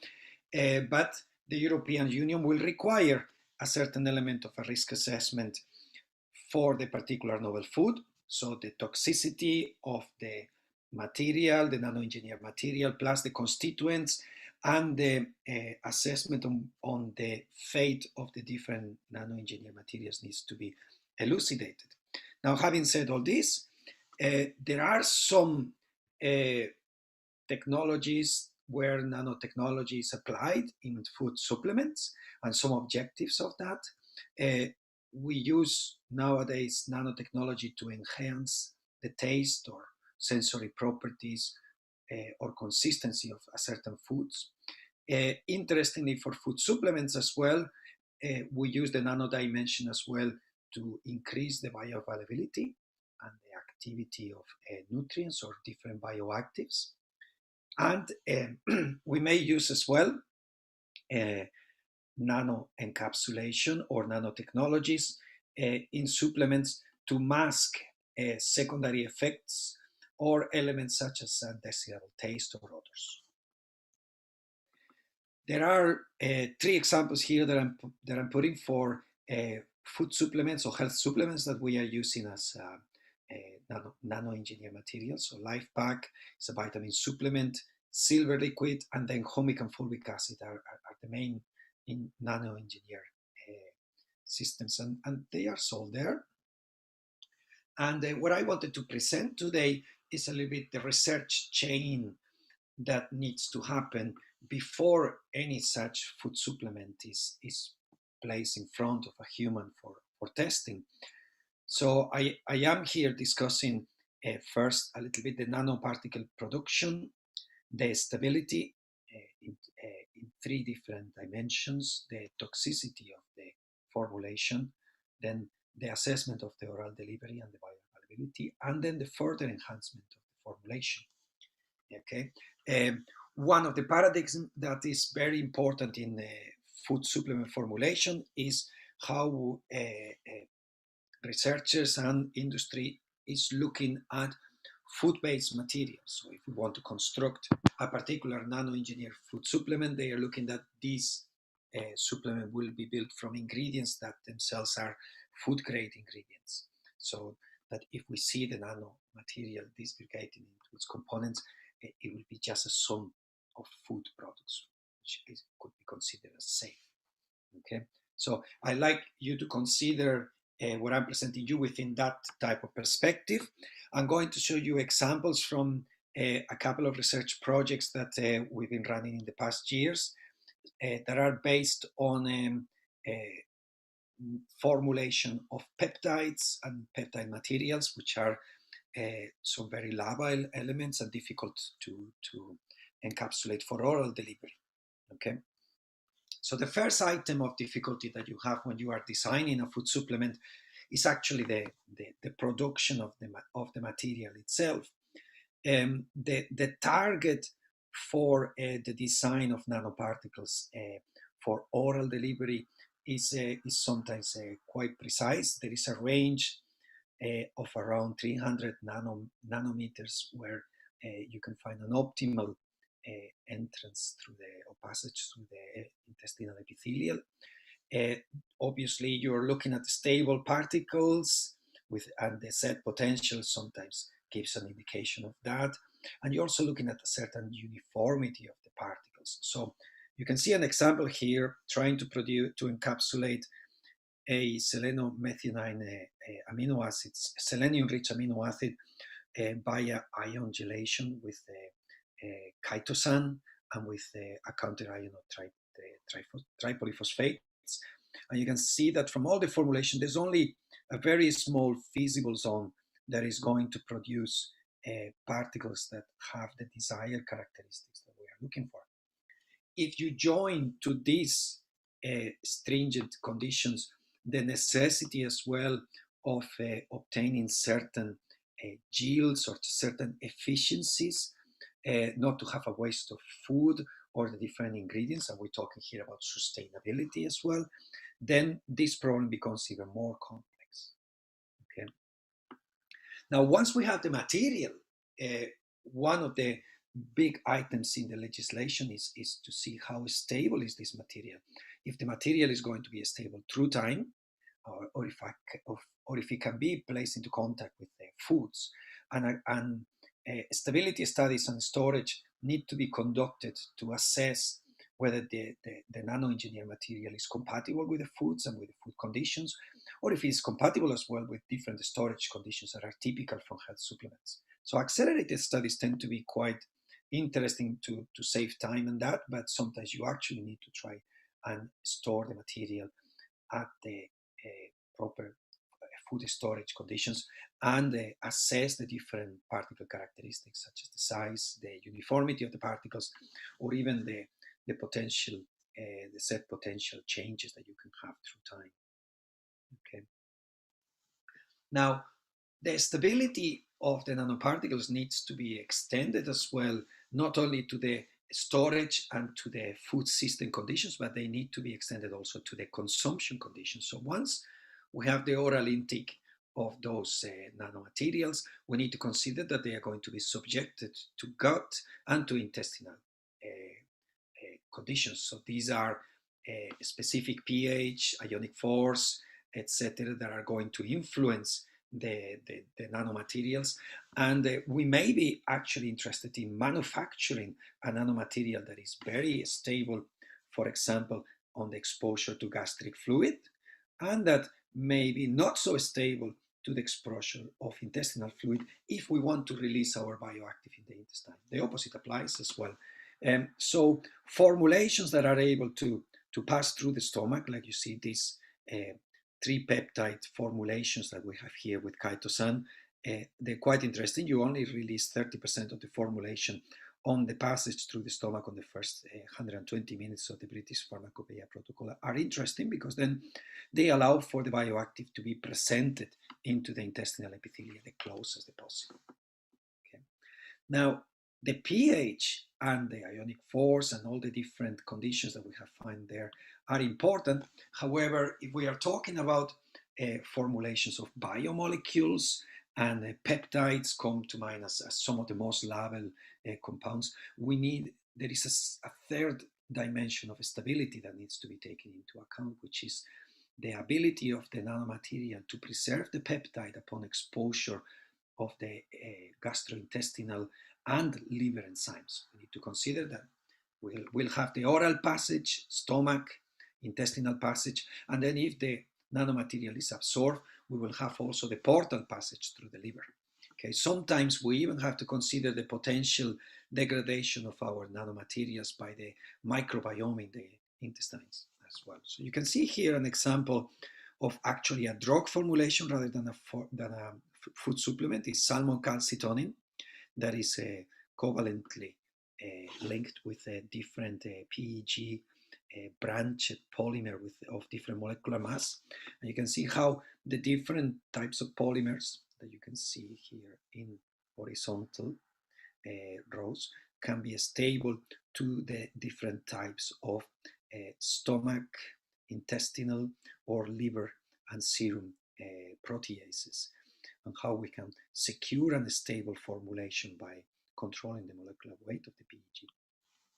Now, finally, as well, one of the things that will be required as a pre-step for human testing of the food supplements will obviously be the assessment of the toxicity, and this has to be done not only of the nanomaterial itself, but also of the different constituents and potential other metabolites that can be generated from the nanoengineered material.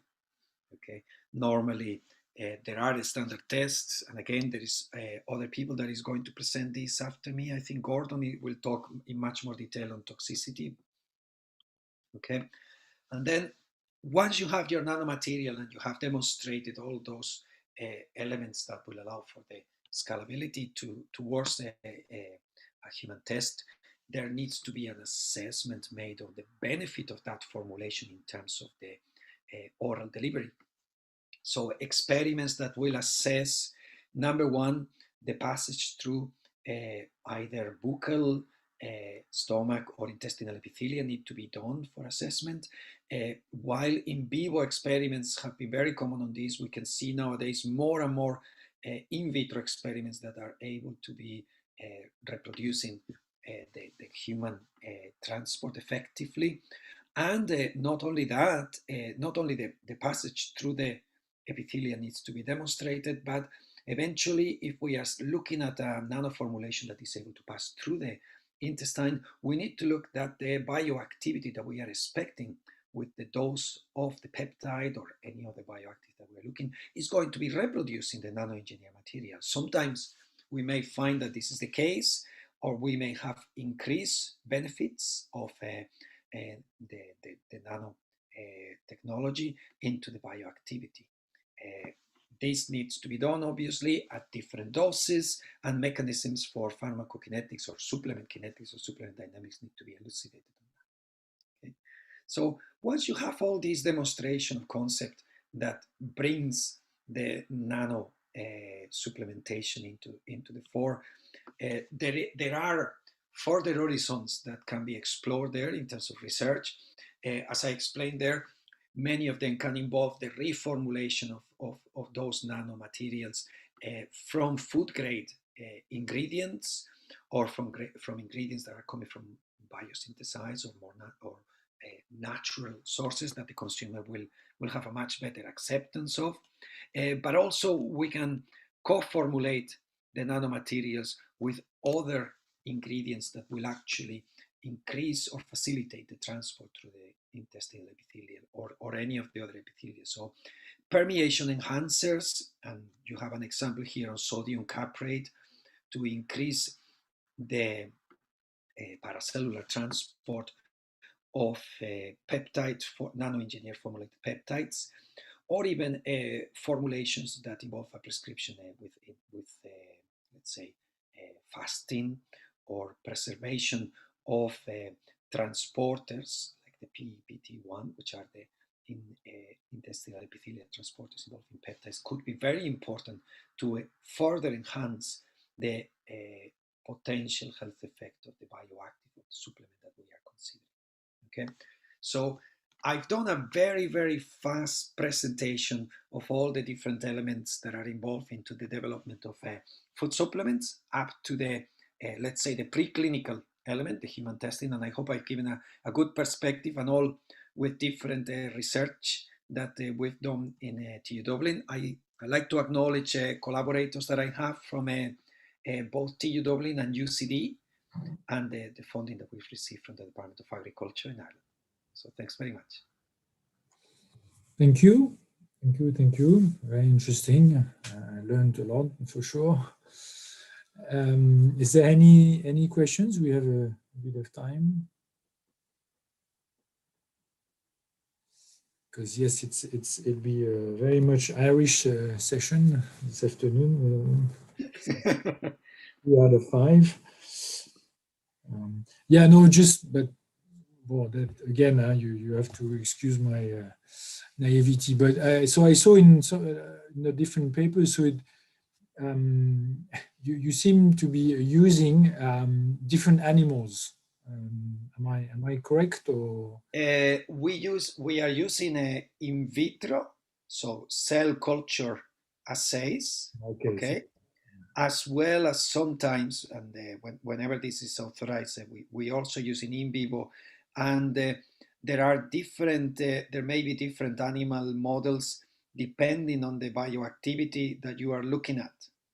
Okay, so we've been looking at, for example, satiety, and we're looking at the use of how do you say, chili extracts, okay, and phenolics chili extracts, and that's very different from using, for example, peptides that may lower blood pressure, or selenium amino acids that will look at the bioactivity, and the metabolic marker is much more different. I see. Thank you. Is there any more questions? No? Okay, thank you, Jesus, again. Thanks, all the best. Thank you. So now it's my colleague who actually, I know where he is. He's only two offices away from me. So I know he's not in Greenland. So Julien Proust is going to talk about nano biosensor based on DNA for the detection of pesticides in water. So please, Julien. Your mic is off though. Okay, take time to switch on my microphone. It's working? Yes. Okay. Thank you, Christophe. So I will show you some results about nano biosensing based on DNA for the pesticide detection. So the pesticides, if it's working, yes. The pesticides are in most of them aromatic molecules, and most of them also toxic, mutagenic, reprotoxic. One of them or all of this at the same time. Okay, on this presentation, I will focus only on one pesticide. It will be chlorpyrifos. Chlorpyrifos is this formula, and it's an insecticide, and it's forbidden. Has been forbidden by the Europe Council last year. But we still find in tap water at a very high concentration at 100 nanomolar. So this is pesticide. Just small remind about DNA. So DNA is a phosphate desoxyribose backbone with 4 kind of base: adenine, thymine, guanine, cytosine, and all of these base are aromatic molecules. And these bases are linked together with hydrogen bonds, 2 bonds for adenine, thymine, and 3 bonds for guanine, cytosine. So what's the link between pesticide and DNA? And pesticide can interact with DNA. It can interact with different way. There can be electrostatic intercalation. So intercalation in two bases. In fact, aromatic molecule can intercalate with between two aromatic molecules through thanks to the p bonds. Okay, the p bonds have always the same length. And the last interaction we can have between pesticide and DNA are the groove interaction. When you add pesticide to DNA, you also observe a modification of the denaturation temperature, the melting temperature. So the melting temperature is the temperature where 50% of the double strand becomes single strand. So to characterize this pesticide DNA interaction, we have we choose three optical characterizations. The first one is just UV visible spectroscopy.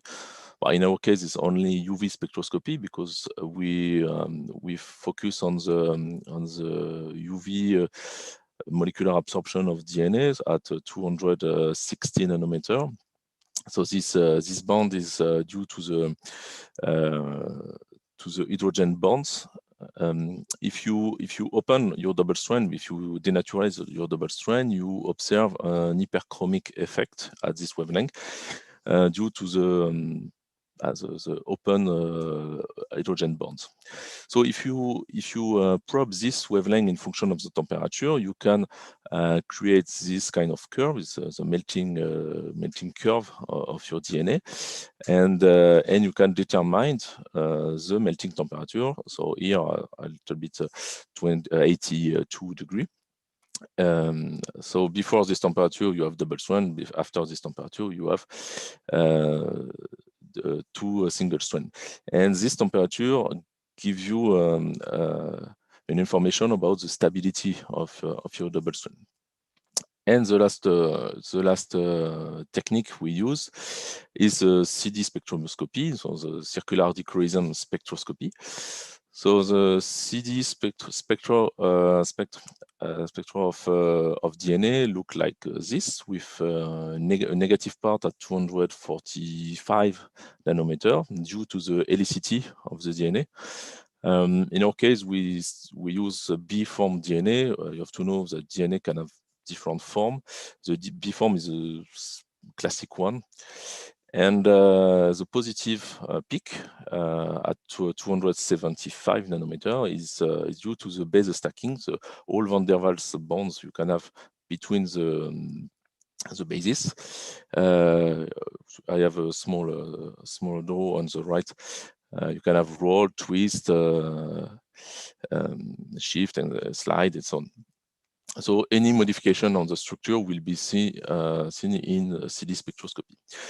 So if you return to chlorpyrifos, for this study, we mix chlorpyrifos to double strand 30 bases double strand DNA.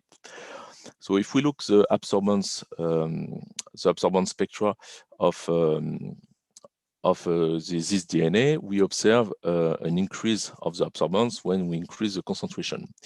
So here the concentration, we write 1, 2, 3, 4, 5, 6, 7. So it's the number of chlorpyrifos molecules compared to the number of sites, a number of intercalation sites. So for example, in 30 base pair, we have 29 intercalation sites. So this hyperchromic effect we observe with the concentration of pesticide says that we observe a breakage of DNA. And if we plot the melting temperature on the back, we observe a strong decrease of the melting temperature with the increase of concentration of chlorpyrifos. That means chlorpyrifos will also dishybridate and break the DNA. The second study with CD spectroscopy. Here we present two spectra. The red one with low concentration. We observe no modification of the helicity, so the first peak, and the small increase of the base stacking. This means we observe intercalation of chlorpyrifos between two bases. But at high concentration, at 7, the orange curve, we observe a strong decrease of the helicity and the decrease of the base stacking. This is the signature of groove interaction and break of the DNA. So here we observe we have a strong interaction between chlorpyrifos and DNA, and we can use finally DNA as biosensor, DNA as a transducer for our biosensor. So we develop first detection with SPR, so surface plasmon resonance on a gold film. This sensing was made with a phase SPR system we developed by Phase Lab instrument in UTT. We need a very stable system. So this system have a 5 millidegree repeatability, as you can see on this curve, so in amplitude and in phase. And we are able to detect 10⁻⁶ REU modification with this system. So the chip we use for this detection is a glass functionalized with mercaptopsilane, a gold layer, and double-strand DNA. So to be sure there is no interaction between chlorpyrifos and gold layer, we do the first detection test with different concentration on the curve on the left. With from femtomolar to micromolar chlorpyrifos, we can see there is no modification of the SPR response. But when we add a double-strand DNA on the surface, we have a strong response of the system. So the dsDNA acts as a sponge, the pesticide sponge on our chip. So if we plot the position of the angle, the SPR angle in function of the concentration, we obtain sensograms. So these sensograms, I present 2 sensograms, have a Langmuir isotherm shape. It's a fit in blue. But we observe it's 2 different experiments, and we observe a shift in the sensibility.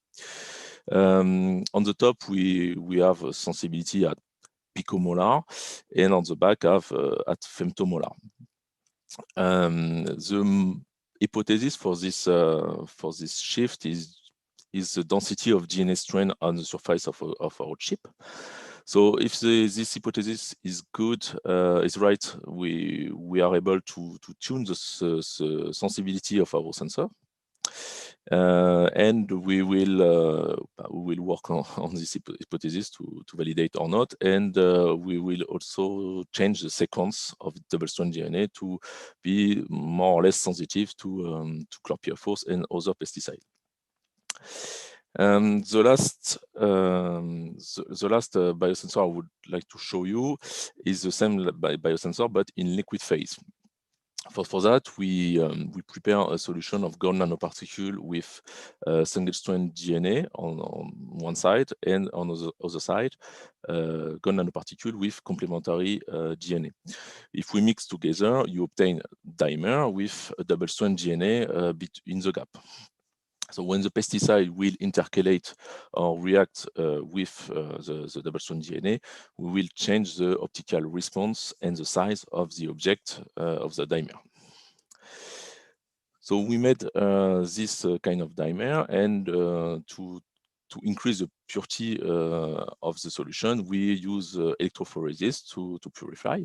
So you can see in the middle, we have the control, 40 nanometer gold nanoparticle, and left and right, 2 bonds. The first one is a single nanoparticle, and the other bond, the purple one, are dimer. And you can see on the SM image and IFM image on the back right. On the IFM image, you can see the white DNA is visible on IFM. And this dimer, if you add pesticides and you probe in dynamic light scattering, for example, to probe the size of the molecule of the system, Here it's not chlorpyrifos, it's atrazine, but we also work with atrazine. We can observe a sensogram sensitive from picomolar to micromolar. So we can imagine a homemade system to detect pesticide in our tap water. So thank you for your attention, and all of this work are the work of my PhD student, Sarah Jet. Thank you. Thank you, Julien. We have time for a quick question, perhaps. There is anyone. Well, so I have one quick question for you, just to make sure. So when you showed the graph in the UV, which equipment did you use for that? Yeah, this one up. This one? No, after. This one? No, after the ones that. No. I mean further. Right? This one? No, after. This one. This one. Okay. Yeah. It's a CD spectrometer. It's circular decrescent spectrometer. So it is the one that we got recently. Okay. So it's quite sensitive up to how much in UV? The range? Yeah. Is from 200. 200, okay. Is there any questions? No? If not, then thank you again, Julien. So let's move on back to Ireland. So don't forget to unshare, please. If I find my mouse. So the next speaker, I'm not. So it's Ireland. So we'll talk about gold nanoflowers, novel synthesis, toxicity, and application. I am not quite sure who is supposed to present. Is the presenter here?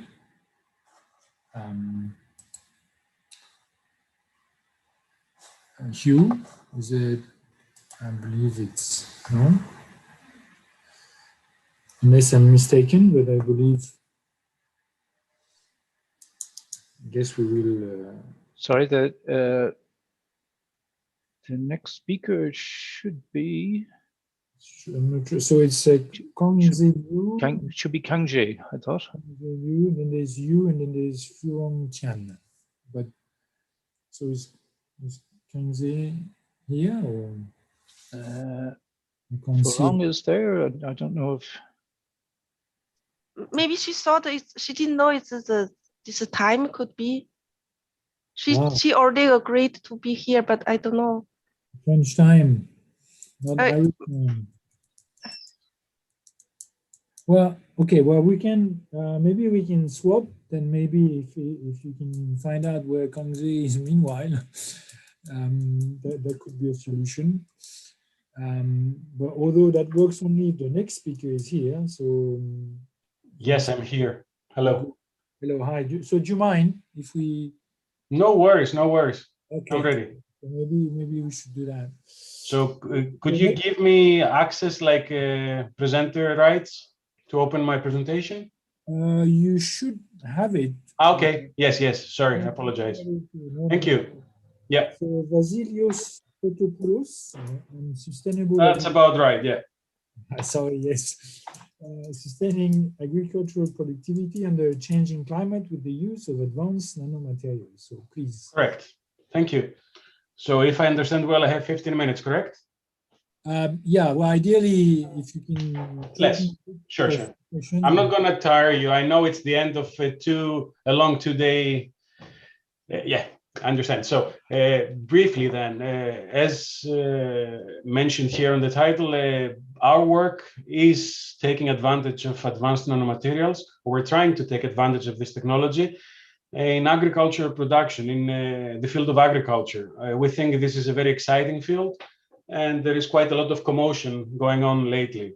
So just very briefly, my group is a stress physiology group. So in addition to the basic questions that you need to answer about responses of plants to abiotic stressors mainly, but also biotic stressors and combinations of stresses, we also try to go downstream and find potential solutions for protecting plants against stresses. So to do that, we basically have been working on the field of plant priming for the last 11 years now. And priming, I will talk about it in a second. We achieved that both with chemical compounds. We have a lot of presence in literature with chemical priming. We also dabble a bit with biological priming, especially mycorrhizae.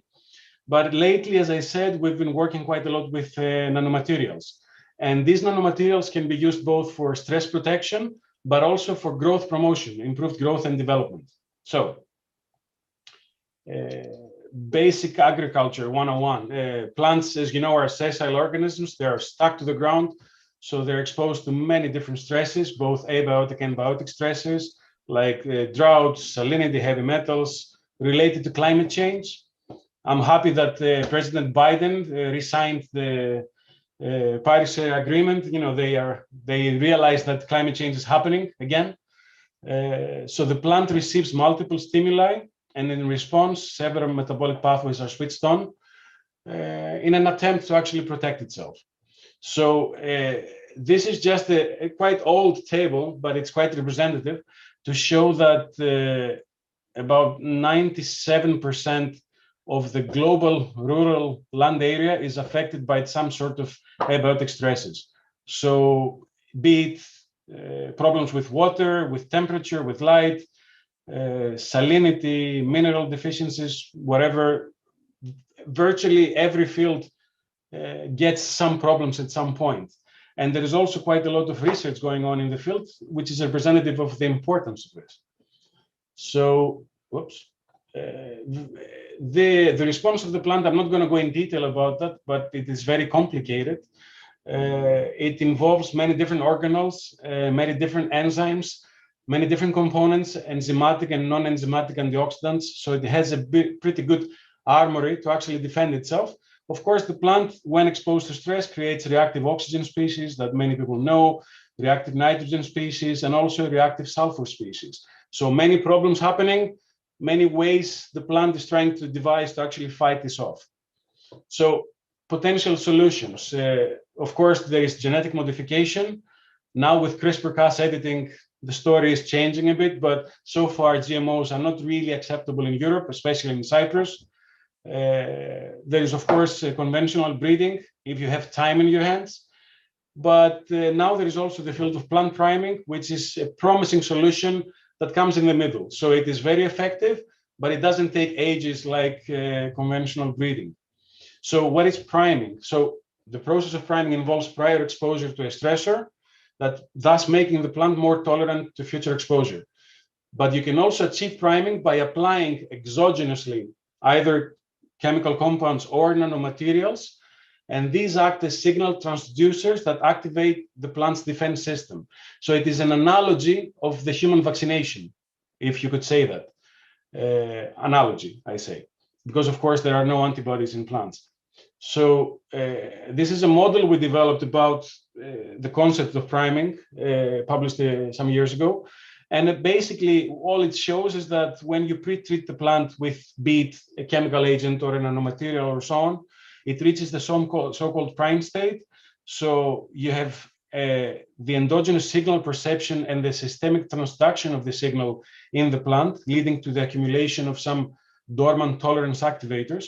So then when the plant is subsequently stressed, it's better and faster equipped to actually energize these responses, defense responses, which could be the induction of stress-induced transcription factors, post-translational modifications at the protein level, expression of stress-responsive genes, and many, many different other ways of protecting the plant. So this is where the nanomaterial element comes into play, and which is relevant to this workshop. Now we see that we can use nanomaterials and nanoparticles also to protect plants and make them grow better. And of course, this can be both organic and inorganic nanoparticles. So far we have quite a long, I'm collaborating with material scientists. I have collaborators in Iran and Cyprus, and we have quite an extensive library of materials that we are testing on different plant species. And so far we have very promising results. So I'm just going to go briefly through them, but most of them are published. So anybody who's interested could actually look it up in more detail. So this is one example of a recent paper of ours where we applied titanium dioxide nanoparticles. This was actually done on a Dracocephalum, which is an aromatic plant, and basically we observed that these titanium dioxide nanoparticles are taken up by the plant and they lead to the aggregation of high concentration of nanoparticles in specific areas.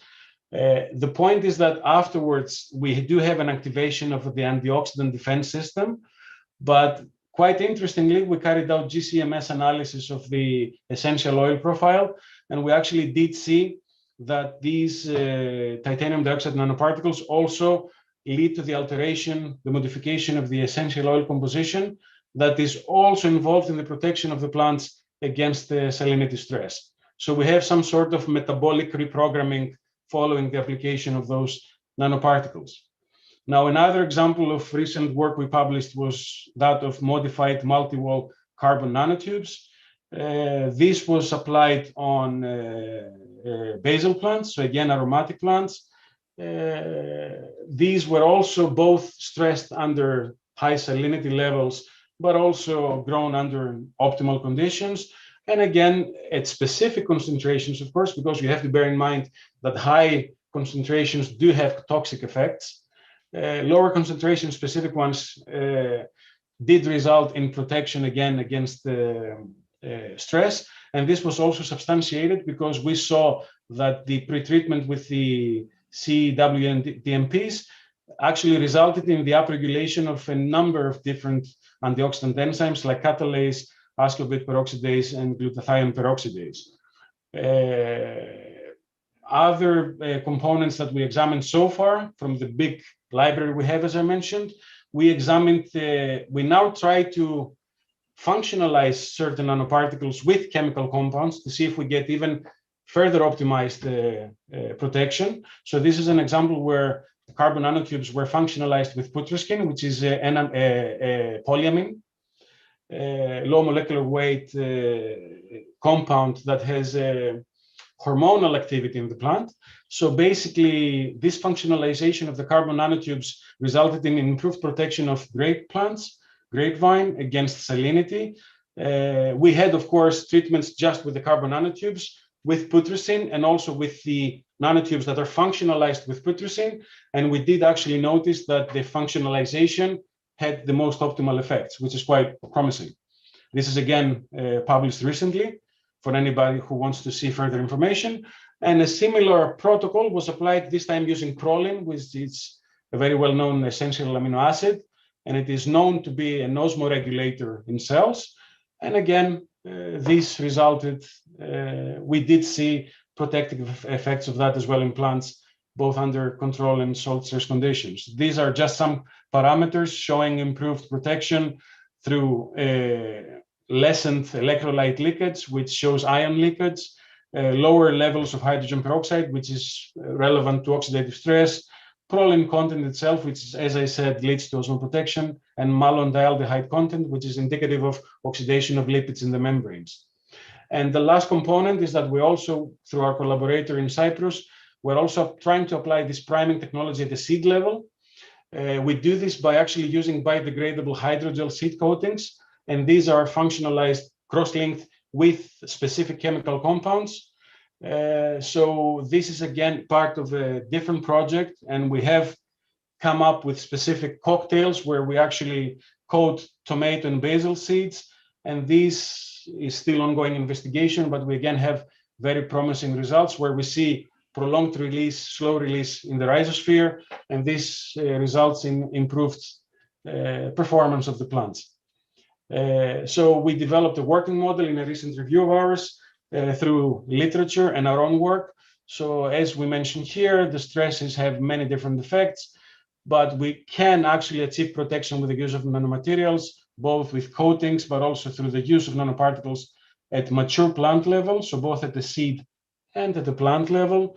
And this can be done through many different pathways, either through improvements in photosynthesis, pigment content, enhanced stomatal opening, which increases CO2 uptake, water use efficiency, but also lowering cellular damage indicators like MDA content. And also we do notice that it has secondary effects like modifications in secondary metabolism profiles, like essential oils, alkaloids, phenolics, and monoterpenes that are protective for the plant. So to acknowledge this work, I would like to thank collaborators in Ghent and Max Planck, but mainly I would like to thank Reza Gohari in Iran, who collaborates with the nanoparticle element of applying at the mature plant level, and Professor Theodora Krasia Christoforou in Cyprus for helping us out with the hydrogel coatings at the seed level for the nanomaterial work we've been doing. I tried to keep it short and simple. I hope I was on time. I'll be happy to answer any questions you may have. Thank you very much. Yes, it was perfect on time. And once again, I also learned a lot of things. Is there any questions? Vasilios?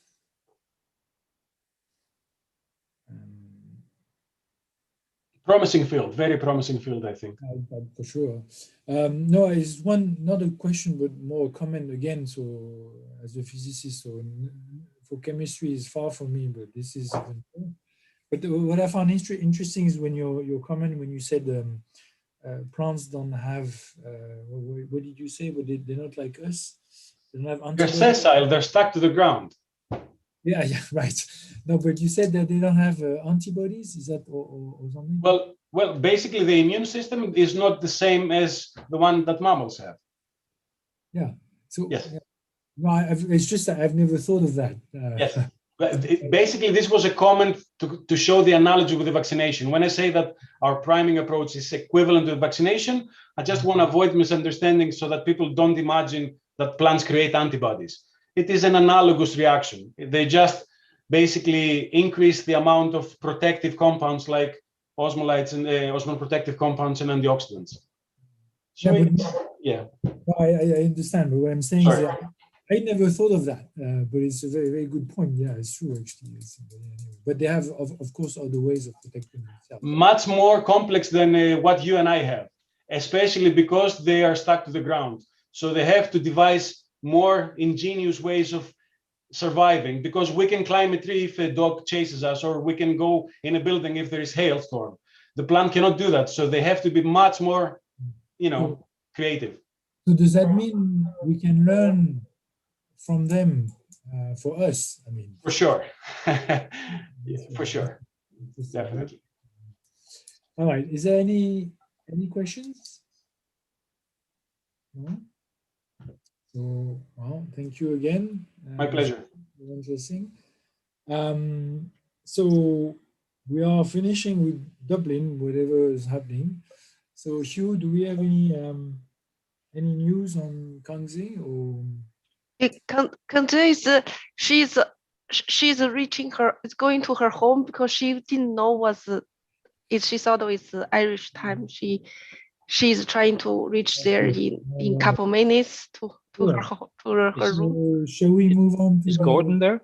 Yeah. I am indeed, yeah. I can talk until Kanzi gets home. That's not a problem. You can talk until we all get home. Yeah, that's not what we're asking. That's not no, but I guess we could. Yeah, if you're okay, perhaps we could switch again and then finish with Kanzi. No problems. Okay, well, I'll share my screen. And toxicology, tackling the threat or the threat, I guess it's a threat of emerging nanocontaminants. I'm just going to turn my camera off while I do this because I don't trust I'm in our new facility here. You can probably see behind me. This is my first talk ever in my new office. But I've just had a guided tour of people coming through looking at the office. So I'm just going to turn the camera off just in case we get a few more interruptions. Please. And I'll turn it back on. Okay, so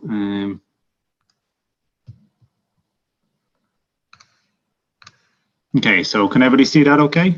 Yes. Yeah, okay.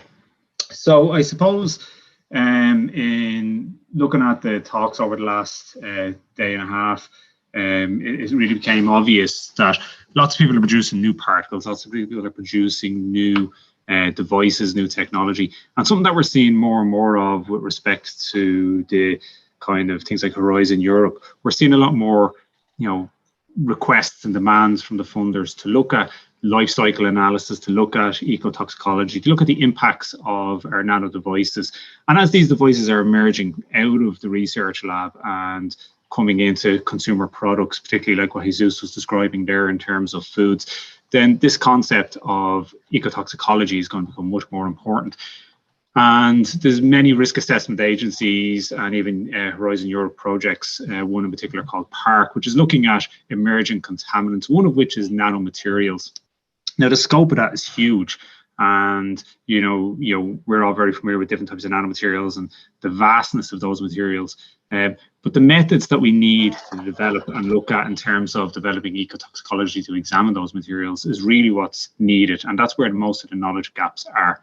So in TU Dublin, we're based in the Nanolab Research Centre, which is housed within Focus, but we kind of have arms everywhere. We kind of work in labs, different places. And it's myself and Dr. Michelle Giltrap, who's online at the moment as well, and myself and Dr. Andrew Reynolds, who's our postdoc. And we're looking after that sort of ecotoxicology side of things in TU Dublin. So what I'm just going to talk about really is it's kind of methodology as much as anything else, with some of our research results embedded on top of that. So Hugh and Jesus mentioned aspects of nanotoxicology and toxicology in general. The difference between toxicology in general and nanotoxicology really stems from the fact that the starting material, the toxin, if you like, has to be characterized without a question. It has to be, examined for the physio and chemical properties that are involved in that. And that's kind of inherent with any toxicology. With nano, it's a little bit more important. But we actually consider in ecotoxicology, we consider organisms going beyond the sort of cellular and even the mammalian analysis in vitro and in vivo. Ultimately, ecotoxicology is predominantly all in vivo, and we start off looking at a multi-tropic battery of tests. The first one here that you see, those little crescent-shaped little green aspects, I'm not sure my pointer will work here, will you? So these guys here, these are algae, okay? They're primary consumers, or primary producers, apologies. And as we go further along that chain there, we move up from primary producers to primary consumers. And I've just represented that here by this little water flea called Daphnia magna and zooplankton here. And as we move across this, we get to more complex organisms such as these mussels, blue mussels here, and even larger, more complex organisms, the zebrafish there, which become almost a secondary secondary consumer in that regard. And then, of course, right away up to full-blown fish, if you like. So that's what we look at, those sort of multi-tropic systems. We look at, in particular, aquatic toxicity. I've represented the fact that we have both fresh and marine water environments in terms of our plankton here. But ultimately, we look very much at aquatic systems. And that's not to exclude the whole area of inhalation and so on. And there is a group in TU Dublin that does look at air quality. And in particular, they look down towards PM 2.5 and so on. But they're a different group, but we do have that capability as well to look beyond that sort of aquatic ecotoxicology. In terms of what we look at, in terms of our test particle, in terms of those nanomaterials, well, we have to consider two different routes into the environment. There's obviously the synthetic engineered nanomaterials, which we're all familiar with in terms of carbon nanotubes, fullerenes, metal particles, quantum dots, and so on. They're very much engineered, designed. We know the structure of them, we know the sizes of them, and we kind of have a feel for their physiochemical properties in general. But there's also incidental particles which get into the environment. And that's something that we're seeing quite a lot more of, in particular with the high profile aspects of microplastics. And what we actually see with those is that large plastic litter, and this can be regardless of whether it's plastic, it could be any nanomaterial, but large bulk materials break apart in the environment due to weathering, and it creates smaller particles going from the micron scale all the way down to that nano scale. And of course, then they get into the environment. Now, the characterization of those particles is significantly more complex because they're essentially synthesized or fabricated or produced within the actual environmental medium. And it's much more complex to look at those. So again, everyone here is going to be very familiar with the different types of engineered nanoparticles that there can be. And again, if we think across the talks that we heard over the last day, we can see the different materials that were mentioned, the different materials which are used. And these are all going into consumer products. We got our silvers, our golds, our titanium dioxides, our silica. We've got carbons. We've also got, and they're growing much more, these organic molecules, and that's particularly stemming from aspects such as the nanofood technologies, where we're seeing these being integrated in there, and even in terms of some of the kind of antiviral vaccines and so on that we're looking at the moment. They're out there, they're in the environment, just like all kind of pharmaceuticals, I suppose, and nutraceuticals. They're going to get into the wastewater streams, they're going to get flushed down the bathroom toilet, they're going to get washed down the drain, and they're going to eventually get into an ecosystem. That's really where a lot of the concerns lie, because once they get into that ecosystem, they can, of course, multiply up in that food chain of the ecosystem. The incidental particles, just to give some examples of those, they're very much, I'm going to draw a distinction between natural nanomaterials and the incidental ones. Natural nanomaterials are in the environment. We just live with them. They're there. They've been there for as long as we're aware of. But these incidental ones are much more man-made and much more created by direct influence of humans. And these are things like cooking smoke particles, diesel particles. Of course, in the sort of early 90s, 80s, probably even 70s, there's a huge amount of work done on ultrafine particles, many of which were associated with things like diesel particles. And indeed, nanotoxicology itself has its foundations, probably going back to those very early papers. But as we moved through there, we can see things like industrial effluents, sandblasting, and of course the microplastics and nanoplastics coming in there. So these are what we refer to as those incidental particles. So the talk is going to kind of focus very much, just because they're topical at the moment, on those micro and nanoplastics. We're going to look at polystyrene, fluorescent polystyrene, about 100 nanometers in diameter. But we're going to try and map it on to that kind of multitropic layer of organisms going from the algae up, just to give you a feel for what we can actually do within TU Dublin. When nanoparticles get into the environment, there's a number of things that can obviously happen, and there's a number of aspects that we need to be very aware of. These stem from the bioavailability, the actual particle itself, and its ability to bioaccumulate in the organism, in the environment, its uptake by organisms and species in that environment, and its entry into the food chain. They're the real sort of big sort of ticket items in the environment. But other aspects include things like contaminant transport, where we can take things like heavy metals, which can adhere to the surface of our nanomaterial and be transported over quite large distances. That also extends into biological contaminants as well. But we're not also just considering the actual, when we go into the environment, we're not considering just the actual particle itself. We have to look at that receiving environment as well, its salinity, its pH, its natural organic matter content. They all weigh up to tell us kind of what's going to happen with that nanomaterial. And we get almost I'm sure Hugh probably mentioned it, the protein corona, or the buildup of proteins when we look at a biological system around the surface of a nanomaterial. The same thing happens in the environment, but it wouldn't just be proteins. There could be natural surfactants, organic matter that's in that environment, which will adhere to the surface. And that can change the surface profile of our material, of our nanomaterial, and of course change its subsequent physiochemical properties and its bioavailability in that regard as well. So there's some sort of big ticket items there with respect to how the environment impacts on our nanomaterials. Will they degrade? Will they aggregate? Will they break apart? Will the weathering cause an effect? What are the chronic long-term effects and the potential for accumulation? And also the effect on the different organisms that are going to be in that environment. So we got the organisms that are kind of sedentary in the sediment and kind of stationary, but we've also got organisms that are free to move around that environment. And again, they are exposed to very different levels. So ones that are going to be resting, we say, on the bottom of the ocean are going to get lost sediment contamination. Ones that are swimming around, their exposure is very difficult to identify. And that is really key, is that the exposure in the environment is something that we can't kind of get a grip on. We can't really be accurately determining what the environmental dose from nanomaterials will be. And anyone who's been looking at the news will be familiar with that when we hear about the kind of colossal assumptions that people make about the volume of microplastics in the ocean and so on, with crazy statistics coming out. So we don't really know, we can't really put a feel on it, but that's not the only challenge. So the only challenge is there, if the only challenge was assessing the exposure, then it'd be very easy, be very straightforward, but that's not the only challenge, because nanoparticles, I always refer to them as like the Velcro of kind of materials, because everything sticks to their surfaces. They're going to have all sorts of coatings on there once they get into that open environment. Sometimes they will aggregate, sometimes they won't. If they aggregate or agglomerate, they will possibly sediment down. So you got to think of your aquatic system as having multiple layers. You've got your kind of, you know, your top layer of your water, your floating material. You got different levels at which that's going to be able to, you know, accommodate itself at. And then we got the sediment at the very, very bottom. And organisms live in all aspects and all depths, and are sort of exposed to those.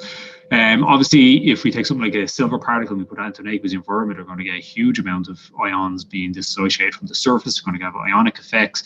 We're going to have interference with any kind of in vitro assay that we actually, or in vitro or in vivo assay that we're going to try and perform because of those surface contaminations. And nanomaterials themselves are just extremely reactive, so we have to be aware of that as well. So we get often confounding results, and the dosing is somewhat of a huge question mark. So they're the key challenges you're facing. And often what we find is that when people are writing a grant, and again, particularly for things like Horizon Europe, people are going to be saying, okay, we're going to assess our kind of new technology in the environment. They're going to do 2 months ecotoxicology. Not a hope. You're going to have to build a solid work package in there on assessing the life cycle and the actual nanomaterial, both in the environments, in terms of the ecotoxicology, but also in terms of the sort of human health impacts, if you like. But it is something that is quite intensive and quite time consuming, and something that we really need as physicists and engineers to be placing a huge emphasis on. So some of the work that we do in TU Dublin, and these are just examples of some of the projects we have ongoing at the moment: the effect of nanomicro polystyrene exposure on freshwater organisms, index-based risk ranking systems, and that's looking at kind of mathematical models to be able to look at how various contaminations can build up in an environment, and particularly estuaries, and looking at how we can rank those in terms of contaminant levels. That'd be things like persistent organic pollutants, PCBs, but also metal particles, and adapting those kind of metal models.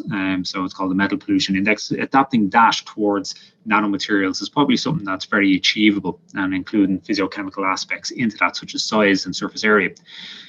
We're also looking at kind of things like agrochemicals, nanoagrochemicals, encapsulating pesticides, and looking at how their uptake in the environment will be different and changed, and whether the reduction in the concentration. So a bit of an overlap with nanomedicine in that regard in terms of reducing doses. And then, detecting and monitoring these new materials in receiving waters. One that we'll mention very briefly at the end is sustainable approaches for valorization of economic recovery of marine biomass. That's a European project that we're looking to head up. It's a call that's coming out later this year, and the deadline will be 2022. We have a network in there, but might be something people might be interested in looking at. So what we're going to use nanopolystyrene to just consider many of those aspects and look at how it's going to impact on those different trophic levels.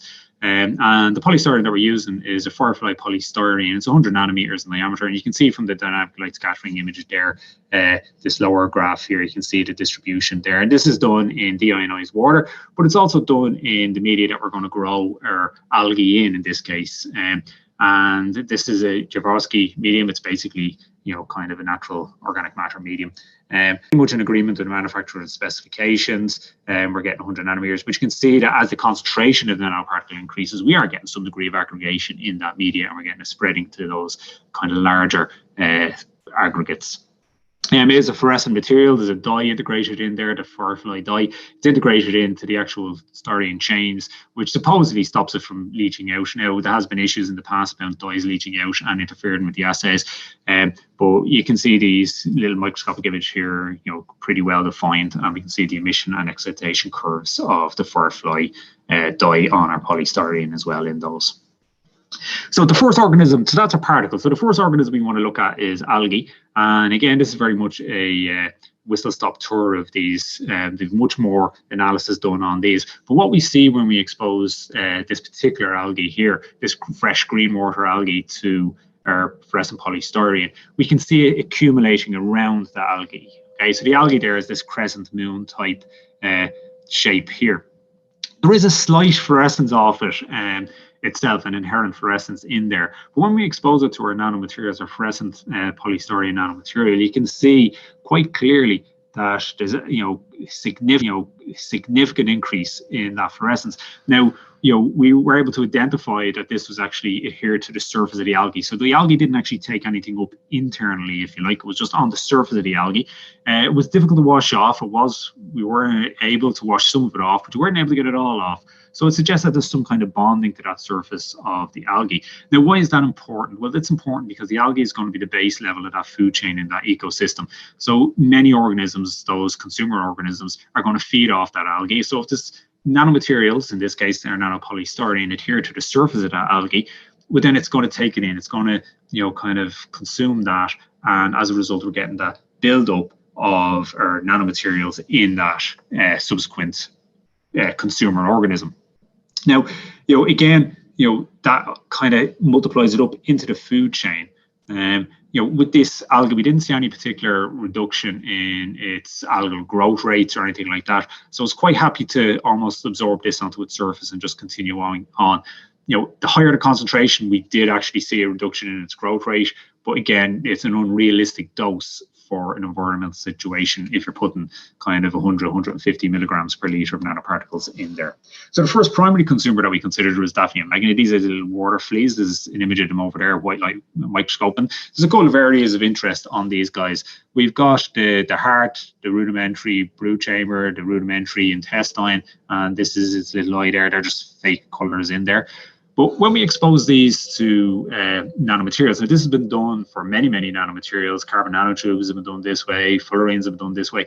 So we did it with our fluorescent polystyrene particle. Now the advantage of doing a fluorescent polystyrene particle, of course, is that we can then image it and look to see what we're actually getting out. And we can see here that this white here is the fluorescence of our fluorescent polystyrene particle, all accumulating within the intestine of that little water flea. The question is, can it excrete it? The question is that having any impact? Well, just like what we'd see for, I suppose, larger marine plastic, we'd see that accumulation in the intestine reduces the organism's feeding rate. It gets that sensation of fullness, reduces its feeding rate, and essentially, potentially could starve. So when we look at the mortality, and we look at mortality with respect to mobility as well, so it's kind of, they go hand in hand. And what we see is, we see a increase in the fluorescence intensity as we increase our nanoparticle, okay, and that's fine, but this is coming from the intestine now, okay, but we also see a gradual increase of our mortality. Now the EC50, that effective concentration for these materials for this studies comes out to around 86, I think it is, milligrams per litre. But we start to see effects as kind of low as kind of maybe 25, 30, okay, and what we see is a very clear increase in that fluorescence with increase in the mortality. We see a leveling off. The fluorescence dies off, but the mortality is still increasing. The reason the fluorescence dies off is because essentially that intestine is fully blocked. You can't take anything else in. And so they're slowly dying, if you like, or they're dying because of starvation. They're dying because of congestion of that intestine. When we go to really high concentrations above that 100, we see this sort of effect here, this little inset there. And what's happening there is, of course, that the nanomaterial is now adhering to the surface of the organism, preventing it from swimming. And we see this even at the lower concentrations, the mobility is slightly reduced. So their ability to swim in the media and float in the media is greatly reduced. And of course, that affects how they actually feed as well. When we go and look a little bit more detail using Raman spectroscopy to go in and actually probe that intestine, and what we did here was we mapped across that intestine. So this little red box here, we mapped across there, and these little dots here indicate where we were mapping. And what we clearly see is that inside that intestine, we can identify the Raman signal for polystyrene. So we know that's in there. Now, the good news is it's not in the heart, it's not in the brood chamber, it's nowhere else in the organism. It's literally accumulated in that intestine. So that raises the question, could we potentially get these to recuperate themselves by taking them out of the kind of nanoparticle environment and place them in fresh media and give them a clean environment? And when we do that, we do actually see a recuperation, but unfortunately, the recuperation does have drawbacks. They're not as mobile in the fresh media, and there's kind of untold damage as far as we could speculate in terms of whether these organisms themselves have more serious kind of maybe, reactive oxygen species, whether their offspring will be affected. So we do know that there is a long-term effect, but we do know that they can recover from that initial intestinal blockage. The secondary consumer that we moved to was these zebrafish. Again, these were interesting because they are slightly up on that food chain. And unfortunately, we're not able to do the full species. We can only keep them at the embryonic stage. So our study focused on the embryonic stage. We don't see any particular increase or anything significant in terms of their mortality. So everything there seemed reasonably well. But what we do see is that the nanomaterial adheres to the outside of the embryo. It can get in a little bit inside, but there's no significant penetration inside. So there's no obvious morphological changes and no other alterations. So it looks like those bigger organisms can kind of deal with the nanoparticle contamination a little bit more. But the question is, of course, is there any hidden effects in there? And this was embryonic, and so there was a degree of protection from the environment with the nanomaterials. You can see it there in that image there in the middle there at the end, quite clearly the fluorescence on the outside of the actual embryo. The other primary consumer was a static primary consumer that we looked at was a zebra mussel. Now, this is a freshwater mussel because these are all freshwater organisms that we're looking at. This is actually an invasive species in Ireland. And when we looked at this, what we seen was that, again, exposing it to the nanomaterials, there was no significant change in the mortality. You can see that there. The percentage of mortality is pretty consistent with the control. Okay, there's a slight increase, but again, nothing to be overwrought about. But what we were concerned about here was looking slightly more different, going into bioassays. I'm only going to show two here. There's the FRAP assay, which is looking at the antioxidant level. So essentially reacting how these nanoparticles are causing oxidative stress within the system. And of course, then DNA damage. And we did look at other bioassays as well. But again, just time-wise, we kind of just focus in on these two. But what we see is that with the increasing nanoparticle concentration, we can clearly see an increase here in our antioxidant activity within inside the actual organism, within the muscle itself. That's kind of worrying. And we also see an increase, somewhat maybe a little more reduced, but it's certainly an increase in DNA damage. So these bioassays are showing us that while on the surface it might look as if the organism is growing at a normal rate, is developing at a normal rate, there is internal damage, there is internal issues. Now, of course, multiplying that up across many, many different fractions of nanomaterials in the environment and getting the right concentration, would you ever have something around 40 milligrams per litre of nanoparticles in the environment? That's certainly for debate, but the more consumer products that we produce and get out into the market, the more likely we are going to have these sort of impacts down the line. And it's much more prudent to be prepared and to have the methods in place to be able to assess these things rather than sort of chasing our own heels. So again, just in conclusion there, what we've seen with their polystyrene particles, we looked at primary producer, we've seen clear inhibition of growth, but we see very much accumulation on the surface, which allowed it into the food chain of our primary consumers. And ultimately, when we get right down to those zebra mussels, we did see some internal damage, if you like, in terms of looking at bioassays and more traditional toxicological endpoints with respect to things like reactive oxygen species. In terms of, we mentioned the sediment and nearly finished. In terms of the sediment, looking at the depth profile, when we look at the sediment, we're looking at the water area. When we look at the sediment, we can actually see, and these are some examples of the organisms that live in sediments. So we've got some diatoms there, little crustaceans, these nematode type worms. And ultimately, when we get in there, we do see these incidental particles getting in there. These are nano and microplastics. And you can see some fibers in here. And these were sediments taken from Dublin Bay. And when we looked at them with Raman spectroscopy, we can clearly see that they're coming out and clearly identified as polymeric particles in there. And Raman spectroscopy is very good for microplastics and plastics because it gives us a very good fingerprint of the actual plastic itself. So we can see that there are microplastics in there with organisms happily kind of, I suppose, living around them. Again, another very preliminary study just to emphasize the multiplication of our nanomaterials and our microplastics in the food chain. And this is just infant formula. That was a preliminary study. Infant formula, breast milk substitute, the sort of stuff that you'd feed a newborn baby from, a bottle. And when we looked at that, we found that there was actually, again, microplastics in there. And we looked at a number of varieties, and we found on average about 5.1 microplastics per 200 ml of a bottle. Now, if you think of a small infant baby, they're probably drinking 4, 5, 6 bottles a day. So they're getting quite a dose of microplastics. Now, these were, we always have to have a question mark over this sort of result here, because this could be environmental contamination from microplastics in the air. And that's the same when we consider any of our studies ultimately. We need to know where our nanomaterials are coming from, but those incidental nanomaterials are in the environment coming from the bulk materials, but there you can get to a lot more areas unknown or unidentified, if you like. So the final slide is our kind of future and scope for potential collaborations. I mentioned that we're hoping to lead a Horizon Europe project on sustainable approaches for valorization and economic recovery of marine biomass, which is going to include aspects of nano encapsulation. And basic idea of this project is that we're going to take marine biomass, we're going to hydrolate it, so we're going to extract all the good bioactives out of there.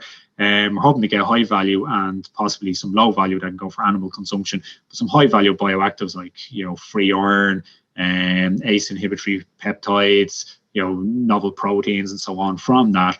Most of these are going to be pretty unstable, so we need to stabilize them, and the concept is that we're going to stabilize them with a variety of nano encapsulation processes.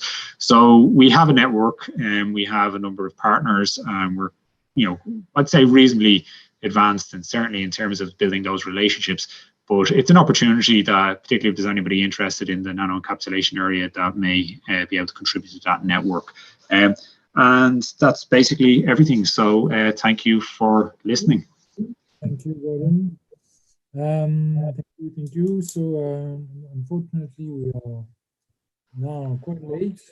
So we won't have time for much questions, but thank you, and I'm sure there can be questions afterwards, especially on this European project you mentioned. I think we'll see with one of my colleagues. Thank you again. That project is actually going to be led by Dr. Michelle Giltrap, so that'll be the main point of contact for that. Okay. So, thank you. Thank you very much. Thank you. So the last speaker from Ireland. So I believe now Kangzi is with us. I believe. Hello. Yeah, I'm here.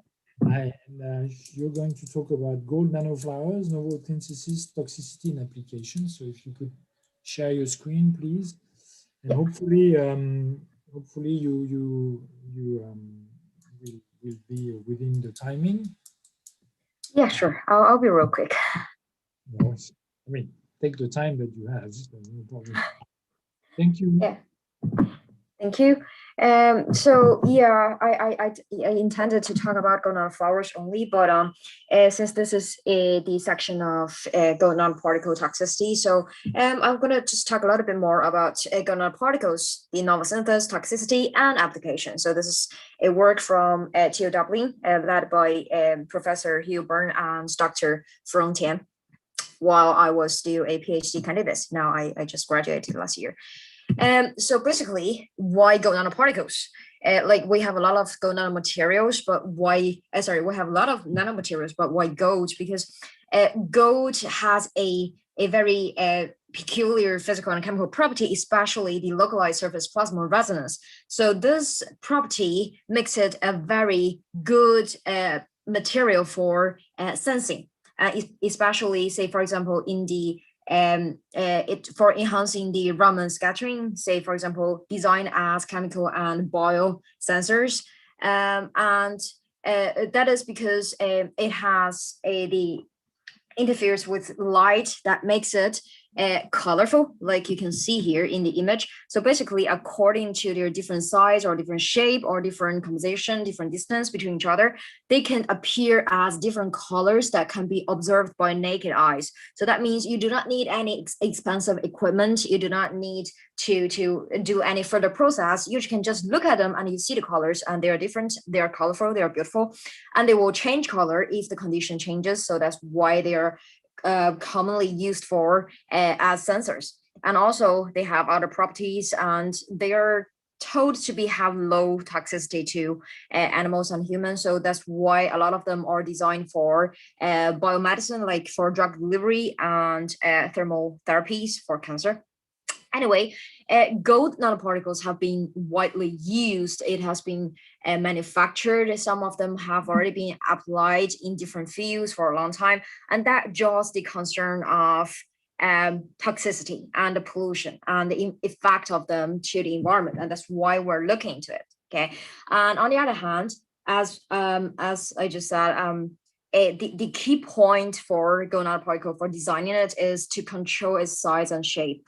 And also other morphology properties. So basically, their morphology properties of single particles and also their distance and interaction between these particles will define their color or define their light properties. So that's why we need to properly control their size and shape and distance between each other and their environments as well.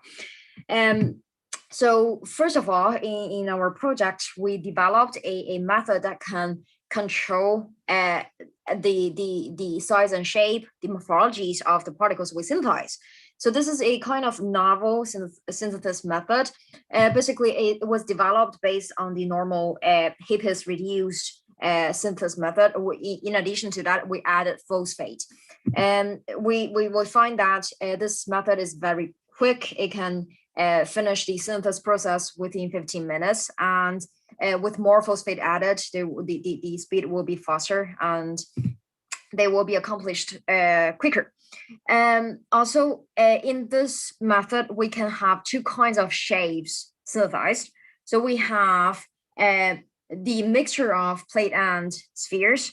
It is not very uniformed, but that's why in the beginning, I didn't plan to talk about this, to include this in this talk. But again, it is a kind of shape that we can synthesize, the combination of nanospheres and nanoplates, and we can control the ratio of that and the size of the plate and the spheres. Also, we have another kind of shape that is nanoflower, which is more uniformed and more, we can control the exact morphology more precisely.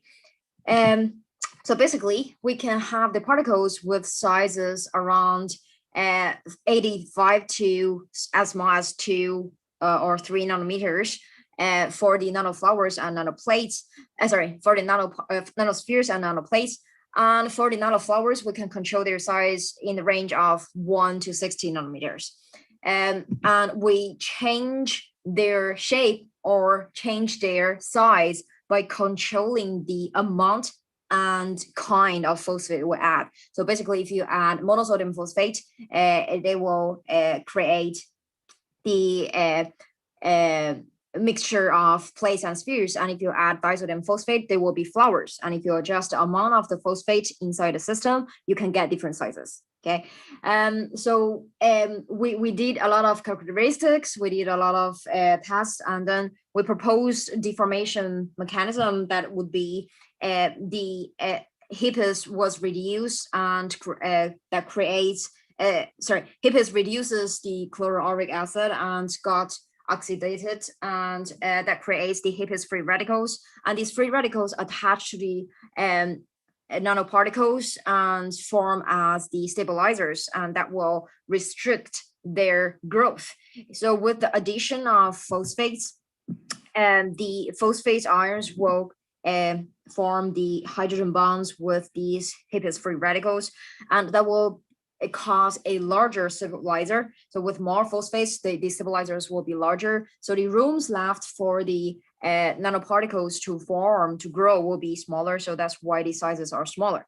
And so these are the mixture of spheres and plates we form. So we can have large plates surrounded by large spheres, or we can have small plates surrounded by small spheres.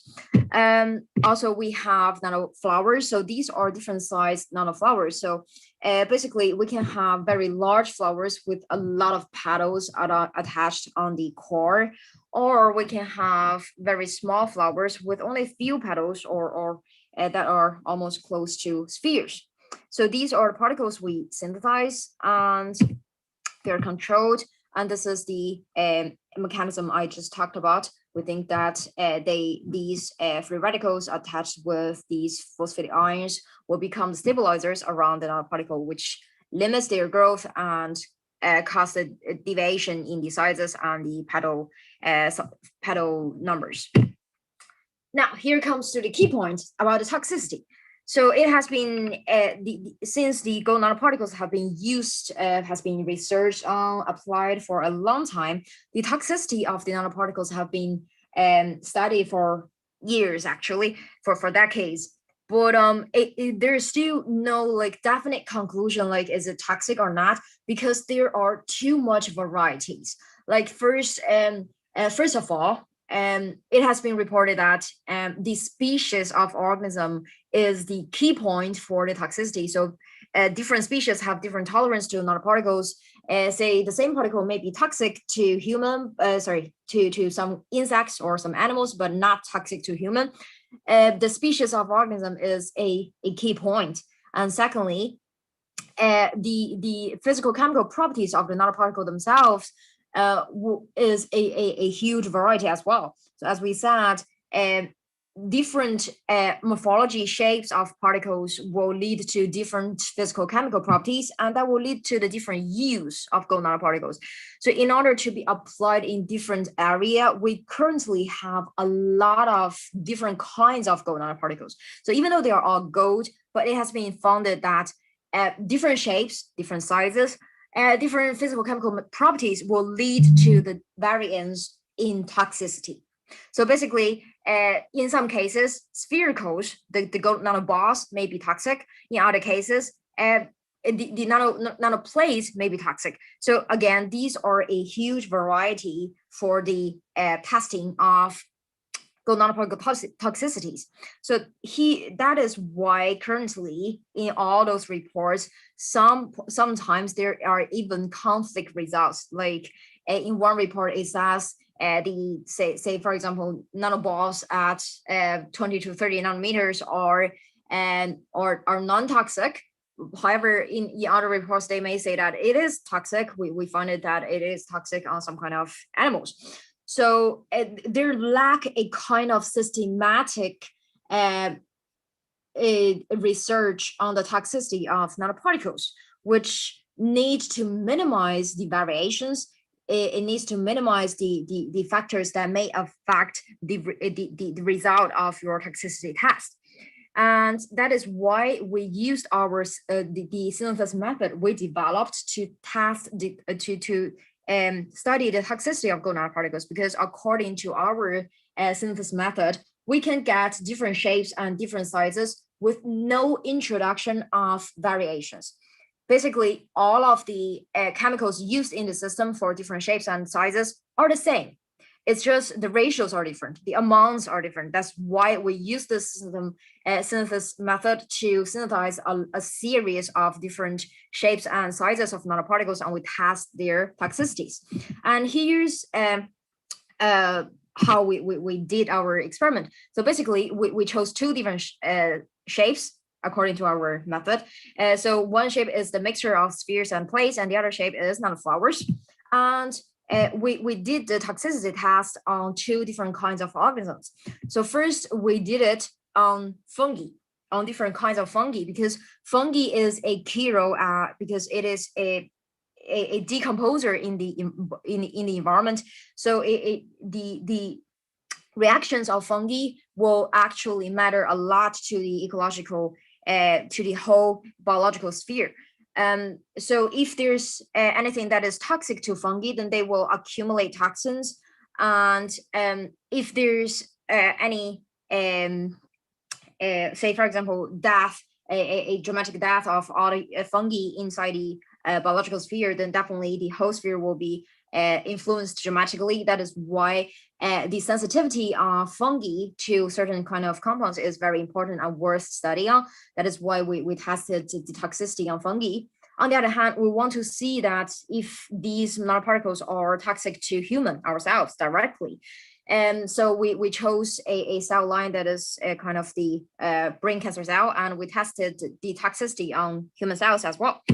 now here comes the results. So basically, first of all, we tested on the fungi, and first of all, we need to make sure that the reagents we used to synthesize those nanoparticles are non-toxic, and we proved that. So basically, that means all of the reagents, the chemicals we used, they are non-toxic to fungi at all originally, because, well, you see there they are hippus and phosphates. These are all the nutrients that can even promote the growth of fungi. Secondly, we checked that if we use these chemicals to form good nanoparticles, then the formed nanoparticles are they toxic? Well, we find out that yes, they are, but still the major influencing the major influencing factor would be the fungi species. So again, different kind of species have different reactions, and that is why we find out that Aspergillus have a larger sensitivity than Penicillium, and the least sensitive species would be Mucor. Also, we found out that larger nanoparticles will have stronger toxicity, and nanoflowers appear to be more toxic to fungi than the mixture of spheres and plates. So again, these are the shapes and sizes of nanoparticles we chose. I won't go into much details because of the time limitation. Anyway, these are our findings, that larger and flowers are more toxic to fungi. And again, the fungi species is the key factor to the toxicity of fungi. Anyway, on the other hand, we tested the toxicity on human cells. The interesting thing is the results are quite the opposite, which show that the mixture of plate and shape is more toxic than flowers. On the other hand, smaller ones are more toxic than larger ones. So this is exact the opposite than the results to fungi. So why is that? We did some research and we found out that it could be because of the mechanism, the interaction between the nanoparticles to these organism cells. So basically, for the fungi, the nanoparticles were toxic to fungi because they will accumulate on the cell wall of fungi, and that will damage their cell wall, and that cause the breakage of the whole cell, and that leads to the death. So in that case, larger particles will definitely be easier to damage the cell wall structure. On the other hand, the human cells were damaged by the nanoparticles after they intake these particles into their cells. So basically, smaller particles will be easier to be intaked into the cell, and after that, they will damage the DNA and cause the cell death. So these are our findings. And on the other hand, even though we say that there are still some kind of toxicity of nanoparticles to human and plants, is still relatively lower than other nanoparticles. So basically, we just propose that we can also design some applications based on these. So this is the colorimetric assay we designed to detect different levels of phosphate or different levels of microbe based on the interaction of the particles and the microbes. It can be used, we designed the instrument as well. Sorry? Can you please, maybe if you could wrap up? Yeah, this is the last slide. I'm actually finished. Yeah, sorry. So basically, these are the instruments and system we designed. So just want to mention that it can be used for detection of phosphate and microbe contamination level in the environment. And that's it. Perfect. Thank you. Thank you very much. Unfortunately, we won't have time for questions. So, okay, well, I guess, so thank you. So thank you to all the speakers for this session, and thank you for, well, for all these 2 days, because now actually, technically, the technical sessions are finished. So we are late on the other, well, I am late on the other Zoom. I just want to, before we go, I just want to share one slide to say thank you and also to close up. Alors, let me écran partagé. Here we go. So that must be it. So I guess you should see. No, what do you see? I have to do partager, otherwise it won't work. There we go. So, oops. So, right. Oh, okay. So you see, yes, you see. So there's a thank you. So thank you slide. So this is a thank you slide for the people who helped me to organize this event, and in particular Laetitia and Luca. So Laetitia has been working on the website, and Luca has been working on making sure that all of this works. And I think it, I don't know for you, but it was certainly, well, for me, it was certainly the first time that I was organizing a conference online. And I guess it went okay. So thank you, everyone.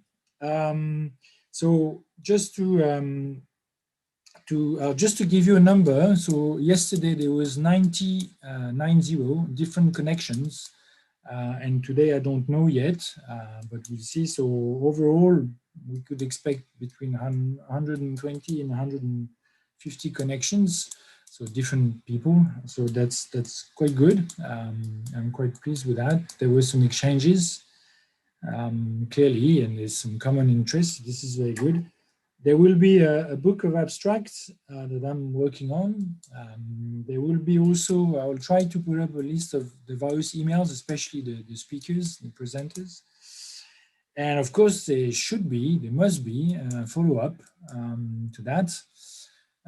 So we will discuss that with some of you at the roundtable, but for the others who will not participate, do not worry. We will make sure that there is a follow-up to that, because I think that was very interesting and very important for all of us. As like I like to say, a future family. This is an important thing to do, to try to see what we can do together. All right, so I think it's time to close up. So thank you very much to all of you, and thank you to your colleagues who are not here right now, but who have been here. And yeah, merci, and see you another time very soon to discuss. So maybe we can put the camera on to wave and say bye-bye. Christoph, I'd like to say a great thank you to you for the initiative and this activity and organization. So everything is fine. Thank you very much. Thank you. You're welcome. Also, on behalf of Dublin, thank you very much, Christoph, and all your team there. A very interesting 2 days of program. Very, very early. I think we have to do something about the times. Yeah, well, it depends for whom, though. For some of your colleagues, there was no problem with the time, though. No, we're on Portuguese time, so if you all change to Irish and Portuguese time. Okay, all right. Or we'll change. We'll leave the Brits behind. All right. Christoph, I want also to thank you for your efforts and for your positive attitude and the results. It was pleasure, and we appreciate your efforts. Thank you. Also from Germany, thank you very much. You're welcome. Thank you. Thank you very much for Spain. It's very interesting, this workshop. Thank you very much. Thank you indeed. Thank you. All right then. So bye-bye. And for some of you, we still have to work, so we come back. Thank you very much. Thank you. À tout à l'heure. Bye. Thank you. Bye-bye. Bye-bye. Bye-bye. Thank you. Bye. Cheers.